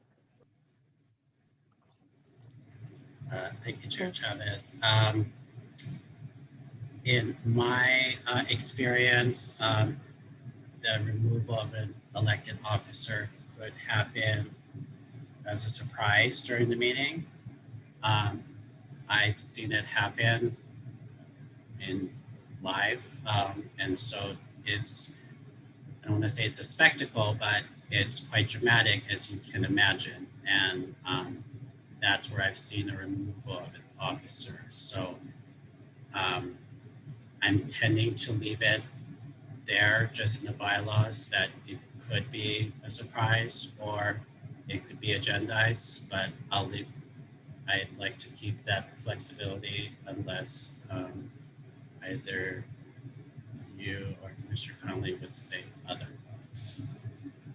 I feel like it would go under planning commission business, so it would still be a surprise, but it then wouldn't be noted on the agenda as potential removal. It would just be a motion under planning commission business. So I would actually like to hear from Mr. Rosell, just if that was something placed under planning commission business and it wasn't agendized, does that violate the Brown Act for the commission taking action for a non-agenda item and during a time where it's not really open for discussion? I will be honest, during my career that I've never seen that happen, but based upon my reading of the Brown Act, that would be an action item which would need to be agendized. I can't see there being, under the Brown Act model, you have the ability to, under the example that Commissioner Connolly had mentioned, that under the Planning Commission comments that you could say, I want to have a vote to remove the chair, and then take a vote for that removal. I think you could clearly ask to be placed on a future agenda. That would not be taking an action. It would just be adding it to the agenda. But to make a motion to consider that and then actually take that that action without it being on the agenda, I think there's a strong argument that would be a violation of the Brown Act. Thank you, Mr. Rosell. Yeah, thank you. With that, should we define that and put it into the bylaws like that, or is it our pleasure to that it's assumed that it's going to have to be agendized? Well, based off of our attorney's interpretation of the Brown Act, it would need to be agendized. I think it's just a matter of how does that become agendized, by a verbal motion during planning commission business or a formal written request for it to be placed on the agenda. So I think either way can go, but I believe we would need to pick at least one option as to how it gets placed on the following agenda. Thank you, Chair Chavez. With that, my recommendation would be that it would be announced at the previous meeting of what is now Planning Commission business, similar to how this subcommittee was created in a motion during that agenda item. Any comments at this time? I'm just wondering if there's like situations where someone may not want to say, I propose at the next meeting, we have a nomination to reassess the chair position. If there was an option to, I'm just thinking aloud, sorry, to do it anonymously. If there That's was, why I'm suggesting a written request. That way, you know, again, it's already enough tension when you try to, you know, unseat a chair or a vice chair. And to do that publicly, you know, I think it would be appropriate to have a written option that we can submit to staff. And but then I think it would go back to when it becomes an agenda item, you don't want to give the impression that it was staff that was trying to remove the person. So whoever ends up requesting it, they're going to have to say why they want the removal. So I think either one would be appropriate, whether it's publicly during planning commission business or a written request to staff. But I defer to staff as to what the appropriate process is for placing items on the agenda. Through the chair, I think it would put staff in an untenable position, as was already stated, to agendize an item for removal of the chair or the vice chair. I think that if the planning commission is falling apart in a way that would trigger the potential removal of the chair, that should be something which one or more members, you know, says, let's have a vote or let's have a discussion. You know, that should not be a position where staff is the one that puts together that item. I think that's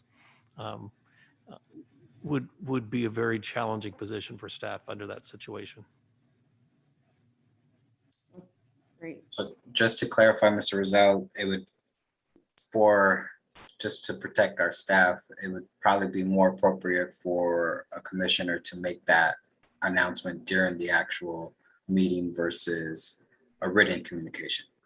That is correct. And I mean, I think one kind of compromise is that potentially for this item, you could consider, this is an idea, clearly not a direction, you could consider under this scenario that one individual member could ask that be placed on the agenda versus requiring a majority or, you know, 3 or 2 or whatever the number. That could be an option, but you may also, because of the draconian nature of removal, you may want there to be more than one. So you can't just have a dissenting member that every meeting says, I want to vote on removal of the chair next time. I mean, you know, you may want to make it a higher bar than just one malcontent. But these are just ideas for you to consider. So it'd probably be best to have that option that if a person proposes or makes that motion, that it is seconded. That way, at least there's 2 people And Yes, that, it creates a higher bar, which I think is probably more appropriate. Thank you both for that discussion. Chair Chavez, was the motion and the second still going to be in the planning commission business or going to be in the written communication? No, I believe it would be, so the written communication wouldn't be an option. It would just be under the planning commission business that if the motion comes up, that it has to be seconded. Mr. Roselle makes a great point that you don't want one commissioner requesting the removal of the chair or vice chair every single meeting. This way kind of creates that option for our actual dialogue. So planning commission business needs to have a motion and a second for it to be placed on the agenda. Thank you, Chair Chavez. Commissioner Connolly, if there's no objection from you, I'd like to go with that recommendation / wording, that motion, and a second to move forward. And I think that's appropriate for right now. Does that make sense? If staff could help here for a quick second. So I think we started off right with to have a motion and a second, and I think it's then to be placed on a subsequent agenda. Thank you, Or the Mr. next, Kolowitz. or the next agenda.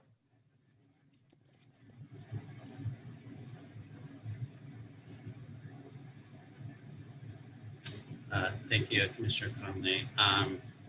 If we are good with that wording, I believe we covered our bases in regards to that. I'm sorry, Vice Chair. Yes, please. After reading that sentence, it says planning commission business needs to have a motion and a second to be placed on the next agenda. I believe we need to reword that beginning part that just says that a removal of an officer needs to have a motion and a second. Thank you for that update. And Commissioner Connolly, please let us know if you need us to repeat that.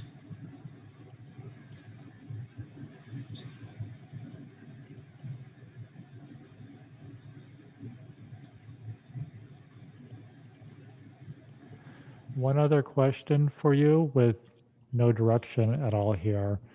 To actually remove someone from the office, is it a simple majority vote or is it a higher bar than that? So currently how it's placed, we have a majority vote essentially to get it onto an agenda. Then what happens? Yes, Mr. Kolowitz, for that, I'll refer back to my section 7 that it needs a 2/3 majority vote for a chair or vice chair to be removed. And I think I'm gonna keep that recommendation unless otherwise recommended by my fellow subcommittee members. So Vice Chair, just to clarify that under your recommendation 7C, it says if the chair is removed, the vice chair shall become the new chair and an election for the vice chair shall be agendized for the next meeting. I don't know if that would be the right approach, only because we select the chair and vice chair. And what if the vice chair objects moving into the chair seat? So I would just say that on a subsequent agenda that we have a selection of the chair and take it from there. Thank you, Chair Chavez. I would actually like to agree with you in regards to that, and I'm trying to wordsmithing as you were commenting. Would it be logical just to remove section C and D?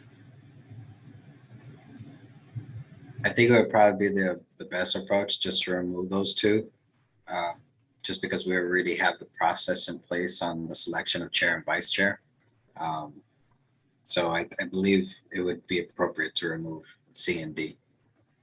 Acknowledge. Any comments, Commissioner Connolly? No, that makes sense. Thank you. If you could put on the part 7 to remove or without C and D.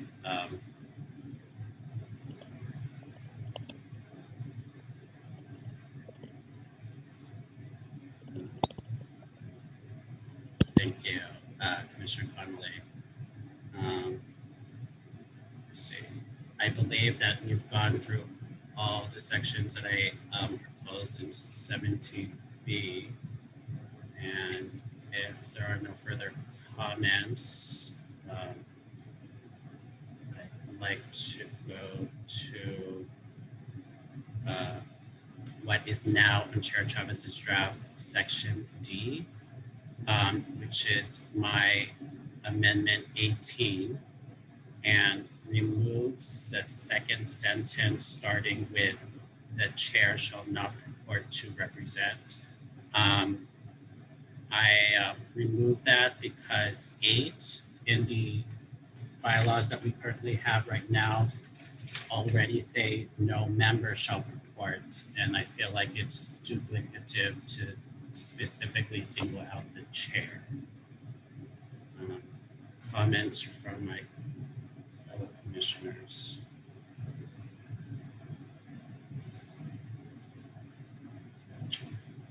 Okay. Sorry, Chair Chavez, if you have something, or I'm just trying to, I understand what you're saying, but I'm just trying to see on the draft on the screen where it says that. So on Part D right now, near the top of the page. Oh, I believe you already removed that from your draft. I was a little lost too. I just thought I was looking at my. I apologize. My amendments, of course, were based on the original bylaws. I'm gonna withdraw my Amendment 18 because I believe Chair Chavez already made those changes. Commissioner Conley, can you move up a little bit? Maybe it's up higher. We're going back. Are we going backwards? Up. Just a up little and down. up. Yeah, maybe I had placed it in a. Oh, wait. It's right there. Yeah. Rule 8 is your RA 18. Yeah, so there was one specifically noting the chair in this section. And so now I'm withdrawing my Amendment 18 because it seems you made those changes already and basically fixed actually how I wanted it in Rule 8. So let's skip over everything I just said and go to my Amendment 19, which will be on Chair Chavez's draft. If you could go back up again, Commissioner Connolly. Just have a real quick comment on restriction of representation. In other board training that I've gone through, I'll have to look at the verbiage, but we always say that the decision of the body is the decision of, or the decision of the majority is the decision of the body. So even if you disagree, even if we were opposed today in a meeting about something, I would not then go speak to the public and say, well, I didn't agree, but it passed. It would, the decision of the body is the decision of the individual too. Have you experienced that before? With those comments, I understand where Commissioner Connolly is going in. I'm still going to recommend that we keep it because sometimes I have seen members make assertions that they speak for the committee, and this just makes it more black and white. Not for this committee, for other bodies that I may have been a part of. And so I understand what you're saying, that they don't speak on behalf of the commission, but this makes it clear as day. And so that's my comments on that section. We can go back, but if Commissioner Conley, if you could go back up a little bit more to, yeah. So I'm sorry, we went too far. Go back down so that, yeah, thank you. I'd like to refer to Chair Chavez's Part D, my Amendment 19 in regards to both the chair and the staff jointly setting the meeting agendas. Right now, the section I was trying to amend was in regards to call special meetings or right after call special meetings. And I just like to formalize that it's both the chair and the staff that jointly set the agenda meetings. I'm not sure if that's duplicative or confusing, but that's my recommendation in 19.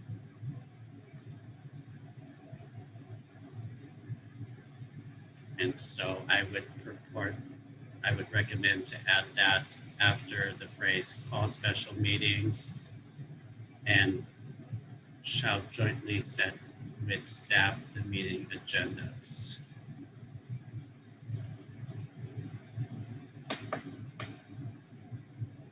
I'm sorry, my eyes are tired. So under D, the chair, no, we're somewhere else Yes, now. that's correct. The chair shall preside at all regular and special meetings, reorder agenda as necessary, call special meetings, and shall jointly set with staff the meeting agendas. It could be earlier in the sentence, but just leave it there for right now. Shall jointly set with staff the meeting agendas. I'd like to get comments from my fellow commissioners before going to staff if they have any comments. In terms of staff comments on that one, this is something that I think casually happens. It's not a formally written thing in our agendas, but we do reach out to our chairs, especially when we are going to have heavy meetings potentially, many items happening on a given meeting. We do have a level of coordination in that sense. We don't object to this, but it does happen currently in our current process. Thank you, Mr. Coates, for that confirmation / clarification. What are the comments or what's the pleasure of my fellow committee members? Hearing none, I'm gonna leave that phrase in, and it looks like if we can go to my amendment 20, it looks like the last amendment in this section. I'll refer to Chair Chavez's now section G in the absence of both the chair and vice chair. My amendment removes the immediate past chair presiding at the meeting and instead substituted as the acting chair shall be elected from among the members present to serve only during the absence of the chair and vice chair at that meeting. I specifically state that for a couple of reasons.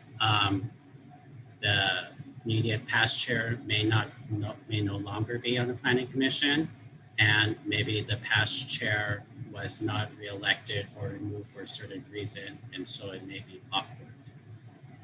And those are my comments.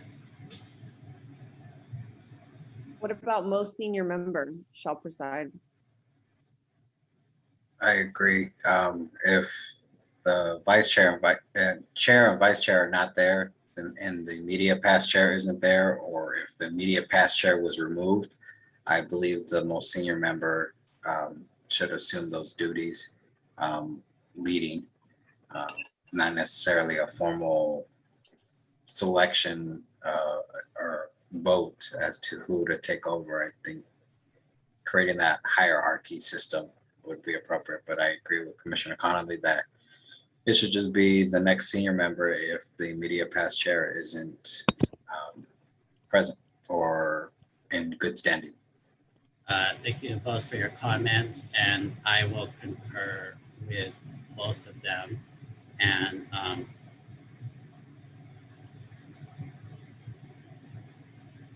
And go with that as you are typing it.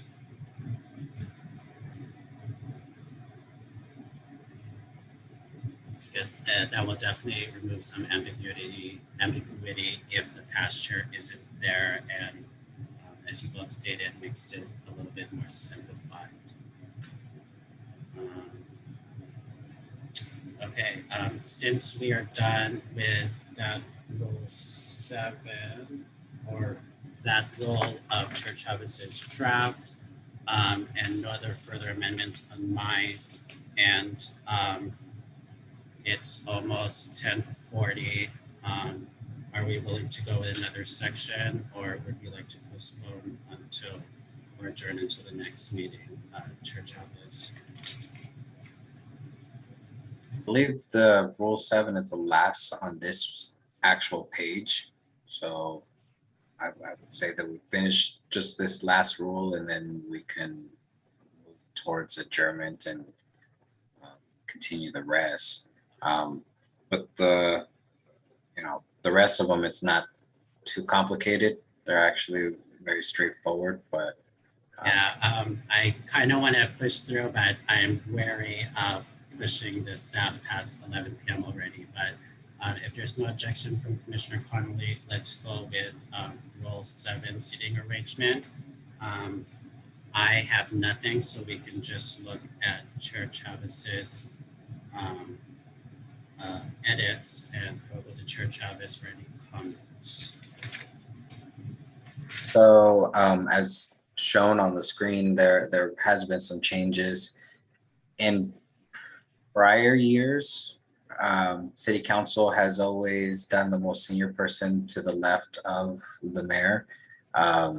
In recent years, that's kind of changed the way that the city arrangements have been. And other commissions that I sit at, the senior member always ends up sitting to the left of the chair. So this just kind of puts that into play. It also talks about if a new member comes in, they would sit on the far right of the chair. And if a member leaves the commission, everybody just closes the gap, still having the newest member to the far right of the chair. Thank you, Chair Chavez, for your comments. I tend to agree with Chair Chavez, and I have no further updates or recommendations. Commissioner Connolly. I appreciate the clarification. I think it looks great as is. Thank you. Thank you. If there are no comments from staff, we will move on to Rule 8 of Chair Chavez's draft, which is the same as Section 8 on our current bylaws. He adds of the commission. I'm trying to look if I have any, and I have none. Chair Chavez, if you'd like to make any comments, however brief. I think we've already talked about Rule 8, and it was just simply just changing, not singling out the chair, but just any member of the commission. Thank you, Commissioner Connolly. Same. Thanks. And same with me. As we go into Rule 9, this is a little bit meatier.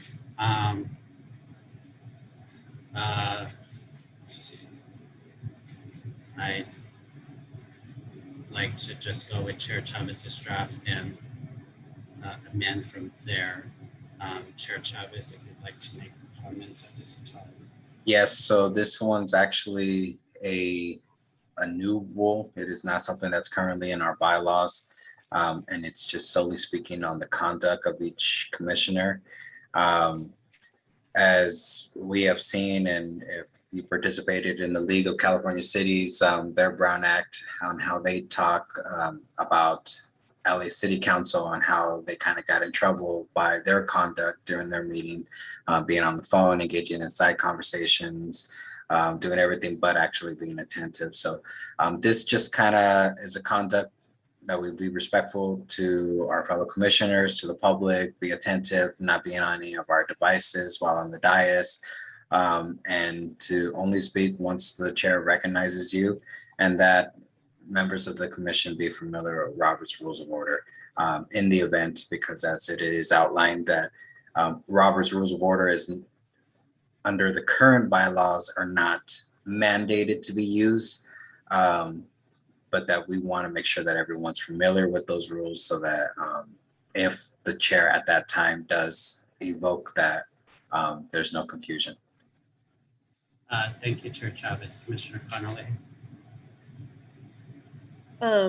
I mean, like I've said before, I've never been to an in-person meeting with the planning commission, but I have in other arenas. And so the other board that I sit on, we have our phones face down and you can't have your digital watch on.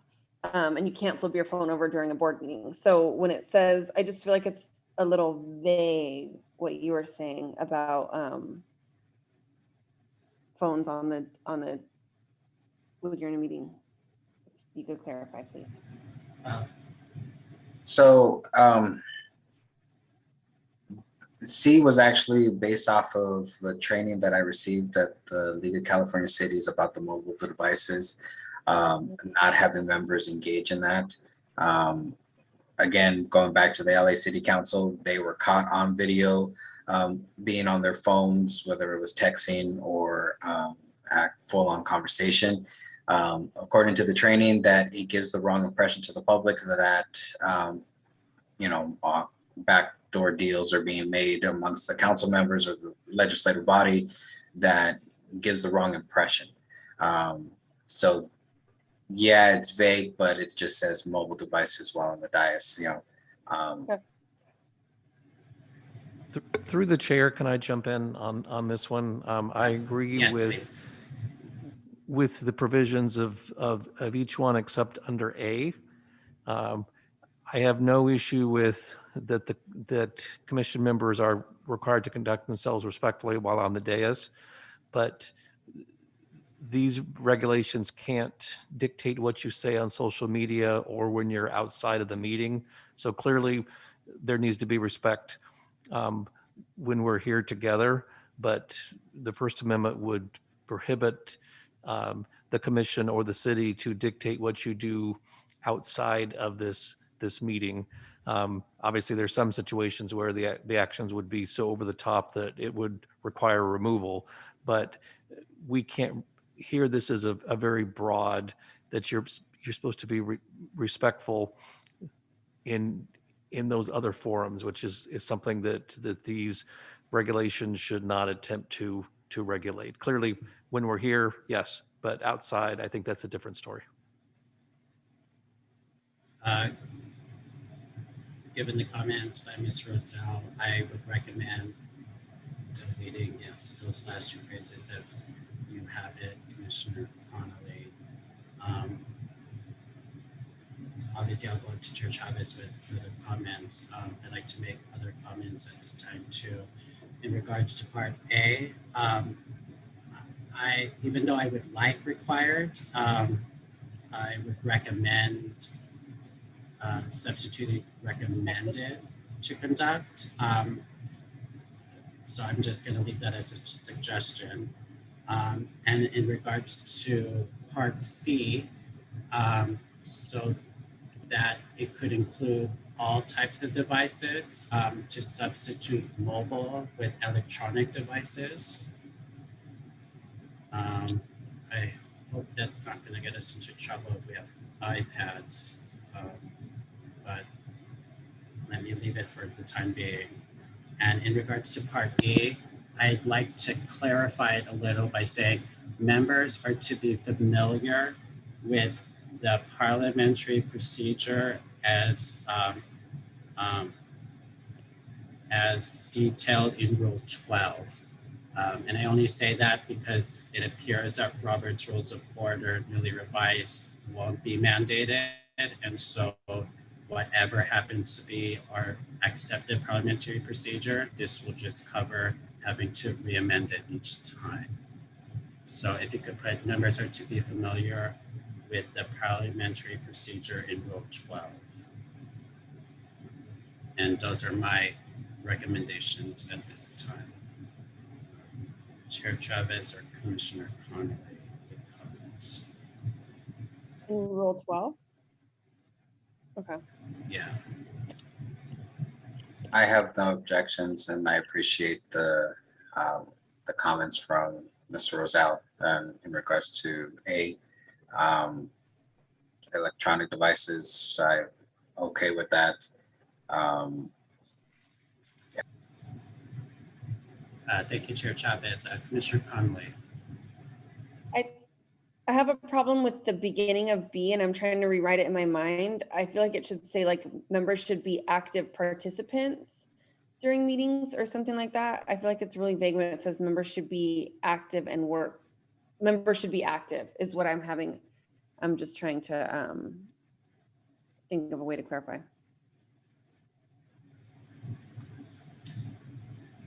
Chair Chavez, would you be okay with removing be active and so that it reads members should work cooperatively with other commission members? Or members should actively participate. Does that make sense? Or should I just put a blue star by it and we can discuss? I'll wait till comments from Chair Chavez. I think that's fine that members should be actively participating or actively engaged. The biggest thing was just trying to ensure that we don't repeat what the LA City Council did. I always keep that in the back of my head of their conduct and not actively listening to public speakers and applicants, and it ended up getting them in trouble. So that's the reasoning for B, is so that members are always engaged during the meetings. Thank you, Chair Chavez. If there's no further comments from Commissioner Connolly, I'll move on to Rule 10, record of meetings, which it doesn't seem like there were any changes from the original or any amendments from myself. So we will go on quickly to Rule 11 subcommittees, which was in our current Section 10 subcommittees. I had an amendment 21 and just added that the subcommittee shall consist of at least 2 members. I'm not sure if that's too nitpicky for this committee, and I'm willing to retract it if there's an objection to it. Comments from either of you? I feel like that's a good clarification. I feel like a subcommittee with 1 person is not a good thing. And the only reason is because I've seen it happen in my personal circumstances, and it is available as an option. And so that's the only reason why I have it. And those are my further comments on that. Okay, seeing no further comments, we'll go into Rule 12. Although this might be a little bit in flux in regards to the parliamentary procedure. And so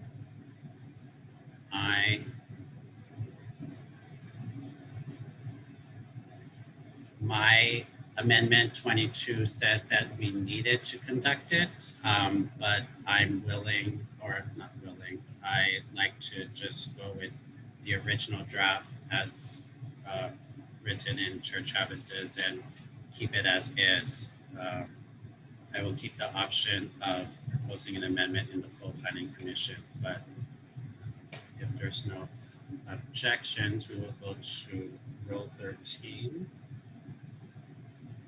And it doesn't seem like there's any proposed changes, and we'll go to Rule 14, amendment.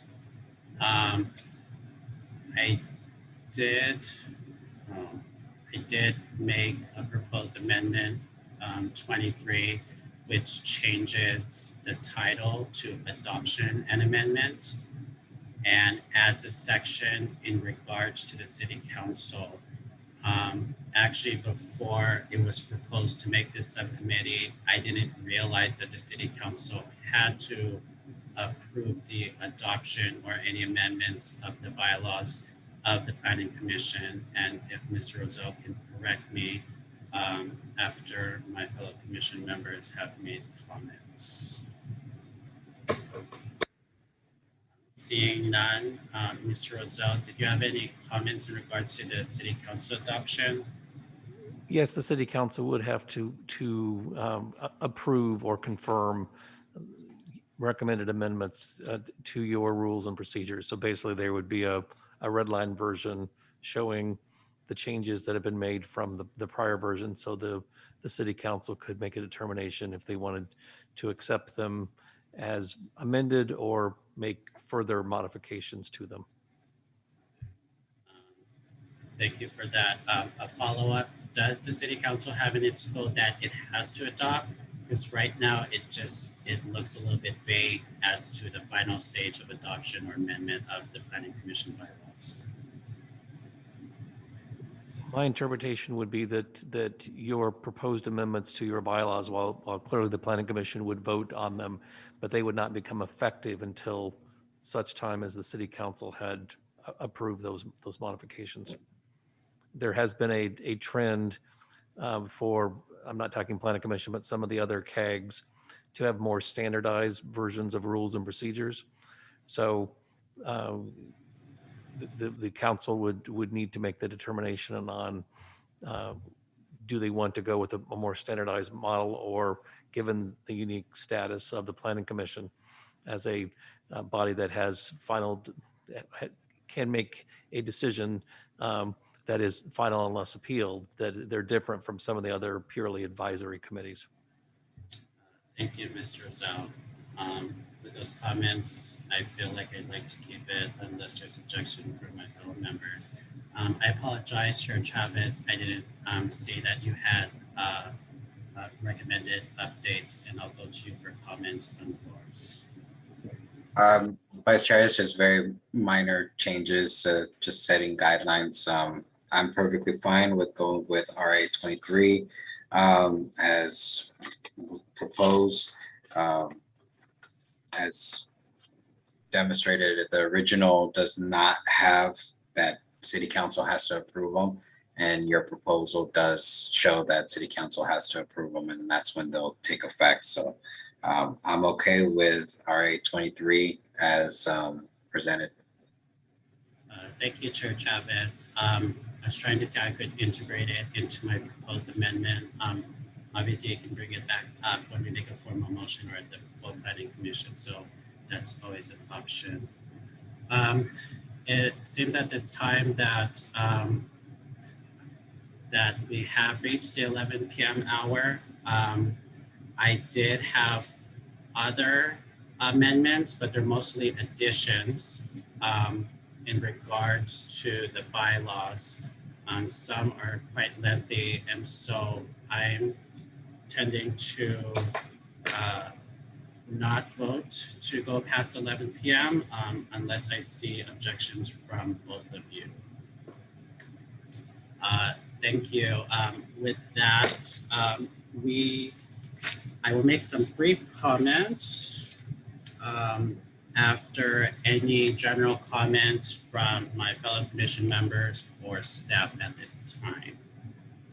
Vice Chair. Yes, Chair Chavez. I would just suggest that we do a report out at our next meeting that pretty much requests us to extend that deadline, that August 5th presentation, as there's still amendments that still need to be reviewed, just until that next August meeting, to determine, just to allow us enough time to digest the other additional amendments that you have and to revisit some that we've already said that we were going to revisit, such as the end time. So I would suggest that at our next planning commission meeting that there be a report out that we need to move it back one more meeting as we continue to iron out the details. Thank you, Chair Chavez. Commissioner Connolly.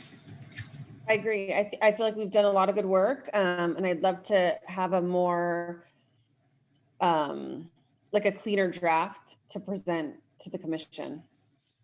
Okay. So I think this is good, but I feel like it's still a work in progress. So thank you both for your comments, and with that, if there is no objection, I, as the chair of the subcommittee, will report out to the full planning commission at our next meeting on July 15 to recommend to the planning commission to postpone our reporting out by one meeting, which would I think be August 19. Okay, and seeing no objections, I would like to ask if there's any comments from staff before I head into adjournment. In regards to the report out, staff will go ahead and agendize that as part of the study session reports of the regular agenda. That would make a formal item for you to request the matter to be extended by one meeting. Thank you, Mr. Powitz, for that technical recommendation. And with no objection, we will do that, or please do that. Let's see.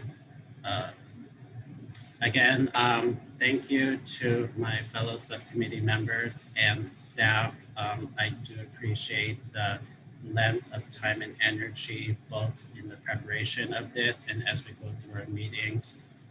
It's an underestimation to say how I believe how great this subcommittee has been in being so productive and efficient with a wide variety of issues. If there is no objection to adjourning this subcommittee meeting, we are adjourned until July 15, immediately following the close of the Planning Commission meeting. Thank you all and good night. Bye, everyone. Bye, and thank you. Thank you, everyone.